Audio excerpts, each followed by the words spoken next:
Hello students. In this lecture, we will discuss about taxation system in Indian context. So, tax ਕਿਸੇ ਵੀ country ਦੇ ਲਈ ਇੱਕ ਬਹੁਤ important role play ਕਰਦਾ ਹੈ। ਕਿਸੇ ਵੀ ਕੰਟਰੀ ਦੀ ਗਵਰਨਮੈਂਟ ਨੂੰ ਵੈਲਫੇਅਰ ਪਾਲਿਸੀਜ਼ ਦੇ ਵਾਸਤੇ ਜੋ ਪੈਸਾ ਚਾਹੀਦਾ ਹੁੰਦਾ ਹੈ ਤਾਂ ਉਹਦੇ ਵਾਸਤੇ ਕੰਟਰੀ ਦੇ ਵਿੱਚ ਇੱਕ ਮੇਨ ਸੋਰਸ ਇਨਕਮ ਦਾ ਗਵਰਨਮੈਂਟ ਵਾਸਤੇ ਟੈਕਸਸ ਹੁੰਦੇ ਆ। ਤੋ ਇਸੇ ਤਰ੍ਹਾਂ ਵਰਲਡ ਦੀ ਹਰ ਇੱਕ ਕੰਟਰੀ ਦੀ ਤਰ੍ਹਾਂ ਇੰਡੀਆ ਦੇ ਵਿੱਚ ਵੀ ਗਵਰਨਮੈਂਟ ਦੇ ਲਈ ਜੋ ਟੈਕਸਸ ਦਾ ਰੋਲ ਹੈ ਉਹ ਬਹੁਤ ਇੰਪੋਰਟੈਂਟ ਹੋ ਜਾਂਦਾ ਹੈ। ਤੋ ਟੈਕਸੇਸ਼ਨ ਸਿਸਟਮ ਦੇ ਅੰਡਰ ਅਸੀਂ ਬੇਸਿਕਲੀ ਦੇਖੀਏ ਤਾਂ ਦੋ ਤਰ੍ਹਾਂ ਦੇ ਟੈਕਸਸ ਅਸੀਂ ਪੜ੍ਹਦੇ ਹਾਂ, indirect taxes and direct taxes. So ਇਹ ਦੋਨੋਂ ਤਰ੍ਹਾਂ ਦੇ ਟੈਕਸਸ ਜਿਹੜੇ ਹੈ, ਡਾਇਰੈਕਟ ਟੈਕਸਸ ਜਿਹਦੇ ਵਿੱਚ ਕਿ ਇੱਕ ਪਰਸਨ ਨੇ ਡਾਇਰੈਕਟਲੀ ਗਵਰਨਮੈਂਟ ਨੂੰ ਟੈਕਸ ਪੇ ਕਰਨਾ ਹੁੰਦਾ, ਜਿਸ ਤਰ੍ਹਾਂ income tax and corporate tax the example ਅਸੀਂ ਲੈ ਸਕਦੇ ਹਾਂ। ਅਗਰ ਇਨਡਾਇਰੈਕਟ ਟੈਕਸਸ ਦੀ ਅਸੀਂ ਗੱਲ ਕਰੀਏ ਤੇ ਇਹਦੇ ਵਿੱਚ ਜੋ ਟੈਕਸ ਹੈ ਉਹ ਅਗਰ ਅਸੀਂ ਪਹਿਲੇ ਨੰਬਰ ਤੇ ਦੇਖੀਏ ਤੇ ਇਹ ਟੈਕਸ ਪੇ ਕਰਨਾ ਹੁੰਦਾ ਹੈ ਕਿਸੇ ਚੀਜ਼ ਦੇ ਪ੍ਰੋਡਿਊਸਰ ਨੇ, ਜਾਂ ਕੋਈ ਸਰਵਿਸ ਪ੍ਰੋਡਿਊਸ ਕਰ ਰਿਹਾ ਜਾਂ ਕੋਈ ਪ੍ਰੋਡਕਟ ਬਣਾ ਰਿਹਾ ਤਾਂ ਉਸ ਪ੍ਰੋਡਕਟ ਪ੍ਰੋਡਿਊਸਰ ਨੇ ਜਾਂ ਟ੍ਰੇਡਰ ਨੇ ਗਵਰਨਮੈਂਟ ਨੂੰ ਉਹ ਟੈਕਸ ਪੇ ਕਰਨਾ ਹੁੰਦਾ ਆ। ਬਾਅਦ ਵਿੱਚ ਜਦੋਂ ਕੋਈ ਕਸਟਮਰ ਉਸ ਸਰਵਿਸ ਜਾਂ ਪ੍ਰੋਡਕਟ ਨੂੰ ਪਰਚੇਸ ਕਰਦਾ ਹੈ ਤਾਂ ਇਸ ਦਾ ਜਿਹੜਾ ਰੀਅਲ ਬਰਡਨ ਹੈਗਾ ਉਹ ਟੈਕਸ ਦਾ ਉਸ ਕਸਟਮਰ ਤੇ ਚਲੇ ਜਾਂਦਾ ਹੈ। ਬਟ ਫਰਸਟਲੀ ਇਸ ਟੈਕਸ ਨੂੰ ਪੇ ਕਰਦਾ ਹੈ ਪ੍ਰੋਡਿਊਸਰ ਜਾਂ ਟ੍ਰੇਡਰ।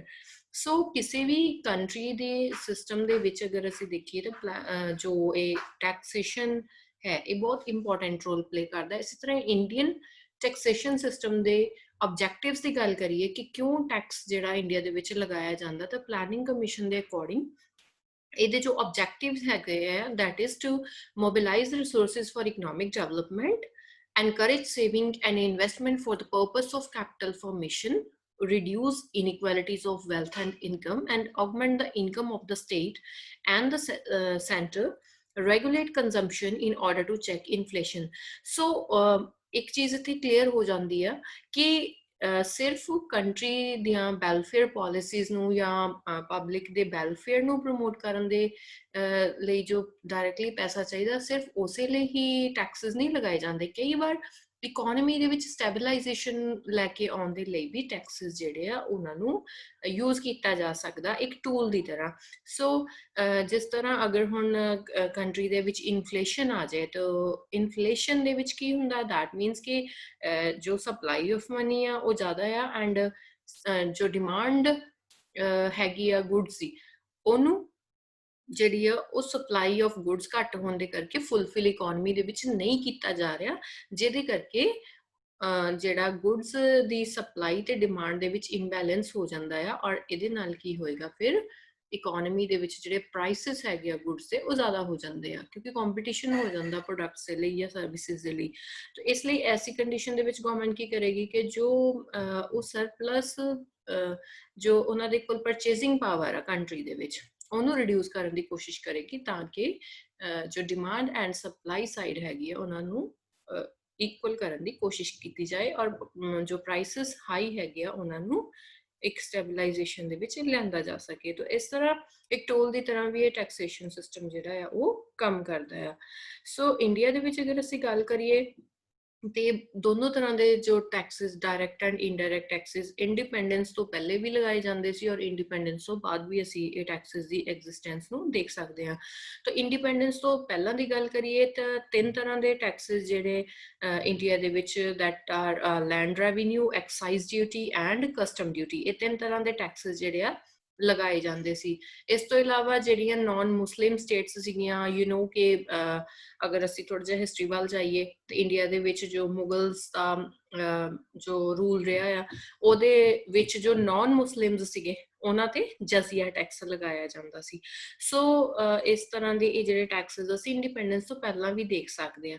ਤਾਂ excise duty and custom duty the difference ਦੀ ਅਗਰ ਗੱਲ ਕਰੀਏ ਤਾਂ ਐਕਸਾਈਜ਼ ਡਿਊਟੀ ਜਿਹੜੀ ਹੈ ਕਿਸੇ ਵੀ ਪ੍ਰੋਡਕਟ ਦੇ ਜਿਹੜੀ ਮੈਨੂਫੈਕਚਰਿੰਗ ਦੇ ਉੱਪਰ ਲਗਾਈ ਜਾਂਦੀ ਆ, ਇਹ ਇੱਕ ਇੰਟਰਾ ਨੈਸ਼ਨਲ ਜਿਹੜੀ ਡਿਊਟੀ ਹੈਗੀ ਹੈ। ਦੈਟ ਮੀਨਸ ਕਿ ਕੰਟਰੀ ਦੇ ਅੰਦਰ, ਕਿਸੇ ਕੰਟਰੀ ਦੀ ਬਾਉਂਡਰੀ ਦੇ ਅੰਦਰ ਜੋ ਪ੍ਰੋਡਕਸ਼ਨ ਹੁੰਦੀ ਹੈ ਉਹਦੀ ਮੈਨੂਫੈਕਚਰਿੰਗ ਹੁੰਦੀ ਹੈ ਕਿਸੇ ਚੀਜ਼ ਦੀ, ਉਹਦੇ ਤੇ ਇਹ ਜਿਹੜੀ ਡਿਊਟੀ ਆ ਉਹ ਮੈਨੂਫੈਕਚਰਰ ਦੇ ਕੋਲੋਂ ਲਈ ਜਾਂਦੀ ਆ। ਹੁਣ ਇੱਥੇ ਇੱਕ ਚੀਜ਼ ਹੋਰ ਵੀ ਆ ਨੋਟ ਕਰਨ ਵਾਲੀ ਕਿ ਇਹ ਜ਼ਰੂਰੀ ਨਹੀਂ ਹੈ ਕਿ ਉਹ ਪ੍ਰੋਡਕਟ ਵਿਕ ਗਿਆ, ਪ੍ਰੋਡਕਟ ਦੇ ਵਿਕਣ ਤੇ ਐਕਸਾਈਜ਼ ਡਿਊਟੀ ਨਹੀਂ ਲੱਗੇਗੀ, ਪ੍ਰੋਡਕਟ ਦੀ ਮੈਨੂਫੈਕਚਰਿੰਗ ਤੇ ਪ੍ਰੋਡਕਟ ਬਣ ਗਿਆ ਤਾਂ ਉਹਦੇ ਤੇ ਐਕਸਾਈਜ਼ ਡਿਊਟੀ ਲੱਗੇਗੀ।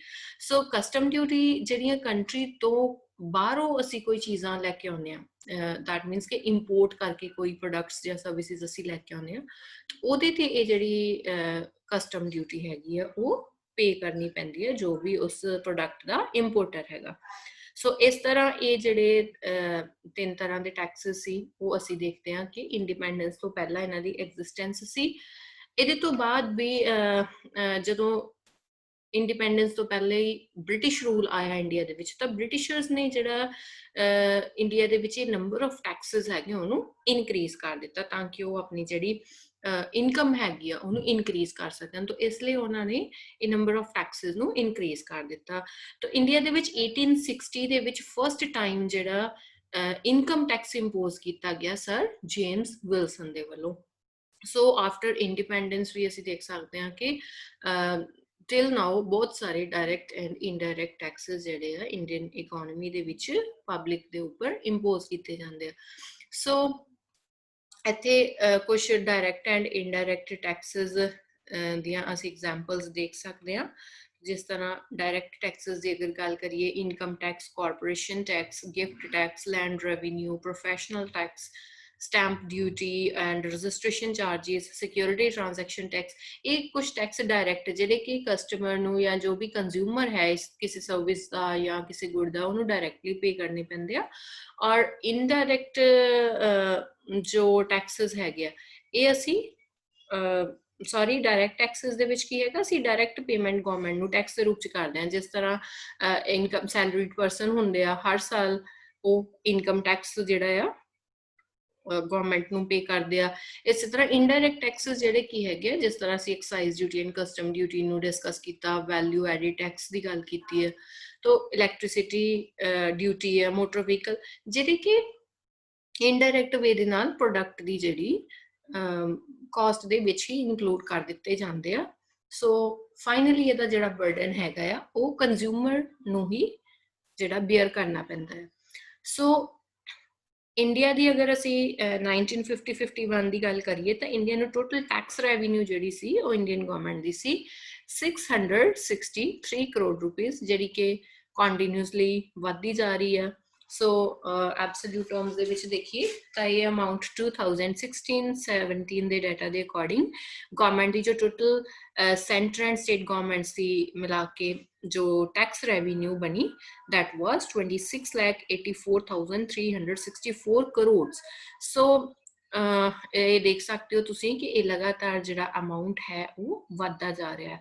ਸੋ ਇੰਡੀਅਨ ਟੈਕਸੇਸ਼ਨ ਸਿਸਟਮ ਦੇ ਅਸੀਂ ਫੀਚਰਸ ਦੀ ਕੈਰੈਕਟਰਿਸਟਿਕਸ ਦੀ ਗੱਲ ਕਰੀਏ, ਕਿਸ ਤਰ੍ਹਾਂ ਦੇ ਫੀਚਰਸ ਹੈਗੇ ਇੰਡੀਅਨ ਟੈਕਸੇਸ਼ਨ ਸਿਸਟਮ ਦੇ, ਤਾਂ ਅਸੀਂ ਦੇਖ ਸਕਦੇ ਹਾਂ ਕਿ ਅਗਰ tax revenue and national income ratio ਅਸੀਂ ਦੇਖੀਏ ਤਾਂ ਇੰਡੀਅਨ GDP ਦੇ ਵਿੱਚ ਟੈਕਸ ਦੀ ਜੋ ਕੰਟਰੀਬਿਊਸ਼ਨ ਆ that is very little। ਖਾਸ ਕਰਕੇ ਅਗਰ ਅਸੀਂ develop nations like US, UK ਔਰ ਕੈਨੇਡਾ, ਇੱਦਾਂ ਦੀਆਂ ਜਾਪਾਨ ਵਰਗੀਆਂ ਕੰਟਰੀਜ਼ ਦੇ ਨਾਲ ਅਸੀਂ ਕੰਪੈਰੀਜ਼ਨ ਕਰੀਏ ਤਾਂ ਇੰਡੀਆ ਦੀਆਂ ਟੈਕਸ ਰਿਸੀਟਸ ਜਿਹੜੀਆਂ ਹੈਗੀਆਂ ਆ ਉਹ GDP ਰੇਸ਼ੋ ਦੇ ਵਿੱਚ ਉਹਨਾਂ ਦਾ ਜਿਹੜਾ ਸ਼ੇਅਰ ਹੈਗਾ ਆ that is much low। But independence ਦੇ ਟਾਈਮ ਦੇ ਨਾਲ ਹੁਣ ਤੱਕ ਦੇਖੀਏ ਤੇ ਲਗਾਤਾਰ ਇਹ ਸ਼ੇਅਰ ਜਿਹੜਾ ਆ ਉਹ ਹੌਲੀ ਹੌਲੀ ਵੱਧ ਰਿਹਾ ਆ। ਸੋ ਜਿੱਥੇ ਅਸੀਂ ਅਗਰ ਗੱਲ ਕਰੀਏ US, UK, ਜਿੱਥੇ ਕਿ ਇਹ ਟੈਕਸ ਦਾ ਜਿਹੜਾ ਸ਼ੇਅਰ ਹੈਗਾ ਆ ਨੈਸ਼ਨਲ ਇਨਕਮ ਦਾ GDP ਦੇ ਵਿੱਚ ਉਹ ਆਲਮੋਸਟ 30%, 25% ਦੇ ਅਬਾਊਟ ਆ। ਔਰ ਸਾਡੀ ਕੰਟਰੀ ਦੇ ਵਿੱਚ ਦੇਖੀਏ 1950-51 ਦੇ ਵਿੱਚ ਇਹ ਜਿਹੜਾ ਸ਼ੇਅਰ ਸੀਗਾ ਮੇਅਰਲੀ 6.4, 1960-61 ਦੇ ਵਿੱਚ 9% ਟੂ GDP। ਐਂਡ ਰੀਸੈਂਟ ਅਗਰ ਅਸੀਂ ਦੇਖੀਏ ਡਾਟਾ ਜੋ ਪਿਛਲੇ ਸਾਲਾਂ ਦਾ ਟ੍ਰੈਂਡ ਹੈ ਤਾਂ 2015-16 ਦੇ ਵਿੱਚ ਆਲਮੋਸਟ 17% ਐਂਡ 2016-17 ਦੇ ਵਿੱਚ 17.8% ਜਿਹੜੀ GDP ਦਾ ਸ਼ੇਅਰ ਹੈ ਉਹ ਸਾਨੂੰ ਟੈਕਸ ਰਿਸੀਟਸ ਦੇ ਰੂਪ ਦੇ ਵਿੱਚ ਮਿਲਿਆ। ਸੋ ਇਹ ਇਕਨੋਮਿਕ ਸਰਵੇ ਦੇ ਅਕੋਰਡਿੰਗ ਜੋ ਡਾਟਾ ਹੈ। ਸੋ ਨੈਕਸਟ ਅਗਰ ਅਸੀਂ ਫੀਚਰਸ ਦੀ ਗੱਲ ਕਰੀਏ ਤੇ इंडिया का जो टैक्सेशन सिस्टम है that is multiple taxation system. That मीनस कि कोई सिंगल टैक्स नहीं है, मल्टीपल टैक्सेशन सिस्टम आ। डायरैक्ट टैक्सेस भी आ, बहुत तरह के इनडायरैक्ट टैक्सेस भी आ। बट ਜਿਹੜਾ 2017 ਦੇ ਵਿੱਚ 1 ਜੁਲਾਈ 2017 ਦੇ ਵਿੱਚ ਗਵਰਨਮੈਂਟ ਨੇ ਬਹੁਤ ਸਾਰੇ ਇਨਡਾਇਰੈਕਟ ਟੈਕਸਸ ਨੂੰ ਮਰਜ ਕਰਕੇ GST that is goods and services tax एक बना दिता, एक सिंगल टैक्स बना दिता। तो ਇਹ ਅਲੱਗ-ਅਲੱਗ ਤਰ੍ਹਾਂ ਦੇ ਅਸੀਂ ਟੈਕਸਸ ਦੀ ਇੰਡੀਆ ਦੇ ਵਿੱਚ ਐਗਜ਼ਿਸਟੈਂਸ ਦੇਖ ਸਕਦੇ ਹਾਂ। ਡਾਇਰੈਕਟ ਟੈਕਸਸ ਦੇ ਵਿੱਚ ਵੀ ਅਸੀਂ ਦੇਖਦੇ ਹਾਂ ਕਿ ਇਨਕਮ ਟੈਕਸ ਆ ਜਾਂ ਹੋਰ ਕਾਰਪੋਰੇਸ਼ਨ ਟੈਕਸ ਆ। ਤਾਂ ਇਸ ਤਰ੍ਹਾਂ ਦੇ ਬਹੁਤ ਸਾਰੇ ਅਲੱਗ-ਅਲੱਗ ਟੈਕਸਸ ਜਿਹੜੇ ਆ ਮਲਟੀਪਲ ਟੈਕਸਸ ਇੰਡੀਆ ਦੇ ਵਿੱਚ ਪੇ ਕਰਨੇ ਪੈਂਦੇ ਆ। ਡਾਇਰੈਕਟ ਐਂਡ ਇਨਡਾਇਰੈਕਟ ਟੈਕਸਸ ਦੇ ਸ਼ੇਅਰ ਦੀ ਗੱਲ ਕਰੀਏ ਤਾਂ ਜੋ ਇੰਡੀਪੈਂਡੈਂਸ ਦੇ ਟਾਈਮ ਤੇ ਤੋਂ ਕਾਫੀ ਲੰਬੇ ਸਮੇਂ ਤੱਕ ਅਗਰ ਅਸੀਂ ਦੇਖੀਏ ਤਾਂ ਟੋਟਲ ਟੈਕਸਸ ਦੇ ਵਿੱਚ जो इनडायरेक्ट टैक्सेस सी उन्हां दी कंट्रीब्यूशन ज्यादा सी डायरेक्ट टैक्सेस दे मुकाबले। तो ओदा रीजन अगर देखिए तो बिकॉज कंट्री अजे बिल्कुल अंडर डिवेलप्ड सीगी, लोकां दी इन्नी इनकम नहीं सीगी कि टैक्सेबल नहीं सीगी कि जेड़ा टैक्स पे कर सकन, इनकम टैक्स पे कर सकन, जो कॉर्पोरेशन टैक्स बहुत हाई पे कर सकन। तो लेकिन गुड्स दी कंजम्पशन तो सारे करदे सी कि चाहे वो बेसिक गुड्स है, कंफर्ट गुड है या लग्जरी गुड है, तो गुड्स ही तां ਕਿਸੇ ਨਾ ਕਿਸੇ ਰੂਪ ਦੇ ਵਿੱਚ ਜਿਹੜੀ ਕੰਟਰੀ ਦੇ ਵਿੱਚ ਉਹ ਕੰਜ਼ੰਪਸ਼ਨ ਹੁੰਦੀ ਹੀ ਹੁੰਦੀ ਹੈ। ਬੇਸ਼ੱਕ ਕੋਈ ਪੂਅਰ ਪਰਸਨ ਉਹਨੂੰ ਯੂਜ਼ ਕਰ ਰਿਹਾ, ਚਾਹੇ ਕੋਈ ਰਿਚ ਪਰਸਨ ਯੂਜ਼ ਕਰ ਰਿਹਾ। ਤਾਂ ਉਸ ਤਰ੍ਹਾਂ ਇਨਡਾਇਰੈਕਟ ਟੈਕਸ ਹਰ ਕੋਈ ਪੇ ਕਿਸੇ ਨਾ ਕਿਸੇ ਰੂਪ ਦੇ ਵਿੱਚ ਕਰਦਾ ਹੈ। ਤਾਂ ਜਿਹਦੇ ਕਰਕੇ ਇਨਡਾਇਰੈਕਟ ਟੈਕਸਸ ਦਾ ਜਿਹੜਾ ਸ਼ੇਅਰ ਸੀਗਾ ਉਹ ਜ਼ਿਆਦਾ ਸੀ। ਬਟ ਜੋ ਪ੍ਰੈਜ਼ੈਂਟ ਡਾਟਾ ਹੈ ਉਹਦੀ ਅਗਰ ਅਸੀਂ ਪਿਛਲੇ ਸਾਲਾਂ ਦਾ ਸਿਨੈਰੀਓ ਦੇਖੀਏ ਤਾਂ 2016-17 ਦੀ ਹੀ ਗੱਲ ਕਰੀਏ ਤਾਂ ਸੈਂਟਰਲ ਗਵਰਨਮੈਂਟ ਦੇ ਜੋ टैक्सेस ਦੇ ਰੈਵਨਿਊ ਦੀ ਗੱਲ ਕਰੀਏ ਤਾਂ ਡਾਇਰੈਕਟ ਟੈਕसेस ਦਾ ਸ਼ੇਅਰ ਉਹਦੇ ਵਿੱਚ 51.5% ਰਿਹਾ ਤੇ ਇਨਡਾਇਰੈਕਟ ਟੈਕसेस ਦਾ 48.5%। ਤਾਂ ਦੈਟ ਮੀਨਸ ਇੱਕ ਅੱਛੀ ਇੰਡੀਕੇਸ਼ਨ ਵੀ ਆ ਕਿ ਕੰਟਰੀ ਦੇ ਵਿੱਚ ਲੋਕਾਂ ਦਾ ਜਿਹੜਾ ਸਟੈਂਡਰਡ ਆਫ ਲਿਵਿੰਗ ਉਹ ਵੱਧ ਰਿਹਾ ਆ, ਲੋਕਾਂ ਦੀ ਇਨਕਮ ਜਿਹੜੀ ਹੈਗੀ ਐਬਸੋਲੂਟ ਟਰਮਸ ਦੇ ਵਿੱਚ ਵੀ ਇਨਕਰੀਜ਼ ਹੋ ਰਹੀ ਹੈ, ਜਿਹਦੇ ਕਰਕੇ ਉਹ ਇਨਕਮ ਟੈਕਸ ਜਿਹੜਾ पे करना उन्होंने स्टार्ट किया है और ये नंबर लगातार बढ़ रहा है। सो ये जो डायरैक्ट टैक्सेस का शेयर है वो लगातार असी देख सकते हैं कि वो बढ़ रहा है। सो इस तो इलावा एक होर फीचर इंडियन इकोनॉमी ਦੇ ਵਿੱਚ ਟੈਕਸੇਸ਼ਨ ਸਿਸਟਮ ਦਾ ਇਹ ਹੈ ਕਿ ਸਿਰਫ ਕੁਝ ਸਿਲੈਕਟਡ ਟੈਕਸਸ ਆ। ਵੈਸੇ ਤਾਂ ਬਹੁਤ ਸਾਰੇ ਟੈਕਸਸ ਆ ਇੰਡੀਅਨ ਇਕਨੋਮੀ ਦੇ ਵਿੱਚ ਇੰਪੋਜ਼ ਕੀਤੇ ਜਾਂਦੇ ਅਲੱਗ-ਅਲੱਗ ਤਰ੍ਹਾਂ ਦੇ ਪ੍ਰੋਡਕਟਸ ਔਰ ਸਰਵਿਸਿਜ਼ ਦੇ ਲਈ ਜਾਂ ਡਾਇਰੈਕਟ ਫਾਰਮ ਦੇ ਵਿੱਚ ਵੀ। ਬਟ ਉਹਨਾਂ ਤੋਂ ਹੋਣ ਵਾਲੀ ਇਨਕਮ ਦੇ ਵਿੱਚ ਅਗਰ ਅਸੀਂ ਕੰਟਰੀਬਿਊਸ਼ਨ ਦੀ ਗੱਲ ਕਰੀਏ ਤਾਂ ਸਿਰਫ ਕੁਝ ਹੀ ਇਦਾਂ ਦੇ ਜਿਹੜੇ टैक्सेस है जिन्होंने तो मेजर इनकम जी आँदी है। For example income tax and corporation tax in direct taxes. तो डायरैक्ट टैक्सेस के दो टैक्स ही इदा दे जिन्हों की कॉन्ट्रीब्यूशन सब तो ज्यादा आ। इनडायरैक्ट टैक्सेस की गल करिए तो उन्होंने भी जिदा स्टेट लैवल की गल करिए तो लैंड रेवन्यू टैक्स और सेंट्रल लैवल की गल करिए तो एक्साइज एंड कस्टम ड्यूटी सी जी कि हुण GST बन चुका है, तो GST दे विच मर्ज हो गया। तो ये मेन जिहड़े गवर्नमेंट दे इनकम दे सोर्स सीगे। तो इस तरह कुछ ही टैक्सेस दे उपर जिहड़ी ज़्यादा डिपेंडेंस आ। बेशक कि मल्टीपल टैक्सेशन सिस्टम इंडिया दे विच पाया जांदा है। तो इस तो इलावा इंडियन टैक्सेशन सिस्टम का जो नेचर आ वो प्रोग्रेसिव आ। दैट मीनस कि जिदा जिदा इनकम इकोनॉमी दे विच लोकां दी इनकम वधदी आ उदा उदा उन्हां दे टैक्स जिहड़ा आ वो इनक्रीज हुंदा। जिन्नी घट इनकम होएगी उन्ना घट टैक्स, जिन्नी ज़्यादा इनकम होएगी उन्ना ज़्यादा टैक्स। इसी तरह गुड्स की गल करिए, इनडायरैक्ट टैक्सेस की गल करिए, जिहड़ियां बेसिक नैसेसिटीज़ हैगियां आ, जिहड़ियां मास कंजम्पशन गुड्स आ उन्हां ते बिल्कुल घट टैक्स, और जिहड़े कंफर्ट्स ऑफ लाइफ और लग्जरी गुड्स हैगियां उन्हां ते उन्ना ही ज़्यादा टैक्स जिहड़ा आ वो लिया जांदा। तो एक अच्छी चीज़ भी है, एक मैरिट है इंडियन टैक्सेशन सिस्टम की कि इहदा नेचर जिहड़ा प्रोग्रेसिव आ। सो लेकिन इत्थे एक नैगेटिव पॉइंट अगर असीं देखिए, एक डीमैरिट देखिए तो कवरेज बहुत घट है। दैट मीनस कि बहुत घट पापूलेशन का जिहड़े पापूलेशन का शेयर है वो टैक्स पे करता है। तो बहुत घट लोग इंडिया दे विच जिहड़े आ वो टैक्सेस पे करते हैं डायरैक्ट फॉर्म दे विच।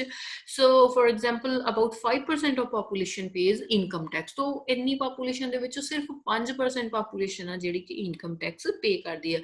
तो दूसरे साइड असीं देख सकते हैं कि गवर्नमेंट दी रिस्पॉन्सिबिलिटीज़ जो सोशल एमिनिटीज़ प्रोवाइड करनियां, सोशल सिक्योरिटी के नाम पर गवर्नमेंट नूं कितना ज़्यादा जिहड़ा एक्सपेंडिचर है पब्लिक एक्सपेंडिचर वो करना पैंदा। बट उहदे वास्ते जिहड़ा अगर सोर्सिस की गल करिए ਤਾਂ ਉਹ ਇੱਥੇ ਘੱਟ ਨਜ਼ਰ ਆ ਰਹੇ ਆ। ਸੋ ਟੈਕਸ ਇਵੇਜਨ ਇੱਕ ਬਹੁਤ ਵੱਡੀ ਇੰਡੀਆ ਦੇ ਵਿੱਚ ਪ੍ਰੋਬਲਮ ਟੈਕਸੇਸ਼ਨ ਸਿਸਟਮ ਦੀ, ਕਿ ਬਹੁਤ ਸਾਰੇ ਲੋਕ ਗਲਤ ਤਰੀਕਿਆਂ ਦੇ ਨਾਲ ਟੈਕਸ ਇਵੇਡ ਕਰਦੇ ਆ, ਟੈਕਸ ਦਿੰਦੇ ਨਹੀਂ, ਜਾਂ ਤੇ ਬਿਲਕੁਲ ਨਹੀਂ ਟੈਕਸ ਦਿੰਦੇ, ਜਾਂ ਫਿਰ ਟੈਕਸ ਘੱਟ ਦਿੰਦੇ ਆ। ਤਾਂ ਇਸ ਤਰ੍ਹਾਂ ਅਗਰ ਇੱਥੇ ਅਸੀਂ 2006-7 ਦਾ ਡਾਟਾ ਦੇਖੀਏ ਤਾਂ ਇੰਡੀਆ ਦੇ ਵਿੱਚ ਬਲੈਕ ਮਨੀ ਦਾ ਅਮਾਊਂਟ ਜਿਹੜਾ ਆ ਉਹ ਜੋ ਇੱਥੇ ਦੇਖਿਆ ਗਿਆ that was 25 ਲੱਖ ਕਰੋੜ। ਸੋ ਇਹਨੂੰ ਅਗਰ ਅਸੀਂ ਟੈਕਸ ਰੇਟ ਦੇ ਹਿਸਾਬ ਨਾਲ ਦੇਖੀਏ ਤਾਂ 30% ਅਗਰ ਟੈਕਸ ਦੇ ਹਿਸਾਬ ਨਾਲ ਦੇਖਿਆ ਜਾਏ ਤਾਂ then it means ਕਿ 7 lakh 50,000 crore tax was evaded on the black money। तो ये ਜਿਹੜੀ black money है उस black money ਦੇ ਉੱਪਰ ਇੰਨਾ ਜ਼ਿਆਦਾ ਟੈਕਸ ਜਿਹੜਾ ਹੈ। ਇਸ ਤੋਂ ਇਲਾਵਾ ਇੰਡੀਅਨ ਟੈਕਸੇਸ਼ਨ ਸਿਸਟਮ ਬਹੁਤ ਨਾਨ ਇਕਨੋਮਿਕਲ ਆ। ਦੈਟ ਮੀਨਸ ਕਿ ਟੈਕਸਿਸ ਨੂੰ ਇਕੱਠੇ ਕਰਨ ਤੇ ਬਹੁਤ ਖਰਚਾ ਆ। ਜੋ ਟੈਕਸਿਸ ਨੂੰ ਕਲੈਕਟ ਕਰਨ ਦਾ ਸਿਸਟਮ ਬਣਾਇਆ ਗਿਆ ਆ ਉਹ ਸਿਸਟਮ ਬਹੁਤ ਮਹਿੰਗਾ ਆ। ਦੈਟ ਮੀਨਸ ਟੈਕਸਿਸ ਜਿੰਨੇ ਇਕੱਠੇ ਹੁੰਦੇ ਆ ਉਹਨਾਂ ਨੂੰ ਇਕੱਠੇ ਕਰਨ ਦੇ ਉੱਪਰ ਇੱਕ ਬਹੁਤ ਜ਼ਿਆਦਾ ਐਕਸਪੈਂਡੀਚਰ ਗਵਰਨਮੈਂਟ ਨੂੰ ਕਰਨਾ ਪੈਂਦਾ ਟੈਕਸ ਕਲੈਕਸ਼ਨ ਦੇ ਉੱਪਰ। ਸੋ ਇਸ ਤੋਂ ਇਲਾਵਾ ਕੰਪਲਿਕੇਟਡ ਸਿਸਟਮ ਇੱਕ ਆਮ ਪਰਸਨ ਦੇ ਲਈ, ਕਲੇਮੈਨ ਪਰਸਨ ਦੇ ਲਈ ਜਿਹੜਾ ਇਸ ਸਿਸਟਮ ਨੂੰ ਸਮਝਣਾ ਮੁਸ਼ਕਿਲ ਆ। तो किस तरह टैक्स ਨੂੰ कैलकुलेट करना, किस परसेंट ਤੇ ਕਰਨਾ ਹੈ, ਕਿ ਉਹਦੇ ਵਿੱਚ ਡਿਡਕਸ਼ਨਸ ਹੋਣਗੀਆਂ, ਕਿ ਉਹਦੇ ਵਿੱਚ ਜੋ ਕਿਸੇ ਨੂੰ ਕੋਈ ਕੰਸੈਸ਼ਨ ਮਿਲ ਰਿਹਾ, ਰਿਲੈਕਸੇਸ਼ਨ ਮਿਲ ਰਹੀ। ਤਾਂ ਇਹ ਚੀਜ਼ਾਂ ਥੋੜੀਆਂ ਜਿਹੀਆਂ ਕੰਪਲਿਕੇਟਡ ਰਹਿੰਦੀਆਂ ਇੱਕ ਪਰਸਨ ਦੇ ਲਈ ਸਮਝਣੀਆਂ ਇੰਡੀਅਨ ਟੈਕਸੇਸ਼ਨ ਸਿਸਟਮ ਦੇ ਵਿੱਚ।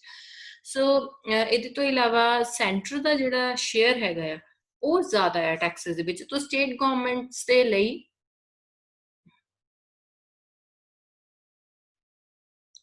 जो स्टेट गवर्नमेंट्स के लिए शेयर है वो काफी जरा घट है।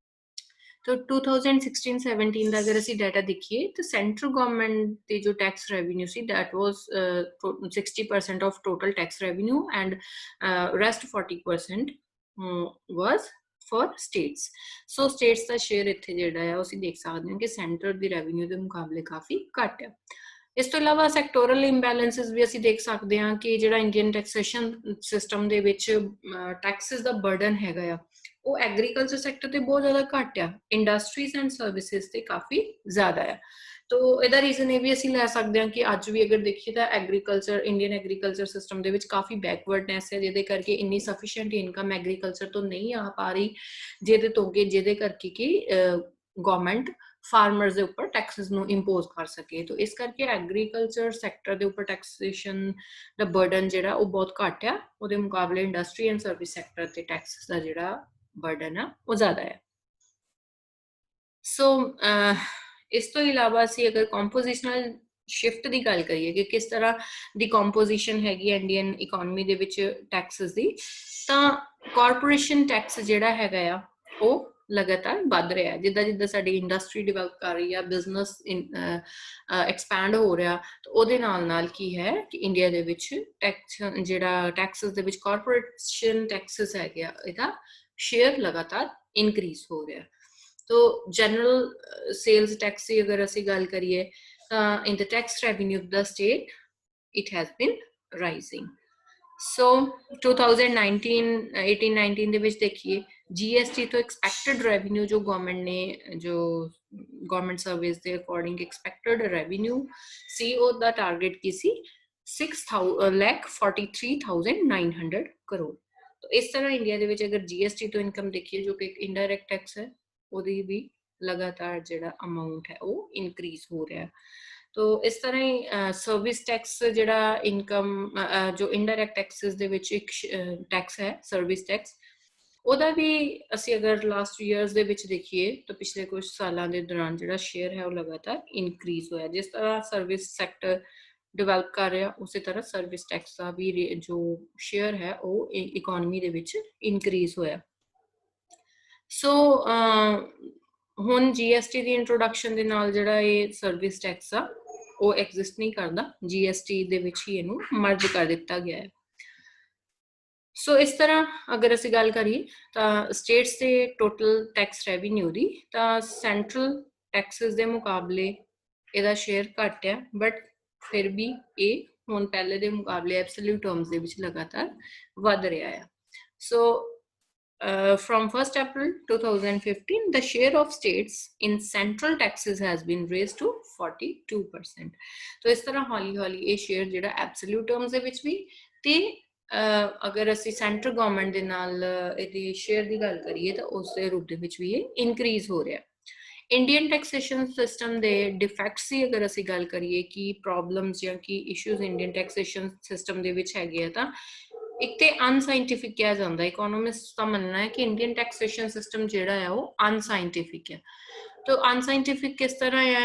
एक तो क्या जाता है कि ये कोई प्री डिटरमिंड प्लान नहीं हैगा, ना कोई जिहड़ा इहदे विच कोई इदां दे एफर्ट नहीं किए जाते कि जिहदे नाल ये देखा जाए कि अगर कोई पर्टिकुलर टैक्सेस लगाए जा रहे हैं तो उसका किसी कंट्री की जिहड़ी किसी सैक्टर स्पैसिफिक ते की जिहड़ा इंपैक्ट पेगा कि कंट्री की प्रोडक्शन इन्वेस्टमेंट और डिस्ट्रीब्यूशन जिहड़ी आ वो किस तरह इहदे नाल जिहड़ी आ ओहदे ते इंपैक्ट जिहड़ा आ असीं देख सकते हैं। तो इस तरह की जिहड़ियां चीज़ां दी घाट होने करके इहनूं एक अनसाइंटिफिक जिहड़ा आ वो मन्निया जांदा। इस तो इलावा इंडियन जिहड़े टैक्सेस की अगर गल करिए तो इन्हां दा अमाउंट जिहड़ा इनएडिकुएट आ। अगर असीं डेवलप्ड नेशनस दे नाल जिस तरह पहले भी गल कीती कंपेयर करिए तो टैक्सेशन सिस्टम जो टैक्स दी रेशियो जीडीपी दे लई है वो बहुत घट आ। इहदा मतलब कि इनकम दा सोर्स दे तौर ते अगर गवर्नमेंट लई गल करिए तो इहदी कंट्रीब्यूशन टैक्सेस दी इंडिया दे विच बहुत घट आ। इहदे तो इलावा इहदा ब्रॉड बेस नहीं हैगा, बहुत घट पापूलेशन जिहड़ी आ वो टैक्सेस पे करदी आ, बाकी ਜਿਹੜੀ ਮੈਜੋਰਿਟੀ ਆਫ ਦੀ ਪੋਪੂਲੇਸ਼ਨ ਉਹ ਟੈਕਸਸ ਪੇ ਨਹੀਂ ਕਰਦੀ, ਜਿਹਦੇ ਕਰਕੇ ਗਵਰਨਮੈਂਟ ਨੂੰ ਪਬਲਿਕ ਐਕਸਪੈਂਡੀਚਰ ਦੇ ਲਈ ਜਿੰਨਾ ਪੈਸਾ ਚਾਹੀਦਾ ਉਹ ਪਬਲਿਕ ਐਕਸਪੈਂਡੀਚਰ ਨੂੰ ਫੁੱਲਫਿਲ ਕਰਨ ਦੇ ਲਈ ਸਫੀਸ਼ੀਐਂਟ ਇਨਕਮ ਇਹਨਾਂ ਟੈਕਸਸ ਨੂੰ ਜਨਰੇਟ ਗਵਰਨਮੈਂਟ ਨਹੀਂ ਕਰ ਪਾਉਂਦੀ। ਇਸ ਤੋਂ ਇਲਾਵਾ ਇਨਬਿਲਟ ਫਲੈਕਸੀਬਿਲਿਟੀ ਦੀ ਘਾਟ ਹੈ ਇਹਦੇ ਵਿੱਚ। ਇਨਬਿਲਟ ਫਲੈਕਸੀਬਿਲਿਟੀ ਦਾ ਮਤਲਬ ਹੁੰਦਾ ਕਿ ਜਿਸ ਤਰ੍ਹਾਂ ਇਕੋਨਮੀ ਦੇ ਵਿੱਚ ਇਨਕਮ ਲੈਵਲ ਇਨਕਰੀਜ਼ ਹੋਵੇ ਤਾਂ ਉਹਦੇ ਨਾਲ ਨਾਲ ਆਪਣੇ ਆਪ ਪ੍ਰੋਗਰੈਸ ਹੋਵੇ ਟੈਕਸਸ ਦੇ ਵਿੱਚ। ਜਿਸ ਤਰ੍ਹਾਂ ਕੋਈ ਡਿਕਰੀਜ਼ ਅਗਰ ਹੋ ਰਿਹਾ ਤਾਂ ਉਸ ਹਿਸਾਬ ਨਾਲ ਟੈਕਸ ਜਿਹੜਾ ਆ ਉਹ ਰਿਡਿਊਸ ਹੋ ਜਾਵੇ। तो इस तरह की इनबिल्ट फ्लैक्सीबिलिटी जी हैगी है या बिल्ट इन फ्लैक्सीबिलिटी ਉਹਦੀ ਅਸੀਂ ਦੇਖ ਸਕਦੇ ਹਾਂ ਕਿ ਇੰਡੀਅਨ ਟੈਕਸੇਸ਼ਨ ਸਿਸਟਮ ਦੇ ਵਿੱਚ ਘਾਟ ਪਾਈ ਜਾਂਦੀ ਹੈ। ਇਕੁਇਟੀ ਦੀ ਘਾਟ ਆ। ਇਕੁਇਟੀ ਦਾ ਮਤਲਬ ਕੀ ਆ ਕਿ ਬਰਡਨ ਜਿਹੜਾ ਹੈਗਾ ਆ ਉਹ ਕਿਸ ਤਰ੍ਹਾਂ ਪਾਇਆ ਜਾਵੇ ਟੈਕਸਸ ਦਾ। ਇੱਕ ਟਰਮ ਹੈ ਇਕੁਅਲ, ਇੱਕ ਅਸੀਂ ਇਕੁਐਲਿਟੀ ਦੀ ਗੱਲ ਕਰਦੇ ਹਾਂ, ਇਕੁਇਟੀ ਦੀ ਗੱਲ ਕਰਦੇ ਹਾਂ। ਇਕੁਐਲਿਟੀ ਦਾ ਮਤਲਬ ਹੈ ਕਿ ਇਕੁਅਲੀ ਡਿਸਟ੍ਰੀਬਿਊਟ ਕਰਤਾ ਟੈਕਸ ਬਰਡਨ, ਕਿ ਚਾਹੇ ਕਿਸੇ ਦੀ ਇਨਕਮ ਘੱਟ ਆ ਚਾਹੇ ਜ਼ਿਆਦਾ ਹੈ, ਇਕੁਅਲੀ डिस्ट्रीब्यूट करता। That is not fair, equality is not fair. अगर हम किसी परसन की इनकम 10,000 आ ਉਹਨੂੰ ਵੀ ਆਪਣੀ ਇਨਕਮ ਦਾ 10% ਦੇਣਾ ਪੈ ਰਿਹਾ, ਇੱਕ ਪਰਸਨ ਦੀ ਇਨਕਮ 10 ਲੱਖ ਆ ਉਹਨੂੰ ਵੀ 10% ਦੇਣਾ ਪੈ ਰਿਹਾ। ਹੁਣ ਇੱਕ ਜਿਹੜਾ 10,000 ਕਮਾ ਰਿਹਾ ਉਹਦੇ ਵਾਸਤੇ ਇਨਕਮ ਜਿਹੜੀ ਉਸ 10,000 ਦੀ ਜਿੰਨੀ ਵੈਲਿਊ ਹੋਏਗੀ, ਇੱਕ 10 ਲੱਖ ਇਨਕਮ ਵਾਲੇ ਪਰਸਨ ਦੇ ਲਈ ਤਾਂ 10,000 ਦੀ ਉਨੀ ਵੈਲਿਊ ਨਹੀਂ ਨਾ ਹੋਏਗੀ। ਤਾਂ ਇਸ ਕਰਕੇ ਉਹ ਵੈਲਿਊ ਆਫ ਮਨੀ ਅਗਰ ਦੋਵਾਂ ਲਈ ਡਿਫਰੈਂਟ ਆ ਤਾਂ ਉਸ ਤਰ੍ਹਾਂ ਉਹਨਾਂ ਤੇ ਬਰਡਨ ਤਾਂ ਸੇਮ ਨਹੀਂ ਪਾਇਆ ਜਾਣਾ ਚਾਹੀਦਾ। ਤਾਂ ਇਸ ਲਈ ਇਕੁਐਲਿਟੀ ਦਾ ਕੰਸੈਪਟ ਇੱਥੇ ਜਿਹੜਾ ਉਹ ਤਾਂ ਸਹੀ ਨਹੀਂ ਹੈ। लेकिन इक्विटी की घाट भी है इंडियन इकोनॉमी ਦੇ ਵਿੱਚ देखिए तो इक्विटी का मतलब की है कि जिस तरह अगर देखिए जिन्नी हाई इनकम है उन्होंने तो ज्यादा टैक्स लिया जा सकता है, जिन्नी घट इनकम है उन्होंने तो घट टैक्स लिया जा सकता है, क्योंकि उन्होंने वास्ते ਜਿਹੜਾ वैल्यू ऑफ मनी है घट इनकम ग्रुप वालिਆਂ ਦੇ ਲਈ जो वैल्यू ऑफ मनी ਆ ਉਹ ਕਿਤੇ ਜ਼ਿਆਦਾ ਹੁੰਦੀ ਆ ਹਾਇਰ ਇਨਕਮ ਦੇ ਨਾਲੋਂ। ਸੋ ਇੱਥੇ ਇਹ ਕਿਤੇ ਨਾ ਕਿਤੇ ਦੀ ਘਾਟ ਆ, ਕਿਉਂਕਿ ਇਨਡਾਇਰੈਕਟ ਫਾਰਮ ਦੇ ਵਿੱਚ ਉਹ ਟੈਕਸਸ ਜਿਹੜੇ ਆ GST ਦੀ ਫਾਰਮ 'ਚ ਆ, ਉਹ ਕੋਈ ਵੀ ਪਰਸਨ ਚਾਹੇ ਉਹ ਪੂਅਰ ਆ ਚਾਹੇ ਉਹ ਰਿਚ ਆ, ਅਗਰ ਉਹ ਕਿਸੇ ਸਰਵਿਸ ਨੂੰ ਅਵੇਲ ਕਰਦਾ ਤਾਂ ਉਹਨੂੰ ਸੇਮ ਹੀ ਟੈਕਸ ਜਿਹੜਾ ਆ ਉਹ ਪੇ ਕਰਨਾ ਪਏਗਾ। तो ਉੱਥੇ ਇਹ ਤਾਂ ਹੈ ਨਹੀਂ ਕਿ ਕੋਈ ਰਿਚ ਕਲਾਸ ਦਾ ਪਰਸਨ ਆ ਤਾਂ ਉੱਤੇ GST 20% ਲੱਗ ਗਿਆ, ਅਗਰ ਕੋਈ ਪੂਅਰ ਸੈਕਸ਼ਨ ਦਾ ਪਰਸਨ ਉਸ ਸਰਵਿਸ ਨੂੰ ਅਵੇਲ ਕਰ ਰਿਹਾ ਜਾਂ ਉਸ ਪ੍ਰੋਡਕਟ ਨੂੰ ਕੰਜ਼ਿਊਮ ਕਰ ਰਿਹਾ ਤਾਂ ਉਹਨੂੰ 10% ਲੱਗ ਗਿਆ। ਨਹੀਂ, ਉਹਨੂੰ ਸੇਮ ਹੀ ਅਮਾਊਂਟ ਜਿਹੜਾ ਟੈਕਸ ਆ ਉਹ ਪੇ ਕਰਨਾ ਪਏਗਾ। ਤਾਂ ਇਸ ਤਰ੍ਹਾਂ ਇਕੁਇਟੀ ਦੀ ਘਾਟ ਵੀ ਅਸੀਂ ਦੇਖ ਸਕਦੇ ਹਾਂ, ਜੋ ਕਿ ਜੋ ਲੋਅਰ ਇਨਕਮ ਸੈਕਸ਼ਨਸ ਹੈਗੀਆਂ ਉਹਨਾਂ ਤੇ ਇੱਕ ਨੈਗੇਟਿਵ ਇੰਪੈਕਟ ਪਾਉਂਦੀ ਆ। ਸੋ ਇਸ ਤੋਂ ਇਲਾਵਾ ਐਗਰੀਕਲਚਰ ਦੇ ਉੱਪਰ ਟੈਕਸਸ ਦੀ ਗੱਲ ਕਰੀਏ ਬਹੁਤ ਘੱਟ ਆ, ਕੋਈ ਜ਼ਿਆਦਾ ਬਰਡਨ ਐਗਰੀਕਲਚਰ ਸੈਕਟਰ ਤੇ ਹੈ ਨਹੀਂ ਆ। ਔਰ ਗੁੱਡਸ ਨੂੰ ਟੈਕਸ ਲਗਾਉਣ ਦੇ ਉੱਪਰ ਜਿਹੜੀ ਯੂਨੀਫਾਰਮਿਟੀ ਨਹੀਂ ਹੈਗੀ, ਤਾਂ ਇਹ ਯੂਨੀਫਾਰਮਿਟੀ ਲਿਆਉਣ ਦੇ ਲਈ ਮਤਲਬ ਇਸ ਦਾ ਮਤਲਬ ਕੀ ਆ ਕਿ ਅਲੱਗ-ਅਲੱਗ ਸਟੇਟਸ ਦੇ ਵਿੱਚ ਅਲੱਗ-ਅਲੱਗ ਟੈਕਸਸ ਹੁੰਦੇ ਸੀ। ਕਿਸੇ ਸਟੇਟ 'ਚ ਐਕਸਾਈਜ਼ ਡਿਊਟੀ ਕੁਛ ਆ, ਕਿਸੇ ਸਟੇਟ ਦੇ ਵਿੱਚ ਸਰਵਿਸ ਟੈਕਸ ਕੁਛ ਹੋਰ ਚੱਲਦਾ ਆ, ਦੂਜੀ ਸਟੇਟ 'ਚ ਕੁਛ ਹੋਰ। ਤਾਂ ਉਹ ਪੂਰੀ ਕੰਟਰੀ ਦੇ ਵਿੱਚ ਓਵਰਆਲ ਇੱਕ ਜਿਹੜਾ ਵਨ ਨੇਸ਼ਨ ਵਨ ਟੈਕਸ ਵਾਲਾ ਸਿਸਟਮ, ਜੋ ਕਿ ਪ੍ਰੈਜ਼ੈਂਟ ਗਵਰਨਮੈਂਟ ਦੀ ਅਗਰ ਅਸੀਂ ਗੱਲ ਕਰੀਏ, ਜਿਹਨੂੰ ਉਹ ਬਹੁਤ ਪ੍ਰਮੋਟ ਕਰਦੇ ਆ ਕਿ ਵਨ ਨੇਸ਼ਨ ਵਨ ਸਿਸਟਮ ਹੋਵੇ। ਤਾਂ ਇਸ ਤਰ੍ਹਾਂ ਉਹਦੇ ਹੀ ਅੰਡਰ GST ਜਿਹੜਾ ਕਿ ਜੁਲਾਈ 1 ਜੁਲਾਈ 2017 ਤੋਂ ਔਨਵਰਡ ਜਿਹੜਾ ਇਹਨੂੰ ਇੰਪਲੀਮੈਂਟ ਕਰ ਦਿੱਤਾ ਗਿਆ। ਤਾਂ ਉਹਦੇ ਨਾਲ ਇਨਡਾਇਰੈਕਟ ਟੈਕਸਿਸ ਦੇ ਵਿੱਚ ਪੂਰੀ ਕੰਟਰੀ ਦੇ ਵਿੱਚ ਇੱਕ ਯੂਨੀਫਾਰਮਿਟੀ ਲਿਆਉਣ ਦੀ ਕੋਸ਼ਿਸ਼ ਕੀਤੀ ਗਈ ਕਿ ਆਲ ਓਵਰ ਦੀ ਨੇਸ਼ਨ ਸਾਰੀਆਂ ਸਟੇਟਸ ਦੇ ਵਿੱਚ ਇੱਕ ਹੀ ਟੈਕਸ ਰੇਟ ਜਿਹੜਾ ਆ ਉਹ ਉਸ ਰੇਟ ਦੇ ਉੱਪਰ ਟੈਕਸ ਜਿਹੜਾ ਕਲੈਕਟ ਕੀਤਾ ਜਾਏਗਾ। ਸੋ ਇਸ ਤੋਂ ਇਲਾਵਾ ਸੈਕਟੋਰਲ ਇਨਇਕੁਐਲਿਟੀਜ਼ ਤਾਂ ਹੈਗੀਆਂ ਹੀ ਆ ਕਿ ਐਗਰੀਕਲਚਰ ਤੇ ਬਰਡਨ ਬਿਲਕੁਲ ਘੱਟ ਆ, ਟੈਕਸ ਰੈਵਨਿਊ ਐਗਰੀਕਲਚਰ ਤੋਂ ਹੈ ਨਹੀਂ ਆ, ਦੂਜੇ ਸੈਕਟਰਸ ਦੀ ਕੰਟਰੀਬਿਊਸ਼ਨ ਜ਼ਿਆਦਾ ਆ, ਕੰਪਲੀਕੇਟਿਡ ਸਿਸਟਮ ਆ। ਔਰ ਪਰਸਨਲ ਇਨਕਮ ਟੈਕਸ ਦੀ ਵੀ ਗੱਲ ਕਰੀਏ ਤਾਂ ਇਹਦੇ ਵਿੱਚ ਵੀ ਜੋ ਐਗਰੀਕਲਚਰਲ ਇਨਕਮ ਆ ਉਹਦੇ ਤੇ ਕੋਈ ਟੈਕਸ ਨਹੀਂ ਹੈਗਾ। ਐਕਸਪੋਰਟ ਓਰੀਐਂਟਡ ਯੂਨਿਟਸ ਨੂੰ ਵੀ ਐਗਜ਼ੈਂਪਟ ਕੀਤਾ ਹੈ, ਕਿਉਂਕਿ ਇਹ ਮੰਨਿਆ ਜਾਂਦਾ ਕਿ ਜਿਹੜੀਆਂ ਐਕਸਪੋਰਟ ਓਰੀਐਂਟਡ ਯੂਨਿਟਸ ਆ ਕੰਟਰੀ ਦੇ ਲਈ ਕਿੰਨਾ ਜ਼ਿਆਦਾ ਜਿਹੜਾ ਫੋਰਨ ਕਰੰਸੀਜ਼ ਅਰਨ ਕਰਦੀਆਂ, ਜਿਹਦੇ ਨਾਲ ਸਾਡੇ balance of payment the condition ਜਿਹੜੀ ਆ ਉਹ ਅੱਛੀ ਹੁੰਦੀ ਹੈ। ਤਾਂ ਇਸ ਕਰਕੇ ਇਹਨਾਂ ਨੂੰ ਵੀ ਐਕਸਪੋਰਟ ਓਰੀਐਂਟਡ ਯੂਨਿਟਸ ਨੂੰ ਵੀ ਇਨਕਮ ਟੈਕਸ ਤੋਂ ਐਗਜ਼ੈਂਪਟ ਕੀਤਾ ਜਾਂਦਾ ਹੈ। ਸੋ ਇਸ ਤੋਂ ਇਲਾਵਾ ਜਿਹੜੇ ਕੁਝ ਲੋਕ ਕੀ ਕਰਦੇ ਆ, ਆਪਣੀਆਂ ਨਾਨ ਜਿਹੜੀਆਂ ਐਗਰੀਕਲਚਰਲ ਇਨਕਮ ਆ ਉਹਨੂੰ ਐਗਰੀਕਲਚਰ ਇਨਕਮ ਸ਼ੋ ਕਰਕੇ ਵੀ ਟੈਕਸ ਇਵੇਡ ਕਰਨ ਦੀ ਕੋਸ਼ਿਸ਼ ਕਰਦੇ ਆ। ਤਾਂ ਇਸ ਤਰ੍ਹਾਂ ਦੇ ਕਈ ਜਿਹੜੀਆਂ ਮਾਲ ਪ੍ਰੈਕਟਿਸਿਸ ਵੀ ਇਕਨੋਮੀ ਦੇ ਵਿੱਚ ਅਸੀਂ ਦੇਖ ਸਕਦੇ ਹਾਂ, ਜਿਹਦੇ ਨਾਲ ਕਿ ਟੈਕਸ ਇਵੇਡ ਕਰਨ ਦੀ ਕੋਸ਼ਿਸ਼ ਕੀਤੀ ਜਾਂਦੀ ਆ। ਕਵਰੇਜ ਬਹੁਤ ਘੱਟ ਆ, ਬਹੁਤ ਘੱਟ ਲੋਕ ਟੈਕਸ ਪੇ ਕਰਦੇ ਆ। ਸੋ ਇਹਦੇ ਤੋਂ ਇਲਾਵਾ ਟੈਕਸ ਰੈਵਨਿਊ ਜਿਹੜੀ ਲੋਕਲ ਬੋਡੀਜ਼ ਤੋਂ ਆ, ਜਿੱਦਾਂ ਕਿ ਲੋਕਲ ਬੋਡੀਜ਼ ਮਿਊਨਿਸਪੈਲਿਟੀਜ਼ ਹੁੰਦੀਆਂ, ਉਹਨਾਂ ਨੇ ਵੀ ਕੁਝ ਟੈਕਸ ਲਗਾਉਣੇ ਹੁੰਦੇ ਆ, ਉਹਨਾਂ ਦਾ ਜਿਹੜਾ number of tax and amount of tax ਉਹ ਬਹੁਤ ਘੱਟ ਹੈ, ਜਿਹਦੇ ਕਰਕੇ ਕਿ ਲੋਕਲ ਬੋਡੀਜ਼ ਆਪਣੀ ਲੋਕਲ ਲੈਵਲ ਦੇ ਉੱਪਰ ਸਿਟੀਜ਼ ਦੇ ਵਿੱਚ ਜਾਂ ਹੋਰ ਫੈਸਿਲਿਟੀਜ਼ ਪ੍ਰੋਵਾਈਡ ਕਰਨ ਦੇ ਵਿੱਚ ਜ਼ਿਆਦਾ ਕਾਮਯਾਬ ਨਹੀਂ ਹੋ ਪਾਉਂਦੀਆਂ, ਕਿਉਂਕਿ ਉਹਨਾਂ ਦੇ ਕੋਲ ਇਨਕਮ ਸੋਰਸ ਜਿਹੜਾ ਟੈਕਸਸ ਦੀ ਫਾਰਮ ਦੇ ਵਿੱਚ ਬਹੁਤ ਘੱਟ ਆ। ਸੋ ਲਗਜ਼ਰੀਜ਼ ਨੂੰ ਡਿਫਾਈਨ ਕਰਨ ਦਾ ਜਿਹੜਾ ਕ੍ਰਾਈਟੀਰੀਆ ਉਹਨੂੰ ਵੀ ਅਪਡੇਟ ਨਹੀਂ ਕੀਤਾ ਗਿਆ, ਉਹ ਵੀ ਕਾਫੀ ਜਿਹੜਾ 올ਡ ਕ੍ਰਾਈਟੀਰੀਆ ਹੈਗਾ ਆ। ਤੋ ਟੈਕਸ ਲਗਾਤਾਰ ਵਧਾਏ ਜਾ ਰਹੇ ਆ, ਲੇਕਿਨ ਜਿਹੜੀ ਲਗਜ਼ਰੀ ਗੁੱਡਸ ਹੈਗੀਆਂ ਅਗਰ ਉਹਨਾਂ ਦੀ ਗੱਲ ਕਰੀਏ ਤਾਂ ਉਹਨਾਂ ਦੀ ਡੈਫੀਨੇਸ਼ਨ ਨੂੰ ਜਿਹੜਾ ਆ ਉਹ ਅਪਡੇਟ ਨਹੀਂ ਕੀਤਾ ਜਾਂਦਾ। ਤਾਂ ਇਸ ਤਰ੍ਹਾਂ ਦੇ ਨਾਲ ਕੀ ਹੈ ਕਿ ਜਿਸ ਤਰ੍ਹਾਂ ਟੈਲੀਫੋਨ ਦੀ ਅਸੀਂ ਗੱਲ ਕਰੀਏ ਅੱਜ, ਜਾਂ ਮੋਬਾਈਲ ਫੋਨ ਦੀ ਗੱਲ ਕਰੀਏ, ਅੱਜ ਤੋਂ 20 ਸਾਲ ਪਹਿਲੇ ਮੋਬਾਈਲ ਫੋਨ ਇੱਕ ਲਗਜ਼ਰੀ ਦੀ ਤਰ੍ਹਾਂ ਸੀ ਕਿ ਹਰ ਪਰਸਨ ਦੇ ਕੋਲ ਫੋਨ ਨਹੀਂ ਸੀ। ਲੇਕਿਨ ਅੱਜ ਅਸੀਂ ਗੱਲ ਕਰੀਏ ਤਾਂ ਇੱਕ ਬੇਸਿਕ ਨੀਡ ਬਣ ਚੁੱਕੀ ਆ, ਹਰ ਪਰਸਨ ਦੇ ਲਈ ਫੋਨ ਇੱਕ ਬੇਸਿਕ ਨੀਡ ਹੈ, ਇਟਸ ਨੋ ਮੋਰ ਲਗਜ਼ਰੀ। ਤਾਂ ਲੇਕਿਨ ਅਗਰ ਟੈਕਸ ਉਹਦੇ ਤੇ ਲਗਜ਼ਰੀ ਸਿਸਟਮ ਵਾਲਾ ਹੀ ਲੱਗੇਗਾ ਤੇ ਇਹਦੇ ਨਾਲ ਕੀ ਹੋਏਗਾ ਕਿ ਜਿਹੜਾ ਪੂਅਰ ਪਰਸਨ ਆ ਜਾਂ ਇੱਕ ਮਿਡਲ ਕਲਾਸ ਪਰਸਨ ਆ ਜਿਹੜਾ ਕਿ ਉਸ ਗੁੱਡ ਨੂੰ ਜਾਂ ਉਸ ਸਰਵਿਸ ਨੂੰ ਪਰਚੇਸ ਕਰ ਰਿਹਾ, ਉਹਦੇ ਉੱਪਰ ਇੱਕ ਬੈਡ ਇੰਪੈਕਟ ਜਿਹੜਾ ਇਸ ਚੀਜ਼ ਦਾ ਅਸੀਂ ਦੇਖ ਸਕਦੇ ਹਾਂ। ਤਾਂ ਇਹਦੇ ਨਾਲ ਇਕਨੋਮਿਕ ਇਨਇਕੁਐਲਿਟੀ ਜਿਹੜੀ ਆ ਉਹ ਪ੍ਰਮੋਟ ਹੁੰਦੀ ਹੈ। ਸੋ ਇਸ ਲਈ ਟਾਈਮਲੀ ਜਿਹੜਾ ਲਗਜ਼ਰੀਜ਼ ਐਂਡ ਕੰਫਰਟਸ ਨੂੰ ਜਿਹੜਾ ਡਿਫਾਈਨ ਕਰਨਾ ਉਹ ਬਹੁਤ ਜ਼ਰੂਰੀ ਆ, ਕਿਉਂਕਿ ਕੱਲ ਦੀਆਂ ਜਿਹੜੀਆਂ ਲਗਜ਼ਰੀ ਸੀ ਉਹ ਅੱਜ ਦੇ ਕੰਫਰਟਸ ਬਣ ਚੁੱਕੇ ਆ, ਕੱਲ ਦੇ ਕੰਫਰਟਸ ਅੱਜ ਦੀਆਂ ਬੇਸਿਕ ਨੀਡਸ ਬਣ ਚੁੱਕੀਆਂ। ਤਾਂ ਅਸੀਂ ਅਗਰ ਬੇਸਿਕਲੀ ਇੱਕ ਬਿਲਕੁਲ ਬੇਸਿਕ ਡੈਫੀਨੇਸ਼ਨ ਦੇਖੀਏ ਤਾਂ ਬੇਸਿਕ ਨੀਡਸ ਅਸੀਂ ਕੀ ਕਹਿੰਦੇ ਸੀ, ਰੋਟੀ ਕੱਪੜਾ ਮਕਾਨ, 3 ਚੀਜ਼ਾਂ ਜਿਹੜੀਆਂ ਬੇਸਿਕ ਨੈਸੈਸਿਟੀ ਹੈ। ਲੇਕਿਨ ਅੱਜ ਅਗਰ ਅਸੀਂ ਗੱਲ ਕਰੀਏ ਤੇ ਉਹਦੇ ਨਾਲ ਹੈਲਥ, ਐਜੂਕੇਸ਼ਨ ਇਹ ਵੀ ਇੱਕ ਨੈਸੈਸਰੀ ਜਿਹੜੀਆਂ ਲੋੜਾਂ ਸਾਡੀਆਂ ਬਣ ਚੁੱਕੀਆਂ। ਈਵਨ ਅਸੀਂ ਅਗਰ ਇੰਡੀਆ ਦੇ ਕੰਟੈਕਸਟ 'ਚ ਦੇਖੀਏ ਤਾਂ ਐਜੂਕੇਸ਼ਨ ਇੱਕ ਫੰਡਾਮੈਂਟਲ ਰਾਈਟ ਬਣਾ ਦਿੱਤਾ ਗਿਆ ਹੈ। ਜਿਸ ਤਰ੍ਹਾਂ ਰੋਟੀ ਕੱਪੜਾ ਮਕਾਨ ਜ਼ਰੂਰੀ ਹੈ, ਇਸੇ ਤਰ੍ਹਾਂ ਐਜੂਕੇਸ਼ਨ ਇੱਕ ਪਰਸਨ ਦਾ ਫੰਡਾਮੈਂਟਲ ਰਾਈਟ ਬਣਾ ਦਿੱਤਾ ਗਿਆ ਕਿ ਪੜ੍ਹਾਈ ਜਾਂ ਸਿੱਖਿਆ ਜਿਹੜੀ ਹੈ ਉਹ ਪਰਸਨ ਦੇ ਲਈ ਉਹਦਾ ਇੱਕ ਮੁੱਢਲਾ ਅਧਿਕਾਰ ਬਣ ਗਿਆ। ਇਸ ਤਰ੍ਹਾਂ ਇਹ ਟਾਈਮਲੀ ਬਹੁਤ ਜ਼ਰੂਰੀ ਹੈ ਕਿ ਇਹਨਾਂ ਡੈਫੀਨੇਸ਼ਨਸ ਨੂੰ ਰਿਵਾਈਜ਼ ਕੀਤਾ ਜਾਏ ਤਾਂ ਕਿ ਇਨਇਕੁਐਲਿਟੀ ਪ੍ਰਮੋਟ ਨਾ ਹੋਏ।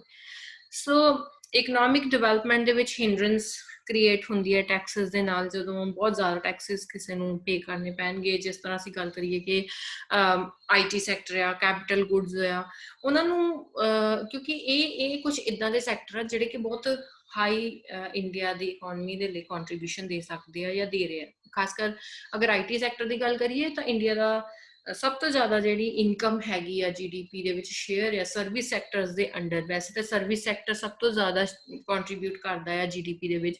ਸਰਵਿਸ ਸੈਕਟਰ ਦੇ ਵਿਦਨ ਵੀ IT sector is such a sector ਵਿਚ ਇਜ਼ ਕੰਟਰੀਬਿਊਟਿੰਗ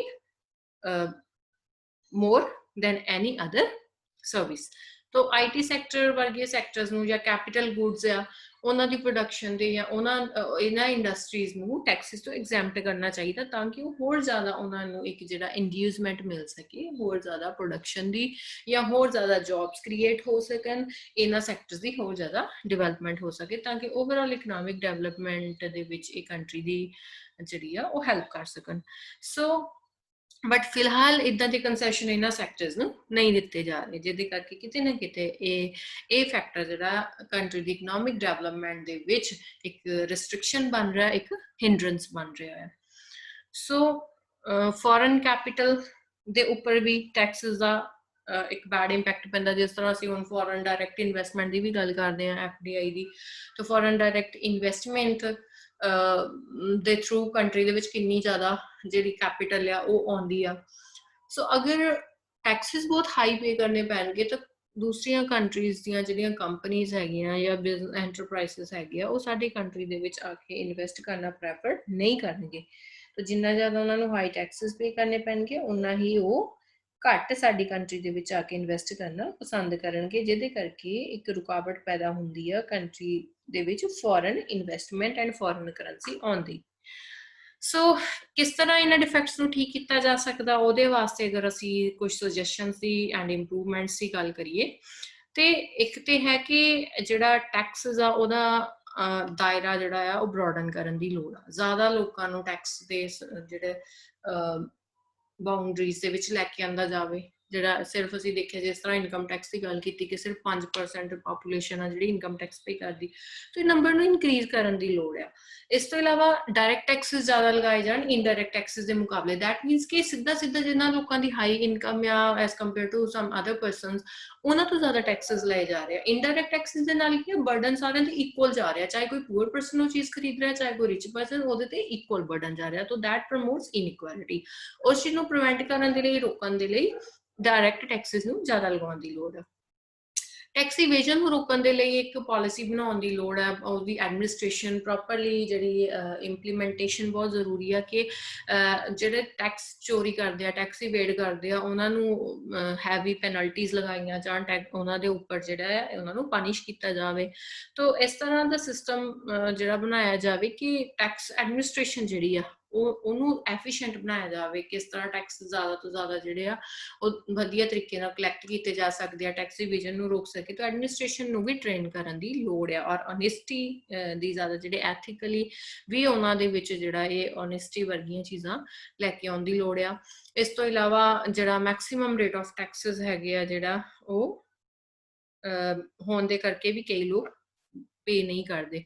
ਤਾਂ ਟੈਕਸਿਸ ਨੂੰ ਲਗਾਉਣ ਦੇ ਵੇਲੇ ਜਿਹੜਾ ਇਹ ਰੇਟ ਆਫ ਟੈਕਸਿਸ ਆ ਉਹਨੂੰ ਵੀ ਧਿਆਨ ਦੇ ਵਿੱਚ ਰੱਖਿਆ ਜਾਵੇ, ਤਾਂ ਕਿ ਲੋਕੀ ਜੋ ਆਪਣੀ ਵਿਲਿੰਗਨੈਸ ਦੇ ਨਾਲ ਹੀ ਇਹ ਟੈਕਸਿਸ ਨੂੰ ਪੇ ਕਰ ਦੇਣ। ਸੋ ਪ੍ਰੋਗਰੈਸਿਵ ਨੇਚਰ ਹੋਣਾ ਬਹੁਤ ਜ਼ਰੂਰੀ ਹੈ। ਜਿਸ ਤਰ੍ਹਾਂ ਅਸੀਂ ਹੁਣੇ ਲਗਜ਼ਰੀ ਗੁਡਸ ਦੀ ਵੀ ਗੱਲ ਕੀਤੀ ਜਾਂ ਬਰਡਨ ਆਫ ਟੈਕਸਿਸ ਦੀ ਗੱਲ ਕੀਤੀ ਹੈ, ਤਾਂ ਇਸ ਤਰ੍ਹਾਂ ਡਿਜ਼ਾਈਨ ਕੀਤਾ ਜਾਵੇ, ਇਸ ਤਰ੍ਹਾਂ ਦੀ ਬਿਲਟ ਇਨ ਫਲੈਕਸੀਬਿਲਿਟੀ ਲਿਆਂਦੀ ਜਾਵੇ ਕਿ ਆਟੋਮੈਟਿਕਲੀ ਜਿਹੜਾ ਬਰਡਨ ਆ ਰਿਚ ਕਲਾਸ ਤੇ ਜ਼ਿਆਦਾ ਜਾਵੇ ਔਰ ਪੂਅਰ ਸੈਕਸ਼ਨ ਤੇ ਇਹਦਾ ਬਰਡਨ ਜਿਹੜਾ ਟੈਕਸਿਸ ਦਾ ਘਟ ਜਾਵੇ। ਤਾਂ ਜਿਹੜੀਆਂ ਨੈਗੇਟਿਵ ਗੁਡਸ ਆ, ਜਿਨ੍ਹਾਂ ਨੂੰ ਅਸੀਂ ਸਿਨ ਗੁਡਸ ਵੀ ਕਹਿ ਦਿੰਦੇ ਆ, ਜਿੱਦਾਂ ਕਿ ਅਸੀਂ ਕੋਈ ਐਲਕੋਹਲਿਕ ਚੀਜ਼ਾਂ ਹੈਗੀਆਂ ਜਾਂ ਜਿਹੜੀਆਂ ਕਿ ਕੋਈ ਇੱਦਾਂ ਦੀਆਂ ਹੈਲਥ ਇਸ਼ੂਜ਼ ਕ੍ਰੀਏਟ ਕਰਦੀਆਂ, ਜਾਂ ਜਿਨ੍ਹਾਂ ਨੂੰ ਮੋਰਲੀ ਅਸੀਂ ਸਿਨ ਗੁਡਸ ਮੰਨਦੇ ਆ, ਬੁਰੀਆਂ ਚੀਜ਼ਾਂ ਮੰਨਦੇ ਆ, ਉਹਨਾਂ ਦੇ ਉੱਪਰ ਰੇਟਸ ਔਰ ਜਿਹੜੇ ਟੈਕਸਿਸ ਦੇ ਆ ਉਹ ਹਾਇਰ ਹੋਣੇ ਚਾਹੀਦੇ ਆ। ਸੋ ਐਗਰੀਕਲਚਰ ਇਨਕਮ ਦੇ ਵਿੱਚ ਵੀ ਪੋਸਿਬਿਲਿਟੀ ਦੇਖੀ ਜਾ ਸਕਦੀ ਹੈ ਟੈਕਸਿਸ ਕਲੈਕਟ ਕਰਨ ਦੀ, ਕਿ ਜਿੱਥੇ ਐਗਰੀਕਲਚਰ ਜਿਹੜਾ ਇੱਕ ਮਾਡਰਨ ਐਂਟਰਪ੍ਰਾਈਜ਼ਸ ਦੀ ਤਰ੍ਹਾਂ ਕੰਮ ਕਰ ਰਹੀ ਹੈ, ਉਥੋਂ ਟੈਕਸਿਸ ਜਿਹੜੇ ਆ ਐਗਰੀਕਲਚਰ ਦੇ ਵਿੱਚ ਕਲੈਕਟ ਕੀਤੇ ਜਾ ਸਕਦੇ ਆ। ਤਾਂ ਜਿੱਥੇ ਨੀਡ ਹੈ ਐਗਰੀਕਲਚਰ ਨੂੰ ਐਗਜ਼ੈਂਪਟ ਕਰਨ ਦੀ, ਉਹਨਾਂ ਫਾਰਮਰਸ ਨੂੰ ਐਗਜ਼ੈਂਪਟ ਵੀ ਕੀਤਾ ਜਾ ਸਕਦਾ। ਲੇਕਿਨ ਜਿੱਥੇ ਇੱਕ ਅੱਛੀ ਖਾਸੀ ਇਨਕਮ ਜਨਰੇਟ ਹੋ ਰਹੀ ਆ, ਉਹ ਫਾਰਮਰਸ ਤੋਂ ਜਿਹੜਾ ਐਗਰੀਕਲਚਰਲ ਟੈਕਸ ਹੈਗਾ ਉਹ ਲਿਆ ਜਾ ਸਕਦਾ ਹੈ। ਪ੍ਰਾਈਵੇਟ ਸੈਕਟਰ ਨੂੰ ਇਨਸੈਂਟੀਵਾਈਜ਼ ਕਰਨ ਦੇ ਲਈ, ਜਿਹੜਾ ਜਿਸ ਤਰ੍ਹਾਂ ਅਸੀਂ ਗੱਲ ਕੀਤੀ ਸੀ ਕਿ ਕੈਪੀਟਲ ਇਨਵੈਸਟਮੈਂਟ ਨੂੰ ਪ੍ਰਮੋਟ ਕਰਨ ਦੇ ਲਈ, ਜੋ ਇਹ ਕੈਪੀਟਲ ਗੁਡਸ ਇੰਡਸਟਰੀਜ਼ ਆ ਜਾਂ ਆਈਟੀ ਸੈਕਟਰ, ਇਹਨਾਂ ਨੂੰ ਟੈਕਸ ਐਗਜ਼ੈਂਪਸ਼ਨਸ ਜਾਂ ਟੈਕਸ ਕੰਸੈਸ਼ਨਸ ਪ੍ਰੋਵਾਈਡ ਕਰਨ ਦੀ ਲੋੜ ਹੈ, ਜਿਹਦੇ ਨਾਲ ਕਿ ਉਹ ਅੱਗੇ ਇਕਨੋਮਿਕ ਡਿਵੈਲਪਮੈਂਟ ਦੇ ਵਿੱਚ ਕੰਟਰੀ ਦੀ ਜ਼ਿਆਦਾ ਉਹ ਕਰ ਸਕਣ, ਹੈਲਪ ਕਰ ਸਕਣ, ਜਿਹਦੇ ਨਾਲ ਜੌਬਸ ਕ੍ਰੀਏਸ਼ਨ ਹੋਏਗੀ, ਜੌਬਸ ਕ੍ਰੀਏਟ ਹੋਣਗੀਆਂ, ਲੋਕਾਂ ਦੀ ਇਨਕਮ ਇਨਕਰੀਜ਼ ਹੋਏਗੀ, ਤਾਂ ਇਵੈਂਚੁਅਲੀ ਉਹ ਕੰਟਰੀ ਦੇ ਡਾਇਰੈਕਟ ਟੈਕਸਿਸ ਦੇ ਵਿੱਚ ਜ਼ਿਆਦਾ ਜਿਹੜਾ ਆ ਉਹ ਕੰਟਰੀਬਿਊਟ ਕਰਨਾ ਸ਼ੁਰੂ ਕਰ ਦੇਣਗੇ। ਤਾਂ ਰਾਦਰ ਕਿ ਸਾਰੀ ਜਿਹੜੀ ਇੱਕ ਇੰਡਸਟਰੀ ਦੇ ਉੱਪਰ ਬਰਡਨ ਆਵੇ, ਉਹਦੇ ਮੁਕਾਬਲੇ ਕੀ ਹੈਗਾ ਕਿ ਇਹ ਬਰਡਨ ਜਿਹੜਾ ਉਹ ਡਿਸਟ੍ਰੀਬਿਊਟ ਹੋ ਜਾਏਗਾ ਔਰ ਨਾਲ ਦੀ ਨਾਲ ਹੀ ਇਕਨੋਮਿਕ ਡਿਵੈਲਪਮੈਂਟ ਵੀ ਕੰਟਰੀ ਦੀ ਪੋਸੀਬਲ ਹੋ ਪਾਏਗੀ।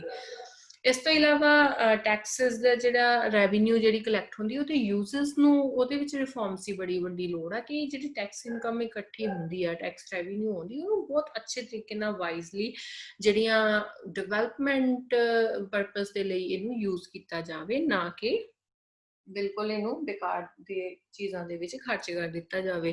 ਤੋ ਇਸ ਤਰ੍ਹਾਂ ਬਹੁਤ ਜ਼ਰੂਰੀ ਹੈਗਾ ਕਿ ਇੰਡੀਆ ਵਰਗੀ ਕੰਟਰੀ ਦੇ ਲਈ ਜਿੱਥੇ ਕਿ ਇੰਨੀ ਲਾਰਜ ਪਾਪੂਲੇਸ਼ਨ ਹੈ ਔਰ ਰਿਸੋਰਸਿਸ ਦੀ ਇੰਨੀ ਘਾਟ ਹੈ, ਬਹੁਤ ਹੀ ਵਾਈਜ਼ਲੀ ਇਹਨਾਂ ਰੈਵਨਿਊ ਨੂੰ ਜਿਹੜਾ ਆ ਉਹ ਖਰਚਣ ਦੀ ਲੋੜ ਹੈ। ਤੋ ਇਹ ਖਰਚਾ ਜ਼ਿਆਦਾ ਐਜੂਕੇਸ਼ਨ, ਹੈਲਥ ਫੈਸਿਲਿਟੀਜ਼ ਔਰ ਸੋਸ਼ਲ ਇੰਸ਼ੋਰੈਂਸ ਵਰਗੀਆਂ ਚੀਜ਼ਾਂ ਤੇ ਖਰਚਾ ਕਰਨ ਦੀ ਜ਼ਿਆਦਾ ਲੋੜ ਹੈ।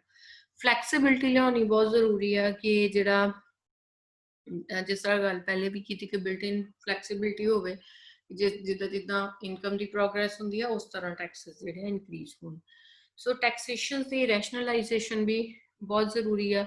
ਉਹਦੇ ਲਈ ਅਗਰ ਅਸੀਂ ਆਬਜੈਕਟਿਵਸ ਦੀ ਗੱਲ ਕਰੀਏ ਕਿ ਕਿਸ ਤਰ੍ਹਾਂ ਇਹ ਰੈਸ਼ਨਲਾਈਜੇਸ਼ਨ ਹੋ ਸਕਦੀ ਆ, ਇੱਕ ਤਾਂ ਬ੍ਰੌਡ ਬੇਸ ਹੋਵੇ, ਟੈਕਸਸ ਦਾ ਬਰਡਨ ਜ਼ਿਆਦਾ ਲੋਕਾਂ ਦੇ ਵਿੱਚ ਡਿਸਟ੍ਰੀਬਿਊਟ ਹੋਵੇ ਔਰ ਉਹਦੇ ਤੋਂ ਇਲਾਵਾ ਜਿਹੜਾ ਟੈਕਸਸ ਘੱਟ ਹੋਣ, ਨੰਬਰ ਆਫ ਟੈਕਸਸ ਘੱਟ ਹੋਵੇ ਤੇ ਪ੍ਰੋਗਰੈਸਿਵ ਨੇਚਰ ਹੋਵੇ ਟੈਕਸਸ ਦਾ, ਕਿ ਇਨਕਮ ਦੇ ਇਨਕਰੀਜ਼ ਹੋਣਾ, ਟੈਕਸਸ ਦਾ ਜਿਹੜਾ ਰੇਟ ਆ ਉਹ ਇਨਕਰੀਜ਼ ਹੋਵੇ ਔਰ ਸੇਵਿੰਗਸ ਐਂਡ ਇਨਵੈਸਟਮੈਂਟ ਨੂੰ ਪ੍ਰਮੋਟ ਕਰਨ ਵਾਲੀਆਂ ਸਕੀਮਾਂ ਹੋਣੀਆਂ ਚਾਹੀਦੀਆਂ। ਸਕੀਮਸ ਜਿਹੜੀਆਂ ਜਿੱਦਾਂ ਲਾਈਕ ਅਸੀਂ ਗੱਲ ਕਰੀਏ ਕਿ ਅਗਰ ਪਰਸਨ ਅੱਗੇ ਚੁਆਇਸ ਆ ਕਿ ਅਗਰ ਉਹਨੇ ਇਨਕਮ ਨੂੰ ਇਨਵੈਸਟ ਕਰਨਾ ਆ ਤਾਂ ਉਹਦੇ ਤੇ ਉਹਨੂੰ ਟੈਕਸ ਦੀ ਛੋਟ ਮਿਲ ਜਾਏਗੀ, ਅਗਰ ਉਹ ਇੰਨੀ ਸੇਵਿੰਗ ਕਰਦਾ ਤਾਂ ਉਹਨੂੰ ਟੈਕਸ ਤੋਂ ਛੋਟ ਮਿਲ ਜਾਏਗੀ। ਇਹਦੇ ਨਾਲ ਕੀ ਹੋਏਗਾ ਕਿ ਲੋਕੀ ਟੈਕਸ ਬਚਾਉਣ ਦੇ ਲਈ ਉਸ ਪੈਸੇ ਨੂੰ ਸੇਵ ਕਰਨਗੇ ਜਾਂ ਇਨਵੈਸਟ ਕਰਨਗੇ। ਹੁਣ ਡਾਇਰੈਕਟਲੀ ਜਾਂ ਇਨਡਾਇਰੈਕਟਲੀ ਅਗਰ ਦੇਖੀਏ ਕੰਟਰੀ ਦਾ ਫਾਇਦਾ ਹੋ ਗਿਆ। ਅਗਰ ਤਾਂ ਡਾਇਰੈਕਟ ਟੈਕਸਸ ਦੇ ਰਹੇ ਆ ਤਾਂ ਵੀ ਗਵਰਨਮੈਂਟ ਦੇ ਲਈ ਰੈਵਨਿਊ ਆ, ਲੇਕਿਨ ਅਗਰ ਗਵਰਨਮੈਂਟ ਨੇ ਕੋਈ ਇਦਾਂ ਦੀ ਪਾਲਿਸੀ ਬਣਾਈ ਜਿਹਦੇ ਨਾਲ ਕਿ ਲੋਕਾਂ ਨੂੰ ਇਹ ਨਾ ਲੱਗੇ ਕਿ ਅਸੀਂ ਟੈਕਸ ਦੇ ਕੇ ਤੇ ਸਾਡੇ ਹੱਥ ਚੋਂ ਪੈਸਾ ਜਾ ਰਿਹਾ, ਉਹਨਾਂ ਨੂੰ ਲੱਗੇ ਕਿ ਪੈਸਾ ਸਾਡੇ ਕੋਲ ਹੀ ਆ ਤੇ ਉਹ ਸੇਵਿੰਗ ਕਰ ਰਹੇ। ਹੁਣ ਸੇਵਿੰਗ ਕੀ ਕਰਨਗੇ? ਸੇਵਿੰਗ ਕਿਤੇ ਬੈਂਕ 'ਚ ਕਰਨਗੇ ਜਾਂ ਕਿਸੇ ਇਨਵੈਸਟਮੈਂਟ ਪਾਲਿਸੀ ਦੇ ਥਰੂ ਕਿਤੇ ਇਨਵੈਸਟ ਕਰਨਗੇ। ਦੋਹਾਂ ਚੀਜ਼ਾਂ ਦੇ ਨਾਲ ਕੀ ਗਵਰਨਮੈਂਟ ਕੋਲ ਪੈਸਾ ਜਾ ਰਿਹਾ, ਕੰਟਰੀ ਦੇ ਵਿੱਚ ਇਕਨੋਮੀ ਦੇ ਵਿੱਚ ਪੈਸਾ ਜਾ ਰਿਹਾ, ਜਿਹਦੇ ਨਾਲ ਕਿ ਅੱਗੇ ਹੋਰ ਇਨਵੈਸਟਮੈਂਟ ਹੋਏਗੀ ਔਰ ਇਨਵੈਸਟਮੈਂਟ ਦੇ ਨਾਲ ਅੱਗੇ ਕੀ ਹੁੰਦਾ, ਫਿਰ ਇੱਕ ਪੋਜ਼ਿਟਿਵ ਸਾਈਕਲ ਸ਼ੁਰੂ ਹੋ ਜਾਂਦਾ। ਜ਼ਿਆਦਾ ਇਨਵੈਸਟਮੈਂਟ ਹੋਏਗੀ, ਜ਼ਿਆਦਾ ਪ੍ਰੋਡਕਸ਼ਨ ਹੋਏਗੀ, ਜ਼ਿਆਦਾ ਪ੍ਰੋਡਕਸ਼ਨ ਕਰਨ ਦੇ ਲਈ ਜੌਬਸ ਜ਼ਿਆਦਾ ਕ੍ਰੀਏਟ ਹੋਣਗੀਆਂ, ਇੰਪਲੋਇਮੈਂਟ ਜਨਰੇਟ ਹੋਏਗੀ, ਇੰਪਲੋਇਮੈਂਟ ਜਨਰੇਟ ਹੋਏਗੀ ਤੇ ਪ੍ਰੋਡਕਸ਼ਨ ਵਧਣ ਦੇ ਨਾਲ ਨਾਲ ਜਿੱਥੇ ਕੰਟਰੀ ਦੇ ਵਿੱਚ supply of goods and services ਵਧੇਗੀ, ਨਾਲ ਦੀ ਨਾਲ ਹੀ ਲੋਕਾਂ ਦੀ ਇਨਕਮ ਵੀ ਇਨਕਰੀਜ਼ ਹੋਏਗੀ, ਇੰਪਲੋਇਮੈਂਟ ਜਨਰੇਟ ਹੋਣਾ, ਜਿਹਦੇ ਕਰਕੇ ਅੱਗੇ ਫਰਦਰ ਡਿਮਾਂਡ ਇਕਨੋਮੀ ਦੇ ਵਿੱਚ ਕ੍ਰੀਏਟ ਹੋਏਗੀ। ਤਾਂ ਇਸ ਤਰ੍ਹਾਂ ਹਾਇਰ ਲੈਵਲ ਦੇ ਉੱਪਰ ਇਕਨੋਮੀ ਜਿਹੜੀ ਆ ਉਹ ਜਾਏਗੀ ਐਂਡ ਇਕਨੋਮਿਕ ਡਿਵੈਲਪਮੈਂਟ ਦੇ ਜਿਹੜੇ ਪਾਥ ਦੇ ਉੱਪਰ ਗਰੋ ਕਰੇਗੀ। ਸੋ ਇਸ ਤੋਂ ਇਲਾਵਾ ਜਿਹੜਾ ਕੋਈ ਅਗਰ ਟੈਕਸ ਡਿਸਪਿਊਟਸ ਕ੍ਰੀਏਟ ਹੁੰਦੇ ਆ ਉਹਦੀ ਸੈਟਲਮੈਂਟ ਜਿਹੜੀ ਆ ਉਹ ਈਜ਼ੀ ਵੇ ਦੇ ਨਾਲ ਐਂਡ ਕੁਇਕ ਹੋਣੀ ਚਾਹੀਦੀ ਆ। ਔਰ ਜਿਹੜੀਆਂ ਛੋਟੀਆਂ ਇੰਡਸਟਰੀਜ਼ ਆ, ਕਾਟੇਜ ਐਂਡ ਸਮਾਲ ਇੰਡਸਟਰੀਜ਼ ਆ ਜਾਂ ਨਿਊ ਸਟਾਰਟਅਪਸ ਹੈਗੇ ਆ, ਉਹਨਾਂ ਦੇ ਲਈ ਜਿਹੜੇ ਆ ਟੈਕਸਿਸ ਨੂੰ ਐਗਜ਼ੈਂਪਟ ਕੀਤਾ ਜਾਏ ਜਾਂ ਬਿਲਕੁਲ ਲੋਅਰ ਹੋਣੇ ਚਾਹੀਦੇ ਟੈਕਸਿਸ। ਸੋ ਇਹ ਕੁਝ ਜਿਹੜੇ ਇੰਪਰੂਵਮੈਂਟ ਦੇ ਲਈ ਅਸੀਂ ਦੇਖ ਸਕਦੇ ਹਾਂ। ਇਸ ਤਰੀਕੇ ਦੇ ਨਾਲ ਗਵਰਨਮੈਂਟ ਇੰਡੀਅਨ ਟੈਕਸੇਸ਼ਨ ਸਿਸਟਮ ਦੇ ਡਿਫੈਕਟਸ ਨੂੰ ਦੂਰ ਕਰ ਸਕਦੀ ਆ। ਸੋ ਇਹਨਾਂ ਡਿਫੈਕਟਸ ਨੂੰ ਦੂਰ ਕਰਨ ਦੇ ਲਈ ਟਾਈਮਲੀ ਗਵਰਨਮੈਂਟ ਨੇ ਬਹੁਤ ਸਾਰੇ ਐਫਰਟਸ ਕੀਤੇ ਵੀ ਆ। ਬਹੁਤ ਸਾਰੀਆਂ ਕਮੇਟੀਜ਼, ਕਮਿਸ਼ਨਸ ਦਾ ਵੀ ਜਿਹੜਾ ਆ ਉਹ ਕਨਸਟੀਟਿਊਟ ਕੀਤੇ ਗਏ, ਜਿਨ੍ਹਾਂ ਨੇ ਕਿ ਆਪਣੀਆਂ ਰეკਮੈਂਡੇਸ਼ਨ ਦਿੱਤੀਆਂ, ਜਿਨ੍ਹਾਂ ਦੇ ਵਿੱਚੋਂ ਗਵਰਨਮੈਂਟ ਨੇ ਟਾਈਮ ਤੇ ਬਹੁਤ ਸਾਰੀਆਂ ਰეკਮੈਂਡੇਸ਼ਨਸ ਨੂੰ ਫੋਲੋ ਕਰਨ ਦੀ ਵੀ ਕੋਸ਼ਿਸ਼ ਕੀਤੀ ਔਰ ਟੈਕਸੇਸ਼ਨ ਸਿਸਟਮ ਦੇ ਡਿਫੈਕਟਸ ਨੂੰ ਇਸ ਤਰ੍ਹਾਂ ਦੂਰ ਕਰਨ ਦੀ ਕੋਸ਼ਿਸ਼ ਕੀਤੀ। ਤੋਂ ਮੇਜਰਲੀ ਜਿਹੜਾ ਟੈਕਸ ਰਿਫਾਰਮਸ ਦੀ ਗੱਲ ਕਰੀਏ ਤਾਂ ਇੰਡੀਅਨ ਇਕਨੋਮੀ ਦੇ ਵਿੱਚ ਆਫਟਰ ਇੰਡੀਪੈਂਡੈਂਸ ਹੀ ਦੇਖਣ ਨੂੰ ਮਿਲਦੇ ਆ। ਤਾਂ ਅਗਰ ਇੱਥੇ ਅਸੀਂ ਫਸਟ ਟਾਈਮ ਅਗਰ ਦੇਖੀਏ ਕਿ ਕਦੋਂ ਇੰਡੀਆ ਦੇ ਵਿੱਚ ਟੈਕਸੇਸ਼ਨ ਸਿਸਟਮ ਦੇ ਵਿੱਚ ਸੁਧਾਰ ਦੀ ਕੋਸ਼ਿਸ਼ ਕੀਤੀ ਗਈ, ਤਾਂ 1953 ਦੇ ਵਿੱਚ ਗਵਰਨਮੈਂਟ ਨੇ ਟੈਕਸੇਸ਼ਨ ਇਨਕੁਆਇਰੀ ਕਮਿਸ਼ਨ ਜਿਹੜਾ ਸੀਗਾ ਉਹ ਕਨਸਟੀਟਿਊਟ ਕੀਤਾ ਸੀਗਾ under the chairmanship of doctor John Mathai. ਤੋ ਇਸ ਕਮਿਸ਼ਨ ਨੇ ਆਪਣੀ ਰਿਪੋਰਟ 1954 ਦੇ ਵਿੱਚ ਸਬਮਿਟ ਕੀਤੀ ਸੀ। ਇਸ ਰਿਪੋਰਟ ਦੇ ਵਿੱਚ ਉਹਨਾਂ ਨੇ ਕੁਝ ਰეკਮੈਂਡੇਸ਼ਨਸ ਦਿੱਤੀਆਂ ਸੀ ਕਿ ਜਿਹੜੇ ਡਾਇਰੈਕਟ ਟੈਕਸਿਸ ਆ ਉਹਨਾਂ ਨੂੰ ਜ਼ਿਆਦਾ ਇੰਪੋਰਟੈਂਸ ਦੇਣੀ ਚਾਹੀਦੀ ਹੈ as compare to indirect taxes. ਔਰ ਇਹਦੇ ਤੋਂ ਇਲਾਵਾ ਜਿਹੜੇ ਨੈਸੈਸਿਟੀਜ਼ ਹੈਗੀਆਂ, ਜਿਹੜੀਆਂ ਬੇਸਿਕ ਗੁੱਡਸ ਹੈਗੀਆਂ ਆ, ਮਾਸ ਕੰਜ਼ੰਪਸ਼ਨ ਗੁੱਡਸ ਆ, ਉਹਨਾਂ ਤੇ ਟੈਕਸਿਸ ਦਾ ਬਰਡਨ ਬਹੁਤ ਘੱਟ ਹੋਣਾ ਚਾਹੀਦਾ ਆ, ਕਿਉਂਕਿ ਉਹ ਪੂਅਰ ਸੈਕਸ਼ਨ ਨੇ ਵੀ ਉਹਨਾਂ ਦੀ ਕੰਜ਼ੰਪਸ਼ਨ ਕਰਨੀ ਹੁੰਦੀ ਆ। ਇਹਦੇ ਤੋਂ ਇਲਾਵਾ ਜਿਹੜੀਆਂ ਟੈਕਸਿਸ ਤੋਂ ਰੈਵਨਿਊ ਕਲੈਕਟ ਹੋਈ ਆ ਉਹਨੂੰ ਸੋਸ਼ਲ ਸਰਵਿਸਿਜ਼ ਤੇ ਜ਼ਿਆਦਾ ਖਰਚ ਕਰਨਾ ਚਾਹੀਦਾ ਆ। ਔਰ ਟੈਕਸਿਸ ਤੋਂ ਜਿਹੜੇ ਇੱਦਾਂ ਦੇ ਹੋਣੇ ਚਾਹੀਦੇ ਆ ਕਿ ਉਹਦੇ ਨਾਲ ਕੀ ਹੈ, ਡਿਵੈਲਪਮੈਂਟ ਪ੍ਰਮੋਟ ਹੋਵੇ ਕੰਟਰੀ ਦੇ ਵਿੱਚ।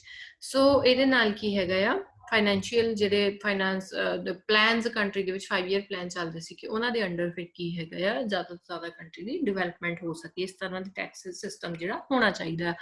ਤੋ ਗਵਰਨਮੈਂਟ ਨੇ ਇਹ ਜਿਹੜੀ ਰਿਪੋਰਟ ਸੀਗੀ, ਇਹਦੀ ਇਸ ਕਮੇਟੀ ਦੀ ਰਿਪੋਰਟ ਦੀਆਂ ਜੋ ਰეკਮੈਂਡੇਸ਼ਨਸ ਸੀਗੀਆਂ ਉਹਨਾਂ ਨੂੰ ਹੌਲੀ ਹੌਲੀ ਗ੍ਰੈਜੂਅਲੀ ਇੰਪਲੀਮੈਂਟ ਕਰਨ ਦਾ ਜਿਹੜਾ ਡਿਸਾਈਡ ਕੀਤਾ। ਤਾਂ ਹੌਲੀ ਹੌਲੀ ਇਹ ਸਾਰੀਆਂ ਜਿਹੜੀਆਂ ਉਹਨਾਂ ਦੀਆਂ ਰეკਮੈਂਡੇਸ਼ਨ ਸੀਗੀਆਂ ਉਹਨਾਂ ਨੂੰ ਇੰਡੀਅਨ ਇਕੋਨਮੀ ਦੇ ਵਿੱਚ ਫੋਲੋ ਕਰਨ ਦੀ ਕੋਸ਼ਿਸ਼ ਕੀਤੀ ਗਈ। ਇਸ ਤੋਂ ਬਾਅਦ ਪ੍ਰੋਫੈਸਰ ਕਾਲਡਰ ਰਿਪੋਰਟ ਆਉਂਦੀ ਹੈ, ਜਿਹਦੇ ਵਿੱਚ 1956 ਦੇ ਵਿੱਚ ਪ੍ਰੋਫੈਸਰ ਨਿਕੋਲਸ ਕਾਲਡਰ ਕੈਂਬਰਿਜ ਯੂਨੀਵਰਸਿਟੀ ਦੇ ਇੱਕ ਬੜੇ ਫੇਮਸ ਇਕੋਨੋਮਿਸਟ ਸੀਗੇ। ਉਹਨਾਂ ਨੇ ਇੰਡੀਅਨ ਇਕੋਨਮੀ ਦੀ ਸਟੱਡੀ ਕੀਤੀ, ਇੰਡੀਅਨ ਟੈਕਸੇਸ਼ਨ ਸਿਸਟਮ ਦੀ, ਤੇ ਉਹਨਾਂ ਨੇ ਕੁਝ ਰეკਮੈਂਡੇਸ਼ਨਸ ਗਵਰਨਮੈਂਟ ਨੂੰ ਦਿੱਤੀਆਂ ਕਿ ਇੱਕ ਤੇ ਜਿਹੜਾ ਹੈਗਾ ਕਿ ਟੈਕਸੇਸ਼ਨ ਦਾ ਹੋਈ ਕਿ ਜਿਸ ਤਰ੍ਹਾਂ ਪਹਿਲੇ ਡਾਕਟਰ ਜੌਨ ਮਥਾਈ ਕਮਿਸ਼ਨ ਨੇ ਜਿਹੜੀ ਇਹ ਦਿੱਤੀ ਸੀ ਰਿਪੋਰਟ, ਉਹਦੇ ਵਿੱਚ ਵੀ ਉਹਨਾਂ ਨੇ ਗੱਲ ਕੀਤੀ ਸੀ ਕਿ ਵਾਈਡਨ ਕੀਤਾ ਜਾਵੇ, ਜਿਹੜਾ ਟੈਕਸਿਸ ਦਾ ਦਾਇਰਾ ਹੈਗਾ ਉਹਨੂੰ ਵਧਾਇਆ ਜਾਵੇ। ਇਸ ਤਰ੍ਹਾਂ ਕਾਲਡਰ ਰਿਪੋਰਟ ਦੇ ਵਿੱਚ ਵੀ ਇਹ ਕਿਹਾ ਗਿਆ ਕਿ ਜਿਹੜਾ ਟੈਕਸਿਸ ਦਾ ਸਕੋਪ ਹੈਗਾ, ਜਿਹੜਾ ਦਾਇਰਾ ਏਰੀਆ, ਉਹਨੂੰ ਬ੍ਰੋਡਨ ਕੀਤਾ ਜਾਵੇ। ਤੇ ਉਹਨਾਂ ਨੇ ਪਰਸਨਲ ਇਨਕਮ ਟੈਕਸ ਲਗਾਉਣ ਦੀ, ਐਨੂਅਲ ਵੈਲਥ ਟੈਕਸ ਤੇ ਗਿਫਟ ਟੈਕਸ ਦੀ ਰეკਮੈਂਡੇਸ਼ਨ ਦਿੱਤੀ ਸੀ। ਸੋ ਇਹਦੇ ਤੋਂ ਇਲਾਵਾ ਇਨਕਮ ਟੈਕਸ ਦਾ ਰੇਟ ਉਹਨਾਂ ਨੇ ਕਿਹਾ ਸੀ ਕਿ 45% ਤੋਂ ਜ਼ਿਆਦਾ ਨਹੀਂ ਹੋਣਾ ਚਾਹੀਦਾ। ਔਰ ਇਹਦੇ ਤੋਂ ਇਲਾਵਾ ਇਹਨਾਂ ਨੇ ਜਿਹੜਾ ਪਰਸਨਲ ਇਨਕਮ ਟੈਕਸ, ਜਿਨ੍ਹਾਂ ਲੋਕਾਂ ਦੀ ਇਨਕਮ ਜਿਹੜੀ ਹੈ, ਇੱਕ ਇੰਡੀਵਿਜੂਅਲ ਦੀ ਗੱਲ ਕਰੀਏ 10,000 ਤੋਂ ਜ਼ਿਆਦਾ ਹੈ, ਇਹ ਅਸੀਂ 1956 ਦੀ ਗੱਲ ਕਰ ਰਹੇ ਹਾਂ, ਜਿਹਦੇ ਵਿੱਚ ਕਿ 10,000 ਦੀ ਵੈਲਿਊ ਬਹੁਤ ਜ਼ਿਆਦਾ ਸੀ।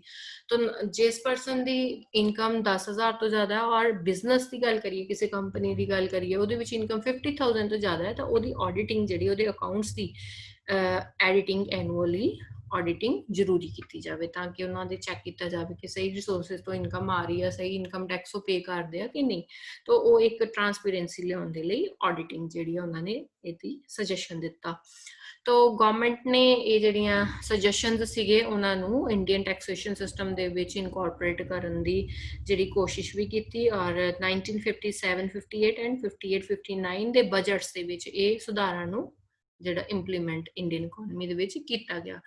ਇਹਦੇ ਤੋਂ ਇਲਾਵਾ ਇੱਕ ਬਹੁਤ ਹੀ ਇੰਪੋਰਟੈਂਟ ਕਮੇਟੀ, ਵਾਂਚੂ ਕਮੇਟੀ ਜਿਹਨੂੰ ਅਸੀਂ ਕਹਿੰਦੇ ਹਾਂ, ਜਾਂ report of direct taxation committee ਵੀ ਜਿਹੜਾ ਅਸੀਂ ਇਹਨੂੰ ਕਹਿੰਦੇ ਆ, ਇਹ ਗਵਰਨਮੈਂਟ ਨੇ ਜਿਹੜਾ ਸ਼੍ਰੀ ਵਾਂਚੂ ਦੀ ਚੇਅਰਮੈਨਸ਼ਿਪ ਦੇ ਵਿੱਚ ਡਾਇਰੈਕਟ ਟੈਕਸਿਸ ਦੇ ਵਿੱਚ ਸੁਧਾਰ ਕਰਨ ਦੇ ਲਈ, ਡਾਇਰੈਕਟ ਟੈਕਸਿਸ ਦਾ ਜੋ ਸਿਸਟਮ ਹੈ ਉਹਦੇ ਵਿੱਚ ਸੁਧਾਰ ਕਰਨ ਦੇ ਲਈ ਇਹ ਕਮੇਟੀ ਜਿਹੜੀ ਕਨਸਟੀਟਿਊਟ ਕੀਤੀ ਸੀ, ਔਰ ਇਸ ਕਮੇਟੀ ਨੇ ਆਪਣੀ ਰਿਪੋਰਟ 1970 ਦੇ ਵਿੱਚ ਸਬਮਿਟ ਕੀਤੀ ਸੀ।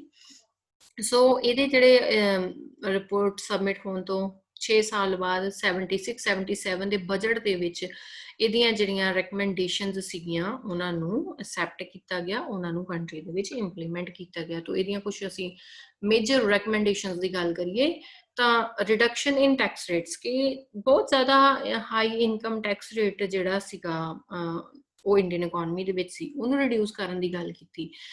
ਇਸ ਕਮੇਟੀ ਦੇ ਰეკਮੈਂਡੇਸ਼ਨ ਦੇ ਅਕੋਰਡਿੰਗ ਗਵਰਨਮੈਂਟ ਨੇ maximum rate of income tax ਜਿਹੜਾ ਕਿ 97% ਸੀਗਾ, ਉਹਨੂੰ 77% ਕਰਤਾ। ਦੇਖੋ ਕਾਲਡਰ ਕਮੇਟੀ ਦੇ ਵਿੱਚ ਵੀ ਇਹ ਗੱਲ ਕਹੀ ਗਈ ਸੀ ਕਿ 40% ਤੋਂ 45% ਤੋਂ ਜ਼ਿਆਦਾ ਕਿਸੇ ਵੀ ਹਾਲਤ ਦੇ ਵਿੱਚ ਇਨਕਮ ਟੈਕਸ ਨਹੀਂ ਹੋਣਾ ਚਾਹੀਦਾ। ਤੇ ਸਟਿਲ ਅਸੀਂ ਦੇਖ ਰਹੇ ਹਾਂ ਕਿ 1976, 77 ਦੇ ਵਿੱਚ ਜਦੋਂ ਇਹ ਰეკਮੈਂਡੇਸ਼ਨਸ ਨੂੰ ਅਡਾਪਟ ਕੀਤਾ ਗਿਆ, ਉਸ ਵੇਲੇ 97% ਇਨਕਮ ਟੈਕਸ ਦਾ ਮੈਕਸਿਮਮ ਰੇਟ ਸੀਗਾ। So this is just hilarious. You can imagine ਕਿ ਕਿਸ ਤਰ੍ਹਾਂ ਅਗਰ ਇੱਕ ਪਰਸਨ 100 ਰੁਪੀਸ ਕਮਾ ਰਿਹਾ ਤਾਂ ਉਹਦੇ ਵਿੱਚੋਂ maximum rate of income tax ਕਿੰਨਾ ਸੀ, 97%। ਤੋਂ ਇੱਕ ਪਾਰਟਿਕੂਲਰ ਇਨਕਮ ਲੈਵਲ ਦੇ ਉੱਪਰ 97% ਤੱਕ ਇਨਕਮ ਟੈਕਸ ਪੇ ਕਰਨਾ ਪੈ ਰਿਹਾ ਸੀ। ਤੋਂ ਇਹਨੂੰ ਘਟਾ ਕੇ 77% ਕੀਤਾ ਗਿਆ from the financial year of 1974 to 75. So further ਇਹਨੂੰ 1981-82 ਦੇ ਬਜਟ ਦੇ ਵਿੱਚ ਘਟਾ ਕੇ 66% ਕੀਤਾ ਗਿਆ। 2007-8 ਦੇ ਵਿੱਚ ਮੈਕਸਿਮਮ 30% ਜਿਹੜੀ ਹੈ ਇਹਦੀ ਸੀਲਿੰਗ ਕਰ ਦਿੱਤੀ ਗਈ ਕਿ 30% ਤੋਂ ਜ਼ਿਆਦਾ ਟੈਕਸ ਜਿਹੜਾ ਆ ਉਹ ਇਨਕਮ ਟੈਕਸ ਨਹੀਂ ਲਿਆ ਜਾਏਗਾ regardless of the level of income of any individual। ਕਿੰਨੀ ਵੀ ਇਨਕਮ ਆ, ਵੱਧ ਤੋਂ ਵੱਧ 30% ਹੀ ਉਹਦੇ ਤੋਂ ਟੈਕਸ ਜਿਹੜਾ ਲਿਆ ਜਾ ਸਕਦਾ ਹੈ। ਤਾਂ ਇਹ ਟੈਕਸ ਕਿਸ ਇਨਕਮ ਤੇ ਅਪਲਾਈ ਹੋਏਗਾ, 2.5 ਲੱਖ ਤੋਂ ਉੱਪਰ ਐਨੂਅਲ ਇਨਕਮ, 2.5 ਲੱਖ ਇਨਕਮ ਤੱਕ ਕੋਈ ਟੈਕਸ ਪੇ ਨਹੀਂ ਕਰਨਾ। ਇਸ ਤੋਂ ਅਬਵ ਇਨਕਮ ਜਿੰਨੀ ਹੋਏਗੀ ਉਹਦੇ ਤੇ ਅਲੱਗ-ਅਲੱਗ ਜਿਹੜੀਆਂ ਸਾਡੇ ਕੋਲ ਸਲੈਬਸ ਹੈਗੀਆਂ ਟੈਕਸ ਸਲੈਬਸ ਉਹਦੇ ਅਕੋਰਡਿੰਗ ਜਿਹਦੇ ਵਿੱਚ ਕਿ ਮੈਕਸਿਮਮ ਟੈਕਸ ਸਲੈਬ ਹੈਗੀ 30% ਦੀ ਤੇ ਉਹ ਟੈਕਸਸ ਜਿਹੜਾ ਪੇ ਕਰਨੇ ਹੁੰਦੇ ਆ ਇਸ ਤੋਂ ਇਲਾਵਾ ਇਸ ਕਮੇਟੀ ਦੀ ਵਾਂਸ਼ੂ ਕਮੇਟੀ ਦੀ ਇੱਕ ਬੜੀ ਇੰਪੋਰਟੈਂਟ ਰეკਮੈਂਡੇਸ਼ਨ ਪੈਨ ਦੀ ਕਿ ਪਰਮਾਨੈਂਟ ਅਕਾਊਂਟ ਨੰਬਰ ਜਿਹੜਾ ਆ ਉਹ ਟੈਕਸ ਪੇਅਰਸ ਨੂੰ ਇਸ਼ੂ ਹੋਣਾ ਚਾਹੀਦਾ ਜਿਸ ਤਰ੍ਹਾਂ ਅੱਜ ਕੱਲ੍ਹ ਅਸੀਂ ਦੇਖਦੇ ਹਾਂ ਕਿ ਬੈਂਕ ਦੇ ਵਿੱਚ ਈਵਨ ਅਕਾਊਂਟ ਵੀ ਖੁਲਾਉਣਾ ਹੋਵੇ ਤੇ ਸਾਨੂੰ ਆਧਾਰ ਕਾਰਡ ਐਂਡ ਪੈਨ ਕਾਰਡ ਦੀ ਜਿਹੜੀ ਉੱਥੇ ਕਾਪੀ ਆ ਉਹ ਲਗਾਉਣੀ ਪੈਂਦੀ ਹੈ ਤਾਂ ਇਸ ਤਰ੍ਹਾਂ ਪੈਨ ਦਾ ਮਤਲਬ ਕੀ ਹੈ ਪਰਮਾਨੈਂਟ ਅਕਾਊਂਟ ਨੰਬਰ ਤੋਂ ਇਹ ਜਿਹੜਾ ਇਹਦੀ ਰეკਮੈਂਡੇਸ਼ਨ ਦਿੱਤੀ ਸੀ ਕਿ ਇਨਕਮ ਟੈਕਸ ਰਿਟਰਨ ਭਰਨ ਦੇ ਲਈ ਇੱਕ ਇਹ ਜਿਹੜਾ ਨੰਬਰ ਹੈਗਾ ਪੈਨ ਨੰਬਰ ਆ ਉਹ ਹਰੇਕ ਟੈਕਸ ਪੇਅਰ ਨੂੰ ਇਸ਼ੂ ਕੀਤਾ ਜਾਣਾ ਚਾਹੀਦਾ ਸੋ ਐਗਰੀਕਲਚਰ ਇਨਕਮ ਦੀ ਗੱਲ ਕਰੀਏ ਉਹਨਾਂ ਨੇ ਇਹ ਵੀ ਰეკਮੈਂਡ ਕੀਤਾ ਸੀ ਕਿ ਐਗਰੀਕਲਚਰ ਇਨਕਮ ਤੇ ਟੈਕਸ ਲਾਇਆ ਜਾਵੇ ਤੋ ਸਿੰਸ 1975-76 ਬਜਟ ਤੋ ਰੇਟ ਆਫ ਟੈਕਸ ਡਿਟਰਮਿਨ ਗੱਲ ਦੀ ਜਦੋਂ ਅਸੀਂ ਗੱਲ ਕਰਦੇ ਹਾਂ ਤਾਂ ਐਗਰੀਕਲਚਰ ਇਨਕਮ ਤੇ ਕੋਈ ਵੀ ਜਿਹੜਾ ਟੈਕਸ ਹੈ ਫਿਲਹਾਲ ਉਹ ਨਹੀਂ ਲਿਆ ਜਾ ਰਿਹਾ ਤੋ ਇਸ ਰਿਪੋਰਟ ਦੇ ਵਿੱਚ ਐਗਰੀਕਲਚਰ ਟੈਕਸ ਨੂੰ ਲੈਣ ਦੀ ਗੱਲ ਕੀਤੀ ਗਈ ਸੀ voluntary disclosure of black money ਇਹਨਾਂ ਨੇ ਇੱਕ ਰეკਮੈਂਡੇਸ਼ਨ ਇਹ ਵੀ ਦਿੱਤੀ ਸੀ ਕਿ ਜਿਹੜਾ ਗਵਰਨਮੈਂਟ ਇੱਕ ਇਸ ਤਰ੍ਹਾਂ ਦਾ ਪ੍ਰਪੋਜ਼ਲ ਲਿਆਵੇ ਕਿ ਲੋਕੀ ਅਗਰ ਵੋਲੰਟਰਲੀ ਆਪਣੀ ਬਲੈਕ ਮਨੀ ਨੂੰ ਡਿਸਕਲੋਜ਼ ਕਰਦੇ ਆ ਤਾਂ ਉਹਨਾਂ ਨੂੰ ਜਿਹੜਾ ਆ ਉਹ ਪੈਨਲਾਈਜ਼ ਨਾ ਕੀਤਾ ਜਾਵੇ ਜ਼ਿਆਦਾ ਪਨਿਸ਼ ਨਾ ਕੀਤਾ ਜਾਵੇ ਔਰ ਉਹ ਪੈਸਾ ਜਿਹੜਾ ਆ ਬਲੈਕ ਮਨੀ ਦਾ ਜਿਹੜਾ ਇੱਕ ਮੇਜਰ ਸ਼ੇਅਰ ਲੈ ਕੇ ਗਵਰਨਮੈਂਟ ਉਹਨੂੰ ਕੰਟਰੀ ਦੀ ਡਿਵੈਲਪਮੈਂਟ ਦੇ ਲਈ ਯੂਜ਼ ਕਰ ਸਕਦੀ ਹੈ ਤੋ ਇਸ ਤਰ੍ਹਾਂ ਜਿਹੜਾ ਆ ਇਹ ਪੈਸਾ ਇਕਨੋਮੀ ਦੇ ਵਿੱਚ ਜਿਹੜਾ ਯੂਜ਼ ਕਰਨ ਦੇ ਲਈ ਕੀ ਹੈਗਾ ਕਿ ਗਵਰਨਮੈਂਟ ਇਹ ਪੈਸਾ ਕਢਵਾਉਣ ਦੇ ਲਈ ਇਸ ਤੋਂ ਇਲਾਵਾ ਉਹਨਾਂ ਨੇ ਕੀ ਕਿਹਾ ਕਿ government occasionally lays it hands on it by conducting raids ਪਾ ਸਕਦੀ ਆ ਰੇਡਸ ਦੇ ਨਾਲ ਕੀ ਹੈਗਾ ਕਿ ਉਹ ਚੈਕਿੰਗ ਕਰ ਸਕਦੀ ਆ ਇਹ ਪੈਸਾ ਬਲੈਕ ਮਨੀ ਦਾ ਪਤਾ ਲਗਾਉਣ ਦੇ ਲਈ ਜਿਹੜਾ ਆ ਉਹ ਕੋਸ਼ਿਸ਼ ਕਰ ਸਕਦੀ ਹੈ ਉਹ ਵਲੰਟਰਲੀ ਡਿਸਕਲੋਜ਼ਰ ਦੇ ਹੱਕ ਦੇ ਵਿੱਚ ਨਹੀਂ ਸੀ ਵਾਂਸ਼ੂ ਕਮੇਟੀ ਜੋ ਸੀ ਉਹ ਵਲੰਟਰਲੀ ਡਿਸਕਲੋਜ਼ਰ ਦੇ ਹੱਕ ਵਿੱਚ ਨਹੀਂ ਸੀ ਕਿਉਂਕਿ ਗਵਰਨਮੈਂਟ ਚਾਹੁੰਦੀ ਸੀ ਜਿਸ ਤਰ੍ਹਾਂ ਹੁਣ ਵੀ ਪਿੱਛੇ ਅਸੀਂ ਪਿਛਲੇ ਸਾਲਾਂ 'ਚ ਦੇਖ ਸਕਦੇ ਹਾਂ ਕਿ ਗਵਰਨਮੈਂਟ ਨੇ ਇਹ ਕੋਸ਼ਿਸ਼ ਕੀਤੀ ਕਿ ਅਗਰ ਵਲੰਟਰਲੀ ਡਿਸਕਲੋਜ਼ ਕੀਤੀ ਜਾਂਦੀ ਹੈ ਬਲੈਕ ਮਨੀ ਤਾਂ ਉਹਦੇ ਵਿੱਚ ਕੀ ਹੈਗਾ ਕਿ ਉਹ ਪਰਸਨ ਨੂੰ ਕੋਈ ਪਨਿਸ਼ ਨਹੀਂ ਕੀਤਾ ਜਾਊਗਾ ਬਲਕਿ ਉਹਦਾ ਜਿਹੜਾ ਇੱਕ ਮੇਜਰ ਸ਼ੇਅਰ ਹੈਗਾ ਉਸ ਬਲੈਕ ਮਨੀ ਦਾ ਉਹ ਗਵਰਨਮੈਂਟ ਨੂੰ ਉਹ ਦੇ ਦੇਵੇ ਤੇ ਉਹਨੂੰ ਜਿਹੜਾ ਆ ਉਸ ਪਨਿਸ਼ਮੈਂਟ ਤੋਂ ਜਾਂ ਉਸ ਪੈਨਲਟੀ ਤੋਂ ਬਚ ਸਕਦਾ ਹੈ ਤਾਂ ਇਸ ਤਰ੍ਹਾਂ ਉਸ ਪੈਸੇ ਨੂੰ ਵੀ ਯੂਜ਼ ਕੀਤਾ ਜਾ ਸਕਦਾ ਕੰਟਰੀ ਦੀ ਡਿਵੈਲਪਮੈਂਟ ਦੇ ਲਈ ਔਰ ਬਲੈਕ ਮਨੀ ਨੂੰ ਵੀ ਕੰਟਰੀ ਦੇ ਵਿੱਚੋਂ ਜਿਹੜਾ ਹੈਗਾ ਉਹ ਰਿਮੂਵ ਕੀਤਾ ਜਾ ਸਕਦਾ ਤਾਂ ਇਸ ਤਰ੍ਹਾਂ ਵਾਂਸ਼ੂ ਕਮੇਟੀ ਨੇ ਲੇਕਿਨ ਇਸ ਵਲੰਟਰਲੀ ਡਿਸਕਲੋਜ਼ਰ ਸਕੀਮ ਦਾ ਫੇਵਰ ਨਹੀਂ ਕੀਤਾ ਸੀ ਔਰ ਉਹ ਕਹਿੰਦੇ ਸੀ ਕਿ ਇਸ ਗਵਰਨਮੈਂਟ ਜਿਹੜਾ ਉਹ ਰੇਡਸ ਵਗੈਰਾ ਕੰਡਕਟ ਕਰਕੇ ਇਹ ਪੈਸੇ ਨੂੰ ਪਤਾ ਲਗਾ ਸਕਦੀ ਹੈ ਬਲੈਕ ਮਨੀ ਦਾ ਇਹ ਡਾਇਰੈਕਟ ਟੈਕਸਸ ਦੇ ਬਾਰੇ ਰეკਮੈਂਡੇਸ਼ਨਸ ਸੀ ਵਾਂਸ਼ੂ ਕਮੇਟੀ ਦੀਆਂ ਇਸ ਤੋਂ ਬਾਅਦ ਅਗਰ ਗੱਲ ਕਰੀਏ 1977 ਦੇ ਵਿੱਚ ਇਨਡਾਇਰੈਕਟ ਟੈਕਸਸ ਦੇ ਵਿੱਚ ਸੁਧਾਰਾਂ ਦੇ ਲਈ ਗਵਰਨਮੈਂਟ ਨੇ ਇਨਡਾਇਰੈਕਟ ਟੈਕਸੇਸ਼ਨ ਇਨਕੁਆਇਰੀ ਕਮੇਟੀ ਬਣਾਈ ਸੀ ਜਿਹਨੂੰ ਅਸੀਂ ਝਾ ਕਮੇਟੀ ਵੀ ਕਹਿੰਦੇ ਆ ਕਿਉਂਕਿ ਇਹਨਾਂ ਦੇ ਜਿਹੜੇ ਚੇਅਰਮੈਨ ਸੀ LK ਝਾ ਉਹਨਾਂ ਦੇ ਨਾਮ ਤੇ ਵੀ ਅਸੀਂ ਇਸ ਕਮੇਟੀ ਨੂੰ ਜਾਣਦੇ ਹਾਂ ਸੋ ਇਸ ਕਮੇਟੀ ਦੀਆਂ ਮੇਨ ਰეკਮੈਂਡੇਸ਼ਨਸ ਦੀ ਗੱਲ ਕਰੀਏ ਤਾਂ ਇਸ ਕਮੇਟੀ ਦੇ ਜੋ ਮੇਨ ਸੁਜੈਸ਼ਨ ਸੀਗੇ ਦੈਟ ਵਰ ਕਿ ਟੈਕਸੇਸ਼ਨ ਸਿਸਟਮ ਨੂੰ ਫਲੈਕਸੀਬਲ ਬਣਾਇਆ ਜਾਵੇ ਜ਼ਿਆਦਾ ਇਹਦੇ ਤੋਂ ਇਲਾਵਾ ਇਨਸੀਡੈਂਸ ਆਫ ਟੈਕਸੇਸ਼ਨ ਜਿਹੜਾ ਉਹ ਪ੍ਰੋਗਰੈਸਿਵ ਹੋਵੇ ਦੈਟ ਮੀਨਸ ਕਿ ਰੀਅਲ ਬਰਡਨ ਆਫ ਟੈਕਸਸ ਜਿਹੜਾ ਆ ਉਹ ਪ੍ਰੋਗਰੈਸਿਵ ਹੋਵੇ ਜਿਹਨਾਂ ਦੀ ਜ਼ਿਆਦਾ ਇਨਕਮ ਉਹਨਾਂ ਤੇ ਬਰਡਨ ਆਫ ਟੈਕਸ ਜ਼ਿਆਦਾ ਹੋਵੇ ਘੱਟ ਇਨਕਮ ਵਾਲਿਆਂ ਤੇ ਘੱਟ ਹੋਵੇ ਇਹਦੇ ਤੋਂ ਇਲਾਵਾ ਨੈਸ਼ਨਲ ਪਾਲਿਸੀ ਦੇ ਅਕੋਰਡਿੰਗ ਟੈਕਸੇਸ਼ਨ ਸਿਸਟਮ ਹੋਵੇ ਇਹ ਨਹੀਂ ਹੈ ਕਿ ਨੈਸ਼ਨਲ ਪਾਲਿਸੀ ਦੇ ਵਿੱਚ ਤਾਂ ਅਸੀਂ ਟਾਰਗੇਟ ਮੰਨਿਆ ਕਿ ਪੂਅਰ ਪਰਸਨਸ ਦਾ ਵੈਲਫੇਅਰ ਕਰਨਾ ਜ਼ਿਆਦਾ ਔਰ ਅਸੀਂ ਉਹਨਾਂ ਤੋਂ ਟੈਕਸਸ ਦਾ ਬਰਡਨ ਉਹਨਾਂ ਤੇ ਜ਼ਿਆਦਾ ਪਾਤਾ ਤਾਂ ਨੈਸ਼ਨਲ ਪਾਲਿਸੀ ਦੇ ਇਨ ਲਾਈਨ ਹੋਣਾ ਚਾਹੀਦਾ ਹੈ ਟੈਕਸੇਸ਼ਨ ਸਿਸਟਮ ਵੀ ਤੋ ਇਸ ਤੋਂ ਇਲਾਵਾ ਇਹਦੀ ਅਗਰ ਮੇਨ ਰეკਮੈਂਡੇਸ਼ਨ ਦੇਖੀਏ ਤਾਂ ਉਹ ਸੀ ਵੈਟ ਲਗਾਉਣਾ ਵੈਲਿਊ ਐਡਿਡ ਟੈਕਸ ਜਿਹੜਾ ਕਿ ਹੁਣ ਖਤਮ ਕਰਕੇ ਉਹਦੀ ਜਗ੍ਹਾ ਤੇ ਅਸੀਂ ਦੇਖਦੇ ਹਾਂ GST ਦੇ ਵਿੱਚ ਇਹਨੂੰ ਮਰਜ ਕਰ ਦਿੱਤਾ ਗਿਆ ਹੈ ਤੋ ਇਸ ਝਾ ਕਮੇਟੀ ਦੀ ਰეკਮੈਂਡੇਸ਼ਨ ਸੀ ਕੰਟਰੀ ਦੇ ਵਿੱਚ ਵੈਲਿਊ ਐਡਿਡ ਟੈਕਸ ਲਗਾਉਣਾ ਇਸ ਤੋਂ ਇਲਾਵਾ ਉਹਨਾਂ ਨੇ ਕਿਹਾ ਸੀਗਾ ਕਿ ਐਕਸਾਈਜ਼ ਡਿਊਟੀ ਜਿਹੜੀ ਆ ਸਾਰੀਆਂ ਗੁਡਸ ਦੇ ਉੱਪਰ ਯੂਨੀਫਾਰਮਲੀ ਵਧਾਉਣੀ ਚਾਹੀਦੀ ਆ ਔਰ ਤਾਂ ਕਿ ਇਹਦਾ ਜਿਹੜਾ ਜ਼ਿਆਦਾ ਤੋਂ ਜ਼ਿਆਦਾ ਲੋਕਾਂ ਦੇ ਉੱਪਰ ਇੱਕ ਲਾਰਜ ਨੰਬਰ ਆਫ ਪੀਪਲ ਦੇ ਉੱਪਰ ਇਹਦਾ ਬਰਡਨ ਜਾ ਸਕੇ ਕਿ ਕੁਝ ਲੋਕਾਂ ਤੇ ਬਰਡਨ ਨਾ ਹੋਵੇ ਜ਼ਿਆਦਾ ਲੋਕਾਂ ਦੇ ਉੱਪਰ ਬਰਡਨ ਹੋਵੇ ਇਹਦੇ ਤੋਂ ਇਲਾਵਾ ਉਹਨਾਂ ਨੇ ਕਿਹਾ ਕਿ ਜਿਹੜੀਆਂ ਪੂਅਰ ਲੋਕਾਂ ਦੀ ਕੰਜ਼ੰਪਸ਼ਨ ਦੀਆਂ ਗੁਡਸ ਹੈਗੀਆਂ ਮਾਸ ਕੰਜ਼ੰਪਸ਼ਨ ਗੁਡਸ ਹੈਗੀਆਂ ਉਹਨਾਂ ਦੇ ਉੱਪਰ ਜਿਹੜਾ ਟੈਕਸ ਰੇਟ ਹੈਗਾ ਉਹਨੂੰ ਘੱਟ ਤੋਂ ਘੱਟ ਰੱਖਿਆ ਜਾਵੇ ਤੇ ਇਹ ਜਿਹੜੀਆਂ ਕੰਫਰਟ ਐਂਡ ਲਗਜ਼ਰੀ ਗੁੱਡਸ ਇਹਨਾਂ ਦੀ ਕੰਜ਼ੰਪਸ਼ਨ ਜ਼ਿਆਦਾ ਰਿਚ ਕਲਾਸ ਕਰਦੀ ਹੈ, ਉਹਨਾਂ ਦੇ ਉੱਪਰ ਟੈਕਸਿਸ ਦਾ ਰੇਟ ਜਿਹੜਾ ਇਨਕਰੀਜ਼ ਕੀਤਾ ਜਾ ਸਕਦਾ। ਇਹਦੇ ਤੋਂ ਇਲਾਵਾ ਇੰਪੋਰਟ ਡਿਊਟੀਜ਼ ਨੂੰ ਵੀ ਘਟਾਇਆ ਜਾਵੇ, ਕਿਉਂਕਿ ਅਗਰ ਉਸ ਟਾਈਮ ਦੀ ਅਗਰ ਗੱਲ ਕਰੀਏ ਇਹ 1977-78 ਦੇ ਵਿੱਚ ਕਾਫੀ ਰਿਸਟ੍ਰਿਕਸ਼ਨਸ ਸੀਗੀਆਂ ਇੰਪੋਰਟਸ ਦੇ ਉੱਪਰ। ਕੰਟਰੀ 'ਚ ਇੰਨੀ ਜ਼ਿਆਦਾ ਪ੍ਰੋਡਕਸ਼ਨ ਕੈਪੀਟਲ ਗੁੱਡਸ ਵਗੈਰਾ ਦੀ ਹੈ ਨਹੀਂ ਸੀ, ਸਰਵਿਸਿਜ਼ ਦੀ, ਜਿਹਦੇ ਕਰਕੇ ਮਹਿੰਗੇ ਇੰਪੋਰਟਸ ਹੋਣ ਦੇ ਕਰਕੇ ਕਿਤੇ ਨਾ ਕਿਤੇ ਜਿਹੜੇ ਇਨਵੈਸਟਰਸ ਹੈਗੇ ਆ ਜਾਂ ਪ੍ਰੋਡਿਊਸਰਸ ਹੈਗੇ ਆ, ਕੰਟਰੀ ਦੇ ਵਿੱਚ ਨਵੀਂ ਟੈਕਨੀਕ ਜਾਂ ਨਿਊ ਚੀਜ਼ਾਂ ਜਿਹੜੀਆਂ ਇੰਪੋਰਟ ਮਸ਼ੀਨਰੀ ਇੰਪੋਰਟ ਕਰਨੀ ਜਾਂ ਕੈਪੀਟਲ ਗੁੱਡਸ ਇੰਪੋਰਟ ਕਰਨੀਆਂ ਉਹਨਾਂ ਦੇ ਲਈ ਮੁਸ਼ਕਲ ਹੋ ਜਾਂਦਾ ਸੀ। ਤਾਂ ਇਹਨਾਂ ਹਰਡਲਸ ਨੂੰ ਦੂਰ ਕਰਨ ਦੇ ਲਈ ਉਹਨਾਂ ਨੇ ਰეკਮੈਂਡ ਕੀਤਾ ਕਿ ਜਿਹੜੀਆਂ ਇੰਪੋਰਟ ਡਿਊਟੀਜ਼ ਹੈਗੀਆਂ ਉਹਨਾਂ ਨੂੰ ਘਟਾਇਆ ਜਾਵੇ। ਆਕਟਰਾਈ ਡਿਊਟੀ ਦੀ ਗੱਲ ਕੀਤੀ ਉਹਨਾਂ ਨੇ ਕਿ ਇਹਨੂੰ ਅਬੋਲਿਸ਼ ਕਰ ਦੇਣਾ ਚਾਹੀਦਾ। ਇਹਦੇ ਤੋਂ ਇਲਾਵਾ ਰਾਜਾ ਜੇ ਚੇਲੀਆ ਕਮੇਟੀ, ਇਹ ਕਮੇਟੀ ਜਿਹੜੀ ਸੀਗੀ 1991 ਦੇ ਵਿੱਚ ਗਵਰਨਮੈਂਟ ਨੇ ਅਪਾਇੰਟ ਕੀਤੀ ਸੀ ਔਰ ਇਹਨੇ ਆਪਣੀ ਰਿਪੋਰਟ ਫੈਬਰੂਰੀ 1992 ਦੇ ਵਿੱਚ ਸਬਮਿਟ ਕੀਤੀ। ਔਰ ਇਹਨਾਂ ਦੀਆਂ ਅਗਰ ਅਸੀਂ ਮੇਜਰ ਰეკਮੈਂਡੇਸ਼ਨਸ ਦੀ ਗੱਲ ਕਰੀਏ ਤਾਂ ਇਸ ਕਮੇਟੀ ਦੀਆਂ ਮੇਨ ਰეკਮੈਂਡੇਸ਼ਨਸ ਕੀ ਸੀਗੀਆਂ ਕਿ ਟੈਕਸ ਸਿਸਟਮ ਹੈਗਾ ਜਿਹੜਾ ਉਹਦਾ ਬਰਡਨ ਜਿਹੜਾ ਆ ਟੈਕਸ ਪੇਅਰਸ ਦੇ ਲਈ ਅਸੈਪਟੇਬਲ ਹੋਵੇ। ਇਹ ਨਹੀਂ ਆ ਕਿ ਇੰਨਾ ਜ਼ਿਆਦਾ ਟੈਕਸ ਹੈਗਾ ਕਿ ਉਹ ਅਸੈਪਟੇਬਲ ਹੀ ਨਹੀਂ ਹੈਗਾ ਟੈਕਸ ਪੇਅਰਸ ਦੇ ਲਈ। ਤੋ ਮੈਕਸਿਮਮ ਟੈਕਸ ਜਿਹੜਾ ਹੈਗਾ ਉਹ 40% ਹੋਣਾ ਚਾਹੀਦਾ, ਇਸ ਤੋਂ ਜ਼ਿਆਦਾ ਨਹੀਂ ਹੋਣਾ ਚਾਹੀਦਾ। ਟੈਕਸੇਸ਼ਨ ਸਿਸਟਮ ਵੱਧ ਤੋਂ ਵੱਧ ਜਿਹੜਾ ਟੈਕਸਿਸ ਲਾਅ ਹੈਗੇ ਆ ਉਹ ਸਿੰਪਲ ਰੱਖੇ ਜਾਣ ਤਾਂ ਕਿ ਇੱਕ ਸਿੰਪਲ ਜਿਹੜਾ ਇੱਕ ਨਾਰਮਲ ਪਰਸਨ ਹੈਗਾ ਉਹ ਉਸ ਚੀਜ਼ ਨੂੰ ਬਿਲਕੁਲ ਉਹ ਸਮਝ ਸਕੇ ਕਿਹੜੀਆਂ ਐਗਜ਼ੈਂਪਸ਼ਨਸ ਜਾਂ ਕੀ ਰਿਡਕਸ਼ਨਸ ਹੈਗੀਆਂ। ਟੈਕਸ ਐਡਮਿਨਿਸਟ੍ਰੇਸ਼ਨ ਦਾ ਜਿਹੜਾ ਸਿਸਟਮ ਆ ਉਹਨੂੰ ਇੰਪਰੂਵ ਕਰਨ ਦੀ ਲੋੜ ਆ। ਇਹਦੇ ਤੋਂ ਇਲਾਵਾ ਉਹਨਾਂ ਨੇ ਵੈਲਥ ਟੈਕਸ ਜਿਹੜਾ ਆ ਉਹਨੂੰ ਅਬੋਲਿਸ਼ ਕਰਨ ਦੀ ਗੱਲ ਕੀਤੀ ਸੀਗੀ ਪ੍ਰੋਡਕਟਿਵ ਐਸੈਟਸ ਦੇ ਉੱਪਰ।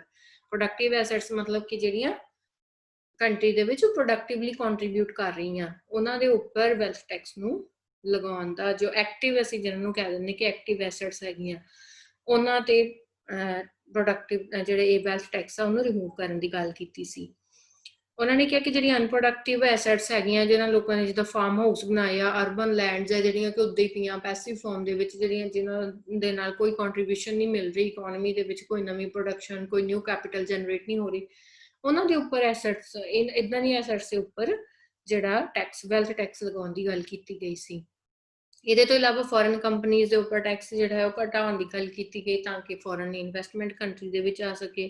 ਨਵੀਆਂ ਇੰਡਸਟਰੀਅਲ ਐਸਟੈਬਲਿਸ਼ਮੈਂਟਸ ਆ ਉਹਨਾਂ ਨੂੰ ਬੈਕਵਰਡ ਸਟੇਟਸ ਦੇ ਵਿੱਚ ਜਾਂ ਬੈਕਵਰਡ ਡਿਸਟ੍ਰਿਕਟਸ ਦੇ ਵਿੱਚ ਖੋਲ੍ਹਣ ਲਈ ਪ੍ਰਮੋਟ ਕੀਤਾ ਜਾਵੇ, ਜਿਹਦੇ ਲਈ ਉਹਨਾਂ ਨੂੰ ਟੈਕਸਿਸ ਤੋਂ ਛੋਟ ਦਿੱਤੀ ਜਾਵੇ ਕਿ ਅਗਰ ਕੋਈ ਪਰਟੀਕੂਲਰ ਸਟੇਟ ਆ ਜਿਹਦੇ ਵਿੱਚ ਅਜੇ ਜਿੱਦਾਂ ਡਿਵੈਲਪਮੈਂਟ ਦੀ ਘਾਟ ਆ, ਉੱਥੇ ਅਗਰ ਕੋਈ ਇੰਡਸਟਰੀਜ਼ ਖੁੱਲ੍ਹ ਰਹੀਆਂ ਉਹਨਾਂ ਨੂੰ ਸਪੈਸ਼ਲ ਜਿਹੜੇ ਗਵਰਨਮੈਂਟ ਇਨਸੈਂਟਿਵ ਦੇ ਸਕਦੀ ਆ ਟੈਕਸੇਸ਼ਨ ਐਗਜ਼ੈਂਪਸ਼ਨ ਦੀ ਫਾਰਮ ਦੇ ਵਿੱਚ। ਤਾਂ ਇਸ ਤਰ੍ਹਾਂ ਉੱਥੇ ਉਹਨਾਂ ਸਟੇਟਸ ਦੀ ਡਿਵੈਲਪਮੈਂਟ ਵੀ ਹੋ ਜਾਏਗੀ ਤੇ ਨਾਲ ਦੀ ਨਾਲ ਉੱਥੇ ਜਿਹੜਾ ਕੰਪਨੀਜ਼ ਨੂੰ ਜਿਹੜੀਆਂ ਕੋਈ ਨਵੀਆਂ ਇੰਡਸਟਰੀਜ਼ ਹੈਗੀਆਂ ਉਹਨੂੰ ਟੈਕਸਿਸ ਤੋਂ ਵੀ ਛੋਟ ਮਿਲ ਜਾਏਗੀ, ਜਿਹਦੇ ਨਾਲ ਇੰਡਿਊਸਮੈਂਟ ਹੋਏਗੀ ਉਹਨਾਂ ਸਟੇਟਸ ਦੇ ਵਿੱਚ, ਉਹਨਾਂ ਡਿਸਟ੍ਰਿਕਟਸ ਦੇ ਵਿੱਚ ਨਿਊ ਇੰਡਸਟਰੀਜ਼ ਨੂੰ ਐਸਟੈਬਲਿਸ਼ ਕਰਨ ਦੀ। ਤੋ ਗਵਰਨਮੈਂਟ ਨੇ ਇਹਨਾਂ ਨੂੰ ਜਿਹੜਾ ਅਲੱਗ-ਅਲੱਗ ਬਜਟਸ ਦੇ ਵਿੱਚ 1992 ਤੋਂ ਬਾਅਦ ਇਹਨਾਂ ਰეკਮੈਂਡੇਸ਼ਨਸ ਨੂੰ ਅਡਾਪਟ ਕਰਨ ਦੀ ਕੋਸ਼ਿਸ਼ ਕੀਤੀ। ਇਸ ਤੋਂ ਇਲਾਵਾ doctor Vijay L Kelkar committee government ਨੇ ਜਿਹੜੀ ਸੀਗੀ ਬਣਾਈ, ਇਹਦੇ ਰਿਪੋਰਟ ਦਸੰਬਰ 2002 ਦੇ ਵਿੱਚ ਸਬਮਿਟ ਕੀਤੀ ਗਈ ਇਸ ਕਮੇਟੀ ਦੁਆਰਾ ਰਿਪੋਰਟ। ਤੋ ਇਹਦੀਆਂ ਮੇਜਰ ਰეკਮੈਂਡੇਸ਼ਨਸ ਅਸੀਂ ਗੱਲ ਕਰੀਏ ਡਾਇਰੈਕਟ ਟੈਕਸਿਸ ਦੇ ਲਈ, ਇਹਨਾਂ ਨੇ ਜੋ ਡਾਇਰੈਕਟ ਟੈਕਸਿਸ ਸਿਸਟਮ ਦੇ ਵਿੱਚ ਇੰਪਰੂਵਮੈਂਟ ਦੇ ਲਈ ਜੋ ਆਪਣੀਆਂ ਰეკਮੈਂਡੇਸ਼ਨ ਦਿੱਤੀਆਂ, ਉਹਨਾਂ ਦੇ ਵਿੱਚ ਮੇਜਰ ਰეკਮੈਂਡੇਸ਼ਨਸ ਦੀ ਗੱਲ ਕਰੀਏ ਤਾਂ ਟੈਕਸ ਐਡਮਿਨਿਸਟ੍ਰੇਸ਼ਨ ਨੂੰ ਲੈ ਕੇ ਕਿ ਐਡਮਿਨਿਸਟ੍ਰੇਸ਼ਨ ਜਿਹੜੀ ਹੋ ਰਹੀ ਕਿ ਟੈਕਸਿਸ ਨੂੰ ਕਲੈਕਟ ਕਿੱਦਾਂ ਕਰਨਾ, ਕਿਸ ਤਰ੍ਹਾਂ ਪ੍ਰੋਪਰ ਇੰਪਲੀਮੈਂਟੇਸ਼ਨ ਹੋਵੇ ਟੈਕਸ ਲਾਜ਼ ਦੀ। ਤਾਂ ਇਹਨਾਂ ਦੇ ਇਸ ਸਿਸਟਮ ਨੂੰ ਇੰਪਰੂਵ ਕਰਨ ਦੀ ਗੱਲ ਕੀਤੀ ਹੈ। ਉਹਨਾਂ ਨੇ ਕਿਹਾ ਕਿ ਟੈਕਸ ਪੇਅਰਸ ਦਾ ਨੰਬਰ ਜਿਹੜਾ ਕੁਆਲੀਟੇਟਿਵਲੀ ਤੇ ਕੁਆਂਟੀਟੇਟਿਵਲੀ ਦੋਨੋਂ ਤਰ੍ਹਾਂ ਵਧਾਉਣ ਦੀ ਲੋੜ ਆ। ਮਤਲਬ ਕਿ ਜਿਹੜਾ ਅਮਾਊਂਟ ਲੋਕੀ ਪੇ ਕਰ ਰਹੇ ਉਹਨੂੰ ਵੀ ਵਧਾਉਣ ਦੀ ਲੋੜ ਆ ਔਰ ਜਿਹੜਾ ਨੰਬਰ ਆਫ ਪੇਅਰਸ ਹੈਗਾ ਟੈਕਸ ਪੇਅਰਸ ਉਹਨੂੰ ਵੀ ਇਨਕਰੀਜ਼ ਕਰਨ ਦੀ ਲੋੜ ਆ, ਕਿਉਂਕਿ ਪਾਪੂਲੇਸ਼ਨ ਦਾ ਬਹੁਤ ਛੋਟਾ ਜਿਹਾ ਸ਼ੇਅਰ ਆ ਜਿਹੜਾ ਕਿ ਟੈਕਸਿਸ ਪੇ ਕਰ ਰਿਹਾ ਆ। ਇਹਦੇ ਲਈ ਉਹਨਾਂ ਨੇ ਕਿਹਾ ਕਿ ਜਿਹੜਾ online submission of return, electronic tax refund, ਇੱਦਾਂ ਦੀਆਂ ਸਰਵਿਸਿਜ਼ ਨੂੰ ਜ਼ਿਆਦਾ ਪ੍ਰਮੋਟ ਕੀਤਾ ਜਾਵੇ ਤਾਂ ਕਿ ਟੈਕਸ ਪੇਅਰ ਲਈ ਕਨਵੀਨੀਅੰਟ ਰਹੇ। ਇਹ ਨਾ ਹੋਏ ਕਿ ਟੈਕਸ ਪੇਅਰ ਨੂੰ ਕਿਸੇ ਆਫਿਸ ਦੇ ਕਿੰਨੇ ਗੇੜੇ ਲਾਉਣੇ ਪੈ ਰਹੇ ਇਨਕਮ ਟੈਕਸ ਪੇ ਕਰਨ ਦੇ ਲਈ ਜਾਂ ਉਹਨੂੰ ਆਪਣਾ ਰਿਫੰਡ ਲੈਣ ਲਈ ਆਫਿਸਾਂ ਦੇ ਵਿੱਚ ਜਾਣਾ ਪੈ ਰਿਹਾ। ਨਹੀਂ, ਆਨਲਾਈਨ ਸਿਸਟਮ ਹੋ ਜਾਏ ਜਿਹਦੇ ਨਾਲ ਕਿ ਉਹਨੂੰ ਕਨਵੀਨੀਅੰਟ ਰਹੇ ਤਾਂ ਕਿ ਕੋਈ ਪਰਸਨ ਟੈਕਸ ਇਹਨਾਂ ਰੀਜ਼ਨਸ ਦੇ ਕਰਕੇ ਟੈਕਸ ਇਵੇਡ ਕਰਨ ਦੀ ਕੋਸ਼ਿਸ਼ ਨਾ ਕਰੇ।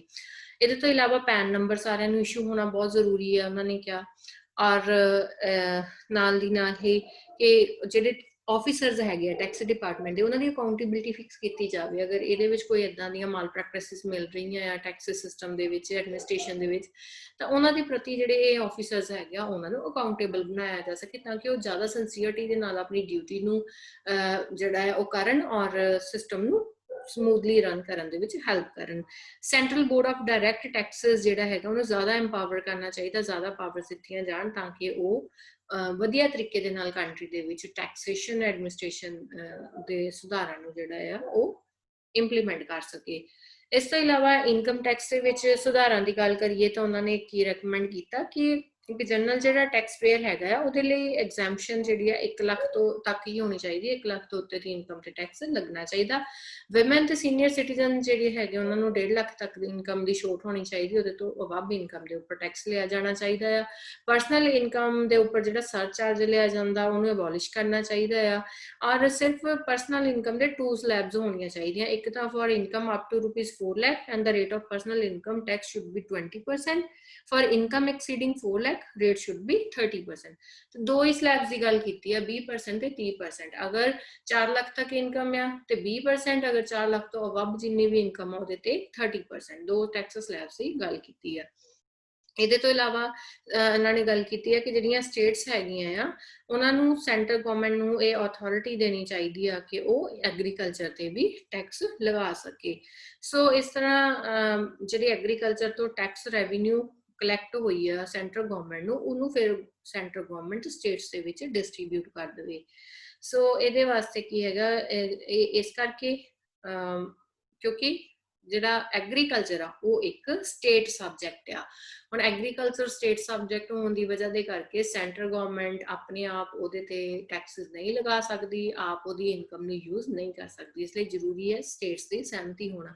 ਤੋ ਇਸ ਕਰਕੇ ਇੱਥੇ ਇਹ ਰეკਮੈਂਡੇਸ਼ਨ ਦਿੱਤੀ ਗਈ ਕਿ ਸਟੇਟਸ ਆਥੋਰਾਈਜ਼ ਕਰਨ ਸੈਂਟਰਲ ਗਵਰਨਮੈਂਟ ਨੂੰ ਇਹ ਟੈਕਸ ਇੰਪੋਜ਼ ਕਰਨ ਲਈ, ਔਰ ਸੈਂਟਰਲ ਗਵਰਨਮੈਂਟ ਸਟੇਟਸ ਦੇ ਵੀ ਹਫਤੇ ਟੈਕਸ ਨੂੰ ਇਕੱਠਾ ਕਰਕੇ ਫਿਰ ਇਸ ਟੈਕਸ ਨੂੰ ਜਿਹੜਾ ਹੈਗਾ ਜੋ ਵੀ ਰੈਵਨਿਊ ਆਈ ਉਹਨੂੰ ਸਟੇਟਸ ਦੇ ਵਿੱਚ ਡਿਸਟ੍ਰੀਬਿਊਟ ਕਰ ਦੇਵੇ।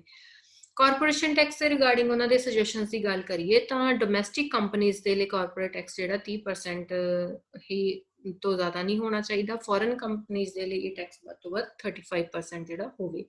ਤੋ ਮਿਊਚੁਅਲ ਫੰਡਸ ਤੋਂ ਜਿਹੜੀ ਸ਼ਾਰਟ ਟਰਮ ਕੈਪੀਟਲ ਗੇਨਸ ਹੋ ਰਹੇ ਆ ਜਾਂ ਉਹਨਾਂ ਤੋਂ ਜਾਂ ਇੰਟਰਸਟ ਲੋਕਾਂ ਨੂੰ ਮਿਲ ਰਿਹਾ ਉਹਦੇ ਤੇ ਵੀ ਬਿਲਕੁਲ ਘੱਟ ਟੈਕਸ ਹੋਣਾ ਚਾਹੀਦਾ ਤਾਂ ਕਿ ਲੋਕੀ ਇਹਨਾਂ ਚੀਜ਼ਾਂ ਦੇ ਵਿੱਚ ਜਿਹੜਾ ਇਨਵੈਸਟ ਕਰਨ ਦੇ ਲਈ ਇੰਡਿਊਸ ਹੋ ਸਕਣ। ਇਨਡਾਇਰੈਕਟ ਟੈਕਸਸ ਦੇ ਵਿੱਚ ਸੁਧਾਰਾਂ ਦੇ ਲਈ ਜੋ ਇਸ ਕਮੇਟੀ ਨੇ ਰეკਮੈਂਡੇਸ਼ਨਸ ਦਿੱਤੀਆਂ ਸੀ ਉਹਦੇ ਵਿੱਚ ਅਗਰ ਅਸੀਂ ਟੈਕਸ ਐਡਮਿਨਿਸਟ੍ਰੇਸ਼ਨ ਸੁਜੈਸ਼ਨ ਦੀ ਗੱਲ ਕਰੀਏ ਤਾਂ ਉਹਨਾਂ ਨੇ ਕਿਹਾ ਕਿ ਜਿਹੜਾ ਕਸਟਮਸ ਕਲੀਅਰੈਂਸ ਦਾ ਸਿਸਟਮ ਹੈਗਾ ਆ ਉਹ ਟਰਸਟ ਬੇਸ ਹੋਣਾ ਚਾਹੀਦਾ ਆ। ਯੂਨੀਫਾਰਮਲੀ ਜਿਹੜੇ ਆ ਰੂਲਸ ਅਪਲਾਈ ਹੋਣ ਐਕਸਪੋਰਟਰ ਤੇ ਵੀ ਇੰਪੋਰਟਰਸ ਤੇ ਵੀ, ਇਹ ਨਹੀਂ ਕਿ ਇੰਪੋਰਟਰਸ ਦੇ ਲਈ ਰੂਲ ਕੁਛ ਹੋਰ ਹੈ ਤੇ ਐਕਸਪੋਰਟਰ ਦੇ ਲਈ ਹੋ ਰਿਹਾ। ਜਿੰਨੀਆਂ ਵੀ ਜਿਹੜੇ ਕਸਟਮਸ ਤੇ ਸੈਂਟਰਲ ਐਕਸਾਈਜ਼ ਕਮਿਸ਼ਨ ਆਫਿਸਿਸ ਹੈਗੇ ਆ ਉਹਨਾਂ ਨੂੰ ਬਿਲਕੁਲ ਕੰਪਿਊਟਰਾਈਜ਼ ਕਰਨਾ ਚਾਹੀਦਾ ਤਾਂ ਕਿ ਜਿਹੜਾ ਈਜ਼ੀਲੀ ਐਕਸੈਸਿਬਲ ਹੋਵੇ ਡਾਟਾ ਔਰ ਇਹਦੇ ਵਿੱਚ ਜਿਹੜੀਆਂ ਮਾਲ ਪ੍ਰੈਕਟਿਸਿਸ ਦਾ ਸਕੋਪ ਉਹ ਬਿਲਕੁਲ ਘਟ ਜਾਵੇ। ਇਹਦੇ ਤੋਂ ਇਲਾਵਾ ਕਸਟਮ ਡਿਊਟੀਜ਼ ਦੇ ਰਿਗਾਰਡਿੰਗ ਉਹਨਾਂ ਨੇ ਜੋ ਸੁਜੈਸ਼ਨ ਦਿੱਤੇ ਉਹਦੇ ਵਿੱਚ ਕੀ ਹੈਗਾ ਕਿ ਜਿਹੜੀ ਇੰਨੀ ਮਲਟੀਪਲਿਸਿਟੀ ਆ ਅਲੱਗ-ਅਲੱਗ ਤਰ੍ਹਾਂ ਦੇ ਕਸਟਮ ਟੈਰਿਫਸ ਹੈਗੇ ਉਹਨਾਂ ਨੂੰ ਰਿਡਿਊਸ ਕੀਤਾ ਜਾਵੇ ਐਂਡ ਸਿਰਫ 3 ਟਾਈਪ ਦੀਆਂ ਕਸਟਮ ਡਿਊਟੀਜ਼ ਹੋਣੀਆਂ ਚਾਹੀਦੀਆਂ, basic custom duty, additional custom duty and anti dumping duty. So ਕੋਈ ਵੀ ਜਿਹੜੀ ਐਸੈਂਸ਼ੀਅਲ ਇੰਪੋਰਟਸ ਹੈਗੇ ਆ ਜਾਂ ਲਾਈਫ ਸੇਵਿੰਗ ਇਕਵਿਪਮੈਂਟਸ ਹੈਗੇ ਆ ਉਹਨਾਂ ਦੇ ਇੰਪੋਰਟਸ ਦੇ ਉੱਪਰ ਕੋਈ ਵੀ ਕਸਟਮ ਡਿਊਟੀ ਨਹੀਂ ਲਗਾਈ ਜਾਣੀ ਚਾਹੀਦੀ। ਜਿਹੜਾ ਸਪੈਸੀਫਾਈਡ ਐਗਰੀਕਲਚਰਲ ਪ੍ਰੋਡਕਟਸ ਹੈਗੇ ਆ ਉਹਨਾਂ ਤੇ ਜਿਹੜਾ ਵੱਧ ਤੋਂ ਵੱਧ ਜਿਹੜਾ 150% ਤੱਕ ਡਿਊਟੀ ਆ ਉਹ ਲਗਾਈ ਜਾ ਸਕਦੀ ਹੈ। ਸੋ ਇਹ ਰეკਮੈਂਡੇਸ਼ਨ ਜਿਹੜੀਆਂ ਕਸਟਮ ਡਿਊਟੀ ਦੇ ਰਿਗਾਰਡਿੰਗ ਦਿੱਤੀਆਂ ਸੀ ਇਸ ਕਮੇਟੀ ਨੇ। ਇਹਦੇ ਤੋਂ ਇਲਾਵਾ central excise duty and other Texas ਦੀ ਗੱਲ ਕਰੀਏ ਤਾਂ ਇਹਨਾਂ ਨੇ ਕਿਹਾ ਕਿ ਜਿਹੜੇ ਅਲੱਗ-ਅਲੱਗ ਤਰ੍ਹਾਂ ਦੇ ਜਿਹੜੇ ਟੈਕਸਿਸ ਹੈਗੇ ਆ ਸੈਂਟਰਲ ਵੈਲਿਊ ਐਡਿਡ ਟੈਕਸਿਸ ਆ ਜਾਂ ਅਲੱਗ-ਅਲੱਗ ਤਰ੍ਹਾਂ ਦੀਆਂ ਐਕਸਾਈਜ਼ ਡਿਊਟੀਜ਼ ਹੈਗੀਆਂ ਇਹਨਾਂ ਨੂੰ ਕੀ ਕਰਨਾ ਚਾਹੀਦਾ, ਇਹ ਜਿਹੜੇ ਅਲੱਗ-ਅਲੱਗ ਲੈਵੀਜ਼ ਹੈਗੀਆਂ ਉਹ ਉਹਨਾਂ ਨੂੰ ਇੱਕ ਲੈਵੀ ਦੇ ਵਿੱਚ ਰਿਪਲੇਸ ਕਰ ਦੇਣਾ ਚਾਹੀਦਾ, ਇੱਕ ਸਿੰਗਲ ਟੈਕਸ ਬਣਾ ਦੇਣਾ ਚਾਹੀਦਾ। ਸੋ ਲਾਈਫ ਸੇਵਿੰਗ ਡਰੱਗਸ ਆ, life saving product, safety product ਆ, food items and agricultural product, ਇਹਨਾਂ ਦੇ ਉੱਪਰ ਕੋਈ ਵੀ ਐਕਸਾਈਜ਼ ਡਿਊਟੀ ਨਹੀਂ ਹੋਣੀ ਚਾਹੀਦੀ। ਸਮਾਲ ਸਕੇਲ ਸੈਕਟਰ ਜਿਹੜਾ ਹੈਗਾ ਜਾਂ ਸਮਾਲ ਸਕੇਲ ਇੰਡਸਟਰੀਜ਼ ਹੈਗੀਆਂ ਆ ਜਿਨ੍ਹਾਂ ਦਾ ਟਰਨਓਵਰ ਸਾਲ ਦਾ 50 ਲੱਖ ਹੈਗਾ ਵੱਧ ਤੋਂ ਵੱਧ, ਉਹਨਾਂ ਨੂੰ ਵੀ ਇਹ ਡਿਊਟੀਜ਼ ਤੋਂ ਛੋਟ ਦੇਣੀ ਚਾਹੀਦੀ ਹੈ, ਡਿਊਟੀ ਤੋਂ, ਐਕਸਾਈਜ਼ ਡਿਊਟੀ ਤੋਂ ਐਗਜ਼ੈਂਪਸ਼ਨ ਦੇਣੀ ਚਾਹੀਦੀ ਹੈ। ਸਟੇਟ ਲੈਜਿਸਲੇਸ਼ਨ ਜਿੰਨੀਆਂ ਵੀ ਹੈਗੀਆਂ ਵੈਟ ਦੇ ਰਿਲੇਟਿਡ, ਉਹਨਾਂ ਦੇ ਵਿੱਚ ਯੂਨੀਫਾਰਮਿਟੀ ਹੋਵੇ। ਤਾਂ ਇਹ ਯੂਨੀਫਾਰਮਿਟੀ ਲਿਆਉਣ ਦੇ ਲਈ ਹੀ ਗਵਰਨਮੈਂਟ ਨੇ ਜਿਹੜਾ 2017 ਦੇ ਵਿੱਚ GST ਇੰਪਲੀਮੈਂਟ ਕੀਤਾ ਸੀ। ਸੋ ਸਰਵਿਸ ਟੈਕਸ ਜਿਹੜਾ ਹੈ ਉਹ ਐਕਸਟੈਂਡ ਕਰਨਾ ਚਾਹੀਦਾ ਕੰਪਰੀਹੈਂਸਿਵ ਮੈਨਰ ਦੇ ਵਿੱਚ, ਮਤਲਬ ਕਿ ਜ਼ਿਆਦਾ ਤੋਂ ਜ਼ਿਆਦਾ ਸਰਵਿਸਿਜ਼ ਨੂੰ ਸਰਵਿਸ ਟੈਕਸ ਦੇ ਨਾਲ ਜੋੜਨਾ ਚਾਹੀਦਾ ਹੈ। ਸੋ ਅਗਰ ਅਸੀਂ ਰੀਸੈਂਟ ਟੈਕਸ ਰਿਫਾਰਮਸ ਮੈਜਰਸ ਦੀ ਗੱਲ ਕਰੀਏ ਇੰਡੀਅਨ ਇਕੋਨਮੀ ਦੇ ਵਿੱਚ, ਅਸੀਂ ਡਾਇਰੈਕਟ ਐਂਡ ਇਨਡਾਇਰੈਕਟ ਦੋਨੋਂ ਤਰ੍ਹਾਂ ਦੇ ਟੈਕਸਿਸ ਦੇ ਵਿੱਚ ਅਸੀਂ ਦੇਖ ਸਕਦੇ ਹਾਂ ਕਿ ਬਹੁਤ ਸਾਰੀਆਂ ਟਾਈਮ ਟੂ ਟਾਈਮ ਗਵਰਨਮੈਂਟ ਨੇ ਜਿਹੜੀਆਂ ਰਿਫਾਰਮਸ ਹੈਗੀਆਂ ਉਹ ਇੰਡੀਅਨ ਇਕੋਨਮੀ ਦੇ ਵਿੱਚ ਟੈਕਸੇਸ਼ਨ ਸਿਸਟਮ ਦੇ ਵਿੱਚ ਇੰਪਲੀਮੈਂਟ ਕਰਨ ਦੀ ਕੋਸ਼ਿਸ਼ ਕੀਤੀ ਹੈ। ਤੋ ਡਾਇਰੈਕਟ ਟੈਕਸਿਸ ਦੇ ਵਿੱਚ ਰਿਫਾਰਮਸ ਦੀ ਗੱਲ ਕਰੀਏ ਤਾਂ 1991 ਤੋਂ ਔਨਵਰਡਸ ਅਗਰ ਦੇਖੀਏ ਇੰਡੀਅਨ ਇਕੋਨਮੀ ਦੇ ਵਿੱਚ ਟੈਕਸੇਸ਼ਨ ਦੀ, ਤਾਂ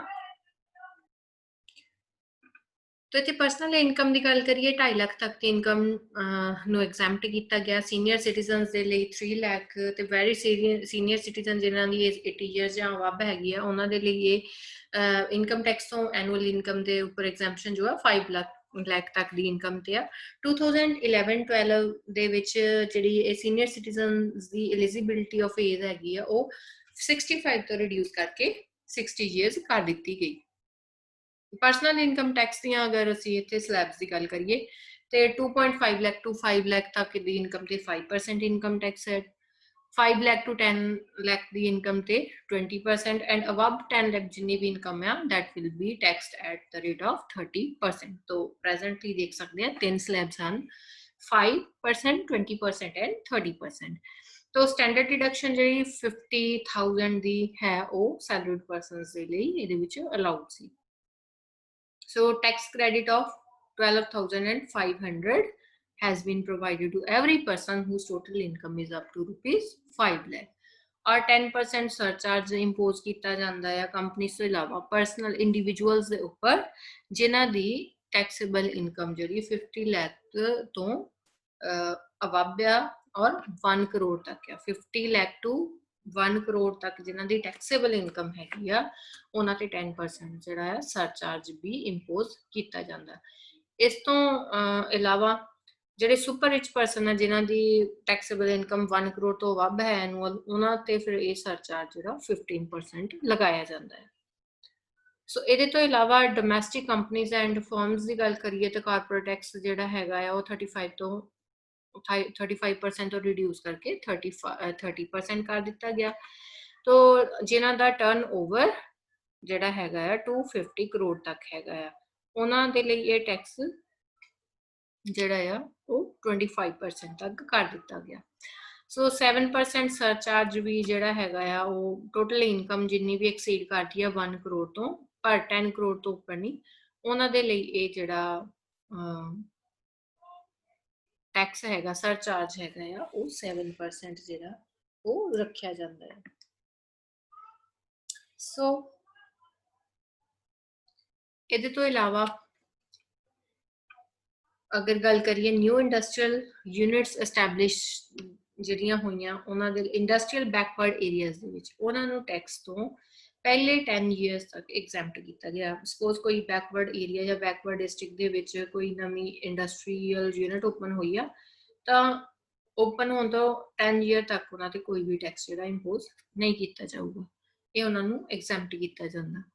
ਇਹਦੇ ਤੋਂ ਇਲਾਵਾ ਜਿਹੜਾ lump sum taxation for small businesses K lump sum tax ਦੇ ਦਿੱਤਾ ਜਾਵੇ, ਇੱਦਾਂ ਦੀਆਂ ਵੀ ਜਿਹੜੇ ਕੋਈ ਫੈਸਿਲਿਟੀਜ਼ ਆ ਗਵਰਨਮੈਂਟ ਨੇ ਪ੍ਰੋਵਾਈਡ ਕਰਨ ਦੀ ਕੋਸ਼ਿਸ਼ ਕੀਤੀ ਆ। ਸਪੈਸ਼ਲ ਇਕਨੋਮਿਕਸ ਜ਼ੋਨ ਜਿਹੜੇ ਹੈਗੇ ਆ 100% ਉਹਨਾਂ ਨੂੰ ਟੈਕਸ ਐਗਜ਼ੈਂਪਟ ਕੀਤਾ ਗਿਆ ਆ ਪਹਿਲੇ 5 ਇਅਰ ਤੱਕ। ਦੈਨ ਨੈਕਸਟ 5 ਇਅਰ ਤੱਕ ਸਿਰਫ ਉਹਨਾਂ ਨੇ 50% ਐਗਜ਼ੈਂਪਸ਼ਨ ਦੇਣੀ ਆ। ਸੋ ਇਹ ਹੁਣ ਗਵਰਨਮੈਂਟ ਨੇ ਜਿਹੜਾ ਇਸ ਐਗਜ਼ੈਂਪਸ਼ਨ ਨੂੰ ਵਿਦਡਰਾ ਕਰਨ ਦੀ ਗੱਲ ਕੀਤੀ ਕਿ 1 ਅਪ੍ਰੈਲ 2020 ਤੋਂ ਇਹਨੂੰ ਵਿਦਡਰਾ ਕਰ ਲਿਆ ਜਾਊਗਾ। सो फॉरेन कंपनीज की अगर गल करिए तो ये जो कारपोरेट टैक्स 65% तक सी इनू घटा के 40% कर दिता गया ताकि वध तो वध जो फॉरन इन्वेस्टमेंट है उन्होंने कंट्री के लिए अट्रैक्ट किया जा सके 5 year tax holiday has been given for investment in infrastructure facilities power generation या इंफ्रास्ट्रक्चर या backward states they which electronic hardware and software parts की एस्टैबलिशमेंट से ऊपर 5 साल तक कोई भी टैक्स जो इन्होंने इंडस्ट्रीज ने नहीं देना ये भी एक एग्जैम्पशन प्रोवाइड की गई है टैक्स रिटर्न ਨੂੰ सबमिट ਕਰਨ ਦੇ ਲਈ ਸਿੰਪਲੀਫਾਈ ਕੀਤਾ ਗਿਆ ਆ ਕਾਫੀ ਔਰ ਸਾਰਾ ਆਨਲਾਈਨ ਸਿਸਟਮ ਹੈ one page income tax form या सहज जिन्होंने ਅਸੀਂ ਕਹਿ ਸਕਦੇ ਹਾਂ सहज ਦਾ ਨਾਮ ਦਿੱਤਾ ਗਿਆ ਹੈ ਇਹ ਇੰਟਰੋਡਿਊਸ ਕੀਤਾ ਗਿਆ ਹੈ ਫਾਰਮ ਇਹਦੇ ਵਿੱਚ ਕੀ ਹੈਗਾ ਕਿ ਸੈਲਰੀ ਤੋਂ ਜੋ ਵੀ ਕਿਸੇ ਪਰਸਨ ਦੀ ਇਨਕਮ ਆ ਹਾਊਸ ਪ੍ਰਾਪਰਟੀ ਤੋਂ ਆ ਜਾਂ ਕੋਈ ਇੰਟਰਸਟ ਉਹਨੂੰ ਮਿਲ ਰਿਹਾ ਆ ਵੱਧ ਤੋਂ ਵੱਧ ਜਿਹੜਾ 50 ਲੱਖ ਤੱਕ ਆ तो ये फॉर्म जो है वो एक सिंगल पेज फॉर्म जो फिल करके इनकम टैक्स रिटर्न अपनी सबमिट कर सकता है परसन तो सिंपलीफाई किया गया है टैक्स रिटर्न ਨੂੰ सबमिट ਕਰਨ ਦੇ ਲਈ परमानेंट अकाउंट नंबर ਜਿਹੜਾ ਹੈਗਾ ਆ ਉਹਨੂੰ ਆਧਾਰ ਕਾਰਡ ਦੇ ਨਾਲ ਲਿੰਕ ਕਰਨਾ ਜਿਹੜਾ ਉਹ ਆਧਾਰ ਨੰਬਰ ਦੇ ਨਾਲ ਕੰਪਲਸਰੀ ਕਰ ਦਿੱਤਾ ਗਿਆ ਆ एजुकेशनल एंड जो हैल्थ सैस हैगा इनकम टैक्स के उपर उन्होंने 3 तो बढ़ा के 4% कर दिता गया है तो सैस की होंगे एक स्पैशल टैक्स होंगे जो किसी खास परपज़ के लिए ही लगाया जाता और उस तो इनकम जी भी इकट्ठी होंगी है उस परपज़ लिए ही यूज़ की जाती है जिदा इतने असी गल करते हैं कि एजुकेशन एंड हैल्थ सैस तो अगर वो एजुकेशन एंड हैल्थ सैस है तो इस सैस तो जी इनकम जनरेट हुई है इस टैक्स को वो सिर्फ और सिर्फ एजुकेशन एंड हैल्थ सैक्टर ते ही गवर्नमेंट खर्च सकती है ये नहीं कि नाम होता एजुकेशन एंड हैल्थ सैस हो तो खर्चा उन्होंने किसी होर जगह ते कर रही है तो ये स्पैसीफिकली उस सैक्टर ते ही खर्चा किया जाता है surcharge on income tax has been abolished for all firms individuals and such companies with the taxable income of rupees 1 crore or less तो जिन्होंने भी कंपनीज का जी टैक्सेबल इनकम 1 करोड़ या तो घट है उन्होंने लिए सरचार्ज को खत्म कर दिता गया है और कमोडिटीज ट्रांजैक्शन टैक्स जो है बैंकिंग ट्रांजैक्शन टैक्स है उन्होंने अबॉलिश कर दिता गया है सो स्टार्टअप्स जोड़े है जोड़े कि 1 अप्रैल 2016 तो 31 मार्च 2019 तक जिन्हों की एस्टैबलिशमेंट हुई है न्यू स्टार्टअप्स उन्होंने बिल्कुल जो 100% टैक्स हॉलीडे प्रोवाइड की गई है फॉर ये पहले 7 सालों के जिदा एस्टैबलिश हुई कोई कंपनी सपोज 2016 के कंपनी या 2017 कंपनी ओपन हुई है तो वो पहले 7 साल के 2017 तो लैके 2024 के टाइम पीरियड के दौरान किसी भी 3 साल के लिए टैक्स जोड़ा वो अपना बचा सकती है मतलब 7 साल के टाइम पीरियड के दौरान जिन्हें ये 2016 तो 2019 जिन्नियां भी न्यू स्टार्टअप्स जोड़े एस्टैबलिश होया उन्होंने 3 ईयर के लिए गवर्नमेंट ने जोड़ा है टैक्स एग्जैम्पशन देनी है वो कोई भी 3 साल जोड़े वो अपनी मर्जी ना चूज कर सकते हैं कि असी किसी पर्टिकुलर इस ईयर के टैक्स एग्जैम्पशन क्लेम करना तो पहले 7 सालों के दौरान कोई भी 3 साल वो अपनी चॉइस से जोड़े टैक्स तो एग्जैम्पशन ले सकते हैं सो गोल्ड मोनेटाइजेशन स्कीम दे विच जिन्नियां भी लोकां नूं कोई कैपिटल गेन होएगा जां इंटरस्ट गेन होएगा ਉਹਦੇ ਤੇ ਵੀ ਟੈਕਸ ਨਹੀਂ ਲਿਆ ਜਾਏਗਾ ਤਾਂ ਕਿ ਵੱਧ ਤੋਂ ਵੱਧ ਗੋਲਡ ਮੋਨੇਟਾਈਜੇਸ਼ਨ ਸਕੀਮ ਦੇ ਵਿੱਚ ਲੋਕਾਂ ਨੂੰ ਜਿਹੜਾ ਇਸ ਸਕੀਮ ਦੇ ਵੱਲ ਅਟਰੈਕਟ ਕੀਤਾ ਜਾ ਸਕੇ ਤੇ ਇਸ ਕਰਕੇ ਇਹਦੇ ਤੇ ਵੀ ਟੈਕਸ ਤੋਂ ਛੋਟ ਦਿੱਤੀ ਗਈ ਆ ਇਹ ਤੋਂ ਇਲਾਵਾ ਬਹੁਤ ਸਾਰੀਆਂ ਜਿਹੜੇ ਇਨਫੋਰਮੇਸ਼ਨ ਟੈਕਨੋਲੋਜੀ ਇਨੀਸ਼ੀਏਟਿਵਸ ਹੈਗੇ ਆ ਜਿੱਦਾਂ e filing of tax return ਹੈਗੀ ਈ ਪੇਮੈਂਟ ਆਫ ਟੈਕਸਿਸ ਆ web based facility for taxpayers to track tax ਰਿਫੰਡਸ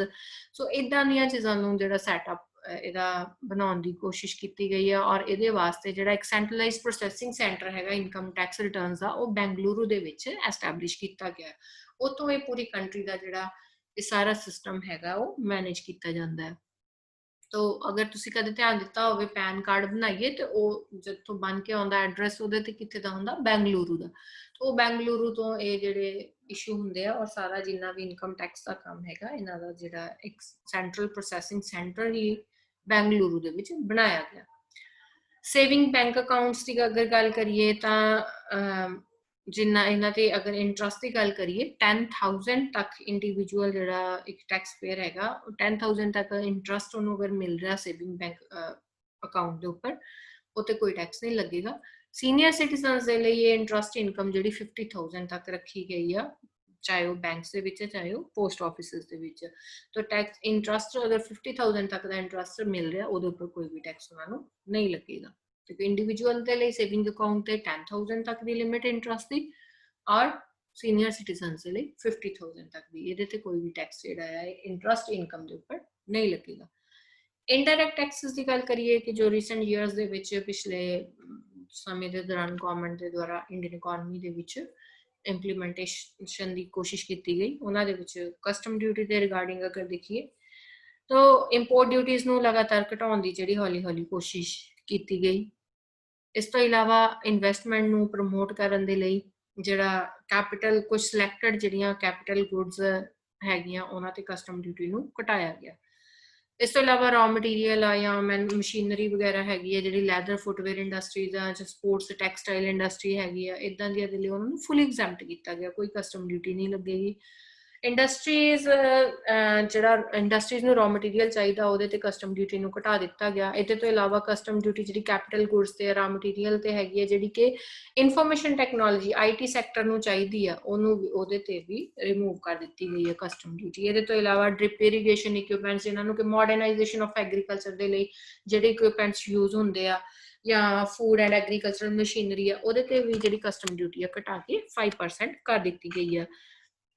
special economic zones ਹੈਗੇ, ਉਹਨਾਂ ਨੂੰ ਕਸਟਮ ਡਿਊਟੀ ਤੋਂ ਜਿੰਨੇ ਵੀ ਉਹਨਾਂ ਨੇ ਇੰਪੋਰਟ ਕਰਨੇ ਆ ਇਨਪੁਟਸ, ਉਹਨਾਂ ਨੂੰ ਬਿਲਕੁਲ ਐਗਜ਼ੈਂਪਟ ਕਰ ਦਿੱਤਾ।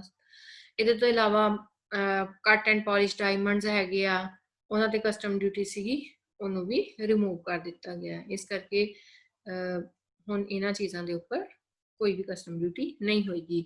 ਸਟੀਲ ਮੈਲਟਿੰਗ ਸਕ੍ਰੈਪ ਆ, ਸਟੇਨਲੈਸ ਸਟੀਲ ਸਕ੍ਰੈਪ ਆ, ਐਲੂਮੀਨੀਅਮ ਆ, ਜਾਂ ਰॉ ਮਟੀਰੀਅਲ ਹੈਗਾ ਜਿਹੜਾ ਕਿ ਸਪੋਰਟਸ ਗੁੱਡਸ ਦੇ ਲਈ ਯੂਜ਼ ਹੁੰਦਾ ਬਣਾਉਣ ਦੇ ਲਈ, ਉਹਨਾਂ ਦੇ ਉੱਪਰੋਂ ਵੀ ਕਸਟਮ ਡਿਊਟੀ ਨੂੰ ਹਟਾ ਦਿੱਤਾ ਗਿਆ ਹੈ।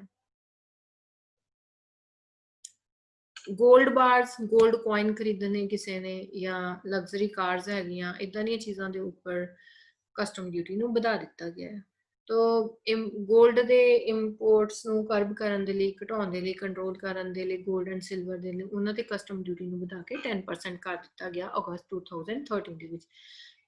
ਬਿਕਾਜ਼ ਇੰਡੀਆ ਦੇ ਵਿੱਚ ਅਗਰ ਅਸੀਂ ਸਾਡੇ ਬੈਲੈਂਸ ਆਫ ਪੇਮੈਂਟ ਦੇ ਵਿੱਚ ਸਭ ਤੋਂ ਜ਼ਿਆਦਾ ਪੇਮੈਂਟ ਦੇਖੀਏ ਤਾਂ ਇੰਡੀਆ ਦੇ ਇੰਪੋਰਟ ਬਿਲਸ ਦੇ ਵਿੱਚ ਸਭ ਤੋਂ ਵੱਡਾ ਸ਼ੇਅਰ ਹੈਗਾ ਆ ਕਰੂਡ ਆਇਲ ਦਾ, ਔਰ ਸੈਕਿੰਡ ਨੰਬਰ ਤੇ ਗੋਲਡ ਦੇ ਇੰਪੋਰਟਸ। ਤੋਂ ਬਹੁਤ ਜ਼ਿਆਦਾ ਇੰਡੀਆ ਦੀ ਜਿਹੜੀ ਇੰਪੋਰਟ ਬਿਲਸ ਦੇ ਵਿੱਚ ਮੇਜਰ ਸ਼ੇਅਰ ਇਹ ਦੋ ਚੀਜ਼ਾਂ ਦਾ, ਕਰੂਡ ਆਇਲ ਐਂਡ ਗੋਲਡ ਇੰਪੋਰਟਸ ਦਾ। ਸੋ ਇਸ ਲਈ ਇਹਨੂੰ ਗੋਲਡ ਨੂੰ ਇੰਪੋਰਟਸ ਨੂੰ ਕਰਬ ਕਰਨ ਦੇ ਲਈ ਗਵਰਨਮੈਂਟ ਨੇ ਇਹਦੇ ਤੇ ਜਿਹੜੀ ਕਸਟਮ ਡਿਊਟੀ ਆ ਉਹਨੂੰ ਵਧਾ ਕੇ 10% ਕਰ ਦਿੱਤਾ।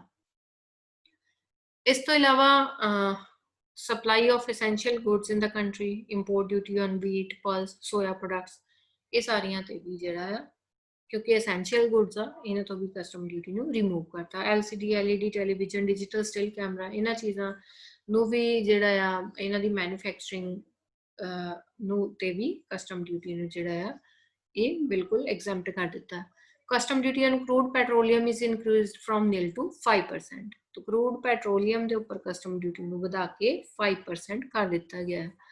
ਐਗਰੀਕਲਚਰਲ ਮਾਰਕੀਟਿੰਗ ਨੂੰ ਪ੍ਰਮੋਟ ਕਰਨ ਦੇ ਲਈ ਜਿਹੜੀਆਂ ਮੈਕਨਾਈਜ਼ਡ ਹੈਂਡਲਿੰਗ ਸਿਸਟਮ ਆ, ਲਾਈਕ ਆਟੋ ਪੈਕਿੰਗ ਜਾਂ ਆਟੋ ਵੇਇੰਗ ਮਸ਼ੀਨਸ ਹੈਗੀਆਂ, ਇਦਾਂ ਦੀਆਂ ਸਿਸਟਮ ਤੇ ਜਿਹਦੇ ਨਾਲ ਕਿ ਐਗਰੀਕਲਚਰ ਸੈਕਟਰ ਦੀ ਮਾਡਰਨਾਈਜੇਸ਼ਨ ਹੋ ਰਹੀ ਹੈ, ਉਹਨਾਂ ਤੇ ਵੀ ਇਹ ਕਸਟਮ ਡਿਊਟੀ ਨੂੰ ਘਟਾ ਕੇ 5% ਕਰ ਦਿੱਤਾ ਗਿਆ ਆ। ਰੈਫਰੀਜਰੇਸ਼ਨ ਯੂਨਿਟਸ ਜਿਹੜੀਆਂ ਰਿਕੁਆਇਰਡ ਹੈਗੀਆਂ ਆ, ਜਿਸ ਤਰ੍ਹਾਂ ਰੈਫਰੀਜਰੇਟਡ ਵੈਨਸ ਆ, ਰੈਫਰੀਜਰੇਟਡ ਟਰੱਕਸ ਹੈਗੇ ਆ, ਕੋਲਡ ਚੇਨ ਜਿਹੜੀ ਅਸੀਂ ਕਹਿ ਸਕਦੇ ਹਾਂ, ਇਹਨਾਂ ਨੂੰ ਫੁੱਲੀ ਜਿਹੜਾ ਐਗਜ਼ੈਂਪਟ ਕੀਤਾ ਗਿਆ ਕਸਟਮ ਡਿਊਟੀ ਤੋਂ। ਤੋ bicycles, iron and steel, commercial vehicles, mobile phones, ਇਹਨਾਂ ਚੀਜ਼ਾਂ ਦੀ ਜਿਹੜੀ ਇੰਪੋਰਟਸ ਦੇ ਉੱਪਰ ਕਸਟਮ ਡਿਊਟੀ ਜਿਹੜੀ ਆ ਹਾਈ ਰੱਖੀ ਗਈ ਹੈ, ਤਾਂ ਕਿ ਡੋਮੈਸਟਿਕ ਇੰਡਸਟਰੀ ਨੂੰ ਪ੍ਰੋਟੈਕਟ ਕੀਤਾ ਜਾ ਸਕੇ, ਇਹਨਾਂ ਚੀਜ਼ਾਂ ਦੀ ਪ੍ਰੋਡਕਸ਼ਨ ਆਪਣੇ ਦੇਸ਼ ਦੇ ਵਿੱਚ ਹੀ ਹੋ ਸਕੇ। ਤੇ ਇਸ ਕਰਕੇ ਇਹਨਾਂ ਚੀਜ਼ਾਂ ਦੇ ਇੰਪੋਰਟਸ ਨੂੰ ਡਿਮੋਰਲਾਈਜ਼ ਕਰਨ ਦੇ ਲਈ ਇਹਨਾਂ ਤੇ ਜ਼ਿਆਦਾ ਕਸਟਮ ਡਿਊਟੀ ਲਗਾਈ ਜਾਂਦੀ ਹੈ। ਸੋ GST ਦੀ ਗੱਲ ਕਰੀਏ ਤਾਂ ਪੂਰੀ ਕੰਟਰੀ ਦੇ ਵਿੱਚ ਇਨਡਾਇਰੈਕਟ ਟੈਕਸਿਸ ਦੇ ਵਿੱਚ ਸਾਰੀਆਂ ਸਟੇਟਸ ਦੇ ਵਿੱਚ ਯੂਨੀਫਾਰਮਿਟੀ ਲਿਆਉਣ ਦੇ ਲਈ ਗਵਰਨਮੈਂਟ ਨੇ 1 ਜੁਲਾਈ 2017 ਤੋਂ GST ਨੂੰ ਇੰਪਲੀਮੈਂਟ ਕਰ ਦਿੱਤਾ। तो बहुत सारे ਜਿਹੜੇ ਮੇਜਰ ਇਨਡਾਇਰੈਕਟ ਟੈਕਸਿਸ ਸੀਗੇ ਉਹਨਾਂ ਨੂੰ ਮਰਜ ਕਰਕੇ ਇੱਕ ਸਿੰਗਲ ਟੈਕਸ GST ਬਣਾ ਦਿੱਤਾ ਗਿਆ, ਜਿਹਦੇ ਵਿੱਚ ਕਿ ਸਾਰੀਆਂ ਸਟੇਟਸ ਦੇ ਵਿੱਚ ਇੱਕ ਯੂਨੀਫਾਰਮ ਟੈਕਸ ਜਿਹੜਾ ਹੈ ਉਹ ਇੰਪਲੀਮੈਂਟ ਹੋ ਗਿਆ। ਸੋ ਇੱਕ ਜ਼ਿਆਦਾ ਸਿੰਪਲਰ ਟੈਕਸ ਹੈ ਇਨਡਾਇਰੈਕਟ ਟੈਕਸਿਸ, ਜਿੱਥੇ ਅਲੱਗ-ਅਲੱਗ ਤਰ੍ਹਾਂ ਦੇ ਟੈਕਸਿਸ ਸੀ ਉਹਦੀ ਜਗ੍ਹਾ ਇੱਕ ਹੀ ਟੈਕਸ ਹੈ ਔਰ ਉਹਦੀਆਂ ਸਲੈਬਸ ਈਜ਼ੀਲੀ ਜਿਹੜਾ ਇਹਨੂੰ ਸਮਝਿਆ ਜਾ ਸਕਦਾ ਔਰ ਸਿੰਪਲ ਐਂਡ ਜਿਹੜਾ ਇੱਕ ਕੰਪਰੀਹੈਂਸਿਵ ਟੈਕਸ ਹੈਗਾ ਹੈ। तो one nation and one tax वाला कंसैप्ट ਇਹਦੇ ਵਿੱਚ ਅਸੀਂ ਦੇਖ ਸਕਦੇ ਹਾਂ। ਸੋ ਇੱਕ ਕਾਮਨ ਮਾਰਕੀਟ ਪਲੇਸ ਬਣਾ ਦਿੱਤਾ ਇਸ ਟੈਕਸ ਨੇ ਪੂਰੀ ਕੰਟਰੀ ਨੂੰ।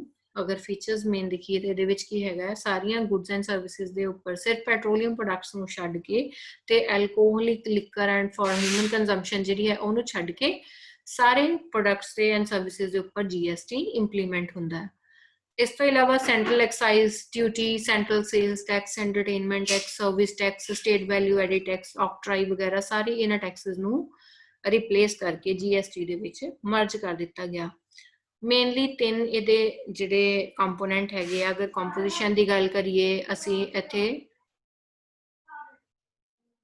it has 3 components: central goods and service tax ਜਿਹਨੂੰ ਅਸੀਂ CGST ਕਹਿੰਦੇ ਆ, state goods and service tax SGST and integrated goods and services tax।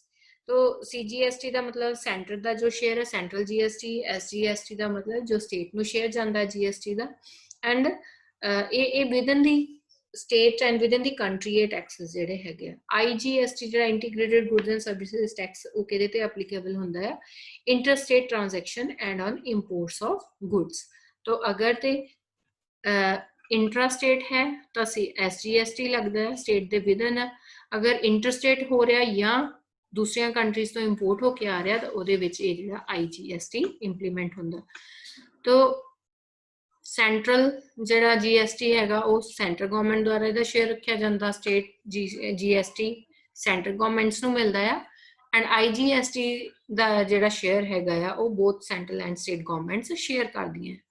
GST ਦੇ ਅਗਰ ਅਸੀਂ ਰੇਟਸ ਦੀ ਸਲੈਬਸ ਦੀ ਗੱਲ ਕਰੀਏ ਤਾਂ ਇਹਦੀਆਂ ਸਲੈਬਸ ਹੈਗੀਆਂ 0%, 3%, 5%, 12%, 18 ਐਂਡ 28%। तो 28% ਜਿਹੜਾ without cess and 28% with cess, ਇਹ ਅਲੱਗ-ਅਲੱਗ ਸਲੈਬਸ ਹੈਗੀਆਂ GST ਦੀਆਂ। About 50% of consumer goods are exempted from GST। तो ਜਿਹਨਾਂ ਤੇ ਅਸੀਂ 0% ਟੈਕਸ ਕਹਿ ਸਕਦੇ ਹਾਂ। ਗੋਲਡ ਦੇ ਉੱਪਰ GST ਜਿਹੜਾ ਹੈਗਾ 3% ਹੈ। ਲਗਜ਼ਰੀ ਐਂਡ ਜਿਹੜੀਆਂ ਸੇ ਨੈਗੇਟਿਵ ਗੁੱਡਸ ਜਿਨ੍ਹਾਂ ਦਾ ਹੈਲਥ ਤੇ ਬੁਰਾ ਅਸਰ ਹੈ ਜਾਂ ਮੋਰਲੀ ਜਿਹਨਾਂ ਨੂੰ ਅਸੀਂ ਨੈਗੇਟਿਵ ਗੁੱਡਸ ਮੰਨਦੇ ਆ ਉਹਨਾਂ ਦੇ ਉੱਪਰ ਹਾਈ ਰੇਟ, ਸਭ ਤੋਂ ਜ਼ਿਆਦਾ ਜਿਹੜੀ ਹਾਈਐਸਟ ਸਲੈਬ ਹੈਗੀ 28% ਦੀ, ਉਹ ਟੈਕਸ ਜਿਹੜਾ ਇਹਦੇ ਤੇ ਇੰਪੋਜ਼ ਕੀਤਾ ਜਾਂਦਾ ਹੈ। ਇਸ ਤੋਂ ਇਲਾਵਾ ਇੰਟਰਸਟੇਟ ਇਨਇਕੁਐਲਿਟੀਜ਼ ਨੂੰ ਰਿਡਿਊਸ ਕਰਨ ਦੇ ਲਈ ਟ੍ਰੇਡ ਦੇ ਵਿੱਚ ਇਹ ਜਿਹੜਾ GST ਹੈਗਾ ਆ ਉਹਨੂੰ ਯੂਨੀਫਾਰਮਿਟੀ ਦੇ ਤੌਰ ਤੇ ਅਸੀਂ ਦੇਖ ਸਕਦੇ ਹਾਂ ਪੂਰੀ ਕੰਟਰੀ ਦੇ ਵਿੱਚ। ਇਹਦੇ ਨਾਲ ਕੀ ਹੋਇਆ ਕਿ ਜਿਹੜਾ ਟੈਕਸ ਔਨ ਟੈਕਸਸ ਲੱਗਦੇ ਸੀ ਕਿ ਟੈਕਸ ਦੇ ਉੱਪਰ ਟੈਕਸ ਲੱਗ ਰਿਹਾ ਆ, ਉਹ GST ਦੇ ਵਿੱਚ ਇਹ ਸਿਸਟਮ ਖਤਮ ਹੋ ਗਿਆ। ਇੱਕ ਵਾਰ GST ਪੇ ਕਰਤਾ, ਦੂਜੀ ਵਾਰ ਉਹ ਦੁਆਰਾ ਪੇ ਕਰਨ ਦੀ ਲੋੜ ਨਹੀਂ ਰਹਿੰਦੀ। ਈ-ਵੇ ਬਿਲਸ ਜਿਹੜੇ ਆ ਉਹ ਮੈਂਡੇਟਰੀ ਕਰ ਦਿੱਤੇ ਆ। ਗੁੱਡਸ ਦੀ ਅਗਰ ਇੱਕ ਸਟੇਟ ਤੋਂ ਦੂਜੀ ਸਟੇਟ ਤੇ ਲੈ ਕੇ ਜਾਣਾ, ਇੱਕ ਜਗ੍ਹਾ ਤੋਂ ਦੂਜੀ ਜਗ੍ਹਾ ਤੇ ਅਗਰ ਸਮਾਨ ਲੈ ਕੇ ਜਾਣਾ ਤਾਂ ਈ-ਵੇ ਬਿਲਸ ਨੈਸੈਸਰੀ ਹੈ ਤਾਂ ਕਿ ਜਿਹੜੀ ਟੈਕਸ ਇਵੇਜਨ ਆ ਉਹਨੂੰ ਰੋਕਿਆ ਜਾ ਸਕੇ। तो ਇੱਕ ਪ੍ਰੂਫ ਹੋ ਜਾਂਦਾ ਆ ਕਿ ਟੈਕਸ ਜਿਹੜਾ GST ਹੈ ਉਹ ਗੁੱਡਸ ਤੇ ਜਾਂ ਸਰਵਿਸ ਤੇ ਪੇ ਕੀਤਾ ਗਿਆ। ਤਾਂ ਈ-ਵੇ ਬਿਲਸ ਕੰਪਲਸਰੀ। ਸੋ ਇਹਦੇ ਤੋਂ ਇਲਾਵਾ ਸਮਾਲ ਐਂਟਰਪ੍ਰਾਈਜ਼ਸ ਜਿਨ੍ਹਾਂ ਦਾ ਟਰਨਓਵਰ ਵੱਧ ਤੋਂ ਵੱਧ 40 ਲੱਖ ਹੈਗਾ ਇੱਕ ਸਾਲ ਦੇ ਵਿੱਚ, ਉਹਨਾਂ ਨੂੰ GST ਤੋਂ ਐਗਜ਼ੈਂਪਟ ਕੀਤਾ ਗਿਆ। ਤਾਂ 40 ਲੱਖ ਤੋਂ ਉੱਪਰ ਜਿਨ੍ਹਾਂ ਦਾ ਟਰਨਓਵਰ ਹੈਗਾ 1 ਈਅਰ ਦਾ, ਉਹਨਾਂ ਦੇ ਲਈ GST ਨੰਬਰ ਲੈਣਾ ਜ਼ਰੂਰੀ ਆ ਔਰ GST ਜਿਹੜਾ ਉਹ ਪੇ ਕਰਨਾ ਉਹਨਾਂ ਦੇ ਵਾਸਤੇ ਜ਼ਰੂਰੀ ਹੈ।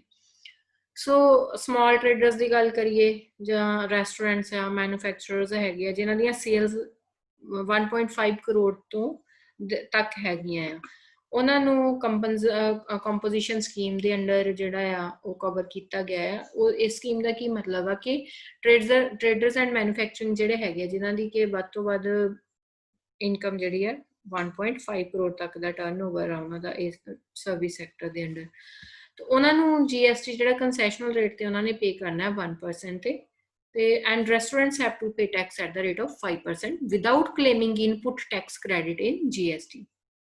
तो ਜਿਹੜੀਆਂ ਹੁਣ ਰੈਸਟੋਰੈਂਟ ਨੇ ਇਨਪੁਟਸ ਯੂਜ਼ ਕੀਤੀਆਂ ਆ ਸਰਵਿਸ ਪ੍ਰੋਵਾਈਡ ਕਰਨ ਦੇ ਲਈ, ਉਹਦੇ ਵਿੱਚ ਇਹ ਨਹੀਂ ਹੈਗਾ ਕਿ ਉਹ 5% 'ਚ ਇਨਕਲੂਡ ਨਹੀਂ ਹੁੰਦਾ ਕਿ ਉਹਨਾਂ ਨੇ ਚੀਜ਼ਾਂ ਦੇ ਉੱਪਰ ਜਿਹੜਾ ਇਨਪੁਟਸ ਦੇ ਉੱਪਰ ਟੈਕਸ ਦਿੱਤਾ, ਅਗਰ ਉਹ ਕਹਿਣ ਕਿ ਅਸੀਂ ਇਹ ਟੈਕਸ ਦੇ ਚੁੱਕੇ ਹਾਂ, ਇਹਨੂੰ ਇਨਕਲੂਡ ਕਰ ਲਓ 5% 'ਚ, ਇੱਦਾਂ ਨਹੀਂ ਆ।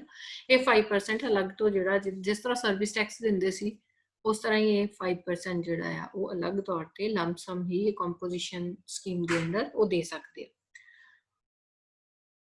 ਇਸ ਤੋਂ ਇਲਾਵਾ ਸਪੈਸ਼ਲ ਇਕਨੋਮਿਕ ਜ਼ੋਨਸ ਨੂੰ ਗੁੱਡਸ ਐਂਡ ਸਰਵਿਸਿਜ਼ ਟੈਕਸ ਤੋਂ ਐਗਜ਼ੈਂਪਟ ਕੀਤਾ ਗਿਆ ਆ। ਸੋ ਸਰਵਿਸ ਟੈਕਸ ਜਿਹੜਾ ਕਿ 1999 2000 ਦੇ ਵਿੱਚ ਇੰਟਰੋਡਿਊਸ ਕੀਤਾ ਗਿਆ ਸੀ ਇੰਡੀਅਨ ਇਕਨੋਮੀ ਦੇ ਵਿੱਚ। 2016-17 ਦੇ ਵਿੱਚ 15% ਸੀਗਾ ਇਹਦਾ ਰੇਟ। ਤੋ GST ਆਉਣ ਦੇ ਨਾਲ ਇਹਨੂੰ ਜਿਹੜਾ ਹੈ ਮਰਜ ਕਰ ਦਿੱਤਾ ਗਿਆ ਇਸ ਟੈਕਸ ਨੂੰ GST ਦੇ ਵਿੱਚ। LPG ਜਿਹੜੀ ਕਿ ਘਰਾਂ ਦੇ ਲਈ ਸਪਲਾਈ ਕਰਨੀ ਹਾਊਸ ਹੋਲਡ ਦੇ ਲਈ, and kerosene oil for the sale through public distribution system, ਉਹਦੇ ਤੇ ਵੀ ਜਿਹੜੀ ਐਕਸਾਈਜ਼ ਡਿਊਟੀ ਉਹ ਬਿਲਕੁਲ ਘਟਾ ਦਿੱਤੀ ਗਈ। ਇਸ ਤੋਂ ਇਲਾਵਾ ਅਦਰ ਟੈਕਸ ਰਿਫਾਰਮਸ ਦੀ ਅਗਰ ਗੱਲ ਕਰੀਏ, ਇਨਕਮ ਟੈਕਸ ਰਿਟਰਨ ਫਾਈਲ ਕਰਨੀ ਜਿਹੜੀ ਆ ਆਨਲਾਈਨ ਉਹ ਮੈਂਡੇਟਰੀ ਕਰ ਦਿੱਤੀ ਗਈ ਹੈ, ਜਿਨ੍ਹਾਂ ਦੀ ਕਿ ਐਨੂਅਲ ਟੈਕਸੇਬਲ ਇਨਕਮ 5 ਲੱਖ ਤੋਂ ਜ਼ਿਆਦਾ ਹੈ। ਪੈਨ ਕਾਰਡ, ਪੈਨ ਨੰਬਰ ਹੋਣਾ ਜ਼ਰੂਰੀ ਆ। ਸਾਰੀਆਂ ਸਿਕਿਉਰਿਟੀ ਮਾਰਕੀਟਸ ਦੇ ਵਿੱਚ ਅਗਰ ਕਿਸੇ ਨੇ ਟ੍ਰਾਂਜੈਕਸ਼ਨਸ ਕਰਨੀਆਂ, ਇਨਵੈਸਟਮੈਂਟ ਕਰਨੀ ਹੈ, ਉਹਦੇ ਲਈ ਪੈਨ ਜ਼ਰੂਰੀ ਆ। ਈਵਨ ਤੁਸੀਂ ਦੇਖ ਸਕਦੇ ਹੋ ਕਿ ਬੈਂਕ ਅਕਾਊਂਟ ਓਪਨ ਕਰਨ ਵੇਲੇ ਵੀ ਅੱਜ ਕੱਲ੍ਹ ਜਿਹੜਾ ਪੈਨ ਦੀ ਰਿਕੁਆਇਰਮੈਂਟ ਉਹ ਰੱਖੀ ਜਾਂਦੀ ਹੈ। ਸੋ online payment of taxes have been made mandatory for all companies and for such persons, business units whose accounts are audited. ਜਿਨ੍ਹਾਂ ਦੇ ਅਕਾਊਂਟਸ ਨੂੰ ਆਡਿਟ ਕੀਤਾ ਜਾਂਦਾ ਹੈ, ਉਹਨਾਂ ਦੇ ਲਈ ਟੈਕਸਿਸ ਦੀ ਆਨਲਾਈਨ ਪੇਮੈਂਟ ਨੈਸੈਸਰੀ ਹੈ, ਚਾਹੇ ਉਹ ਕੰਪਨੀਜ਼ ਆ ਚਾਹੇ ਇੰਡੀਵਿਜੂਅਲਸ ਆ।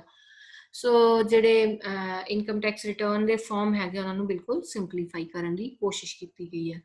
ਤੋ ਇਸ ਤਰ੍ਹਾਂ ਅਸੀਂ ਦੇਖ ਸਕਦੇ ਹਾਂ ਕਿ ਬਹੁਤ ਸਾਰੇ ਇੰਡੀਅਨ ਸਿਸਟਮ ਦੇ ਜੋ ਡਿਫੈਕਟਸ ਹੈ ਅਸੀਂ ਦੇਖੇ, ਉਹਨਾਂ ਨੂੰ ਟਾਈਮਲੀ ਰਿਮੂਵ ਕਰਨ ਦੇ ਲਈ, ਇੰਪਰੂਵਮੈਂਟਸ ਟੈਕਸੇਸ਼ਨ ਸਿਸਟਮ ਦੇ ਵਿੱਚ ਕਰਨ ਲਈ ਗਵਰਨਮੈਂਟ ਨੇ ਬਹੁਤ ਸਾਰੀਆਂ ਕਮੇਟੀਜ਼ ਵੀ ਕਨਸਟੀਟਿਊਟ ਕੀਤੀਆਂ। ਉਹਨਾਂ ਦੀਆਂ ਰეკਮੈਂਡੇਸ਼ਨਸ ਨੂੰ ਗ੍ਰੈਜੂਅਲੀ ਇੰਪਲੀਮੈਂਟ ਕਰਨ ਦੀ ਵੀ ਕੋਸ਼ਿਸ਼ ਕੀਤੀ ਗਈ, ਔਰ GST ਵਰਗੇ ਮੇਜਰ ਰਿਫਾਰਮਸ, ਟੈਕਸ ਰਿਫਾਰਮਸ ਨੂੰ ਵੀ ਇੰਡੀਅਨ ਇਕਨੋਮੀ ਦੇ ਵਿੱਚ ਇੰਪਲੀਮੈਂਟ ਕਰਨ ਦੀ ਜਿਹੜੀ ਉਹ ਕੋਸ਼ਿਸ਼ ਕੀਤੀ ਗਈ ਹੈ। ਸੋ ਇਸ ਤਰ੍ਹਾਂ ਇੱਕ ਪ੍ਰੋਪਰ ਜਿਹੜੀ ਟੈਕਸੇਸ਼ਨ ਪਾਲਿਸੀ ਆ ਇੰਡੀਆ ਦੇ ਵਿੱਚ ਉਹ ਲਿਆਉਣ ਦੀ ਕੋਸ਼ਿਸ਼ ਲਗਾਤਾਰ ਕੀਤੀ ਜਾ ਰਹੀ ਆ।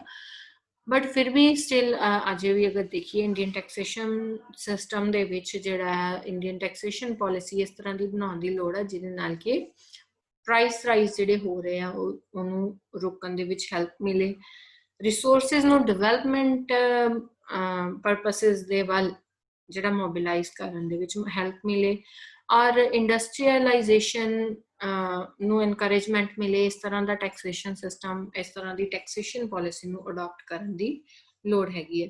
ਤਾਂ ਜਿਸ ਤਰ੍ਹਾਂ ਅਸੀਂ ਇੱਥੇ ਦੇਖ ਸਕਦੇ ਹਾਂ ਕਿ farmer prime minister doctor Manmohan Singh ji ਨੇ ਕੀ ਕਿਹਾ ਸੀ ਕਿ our economy has to move to a tax system which is simple, has a broad base with moderate rate of tax, is well administered, and most important, promotes economic efficiency, growth and equity. तो इस तरह का देश ਦੇ ਵਿੱਚ economic ਸਾਨੂੰ tax system ਚਾਹੀਦਾ ਹੈ ਜਿਹਦੇ ਨਾਲ ਜਿਹੜਾ ਕਿ ਸਿੰਪਲ ਹੋਵੇ, ਬ੍ਰੌਡ ਬੇਸਡ ਹੋਵੇ, ਜ਼ਿਆਦਾ ਤੋਂ ਜ਼ਿਆਦਾ ਲੋਕ ਇਹਦੇ ਵਿੱਚ ਕਵਰ ਹੋਣ, ਔਰ ਮੋਡਰੇਟ ਰੇਟ ਆਫ ਟੈਕਸ ਹੋਵੇ, ਨਾ ਤਾਂ ਬਹੁਤ ਜ਼ਿਆਦਾ ਹਾਈ ਨਾ ਬਹੁਤ ਜ਼ਿਆਦਾ ਘੱਟ, ਐਡਮਿਨਿਸਟ੍ਰੇਸ਼ਨ ਪ੍ਰੋਪਰ ਹੋਵੇ, ਔਰ ਸਭ ਤੋਂ ਜ਼ਿਆਦਾ ਇੰਪੋਰਟੈਂਟ ਕਿ ਇਹ ਟੈਕਸ ਇੱਦਾਂ ਦੇ ਹੋਣ, ਇਸ ਤਰ੍ਹਾਂ ਟੈਕਸਿਸ ਲਗਾਏ ਜਾਣ ਜਿਹਦੇ ਨਾਲ ਕੰਟਰੀ ਦੀ ਇਕਨੋਮਿਕ ਐਫੀਸ਼ੀਐਂਸੀ ਇਨਕਰੀਜ਼ ਹੋਵੇ, ਕੰਟਰੀ ਦੀ ਗਰੋਥ ਹੋਵੇ, ਐਂਡ ਇਕੁਇਟੀ ਨੂੰ ਪ੍ਰਮੋਟ ਕੀਤਾ ਜਾਵੇ, ਜਿਹਦੇ ਨਾਲ ਕਿ ਇਨਇਕੁਐਲਿਟੀ ਜੋ ਡਿਸਪੈਰਿਟੀਜ਼ ਹੈਗੀਆਂ ਉਹਨਾਂ ਨੂੰ ਖਤਮ ਕੀਤਾ ਜਾ ਸਕੇ। ਤੋ this is all about Indian taxation system. Here are some questions which can be asked basis on the Indian taxation system. So this is all about Indian taxation system. Thank you.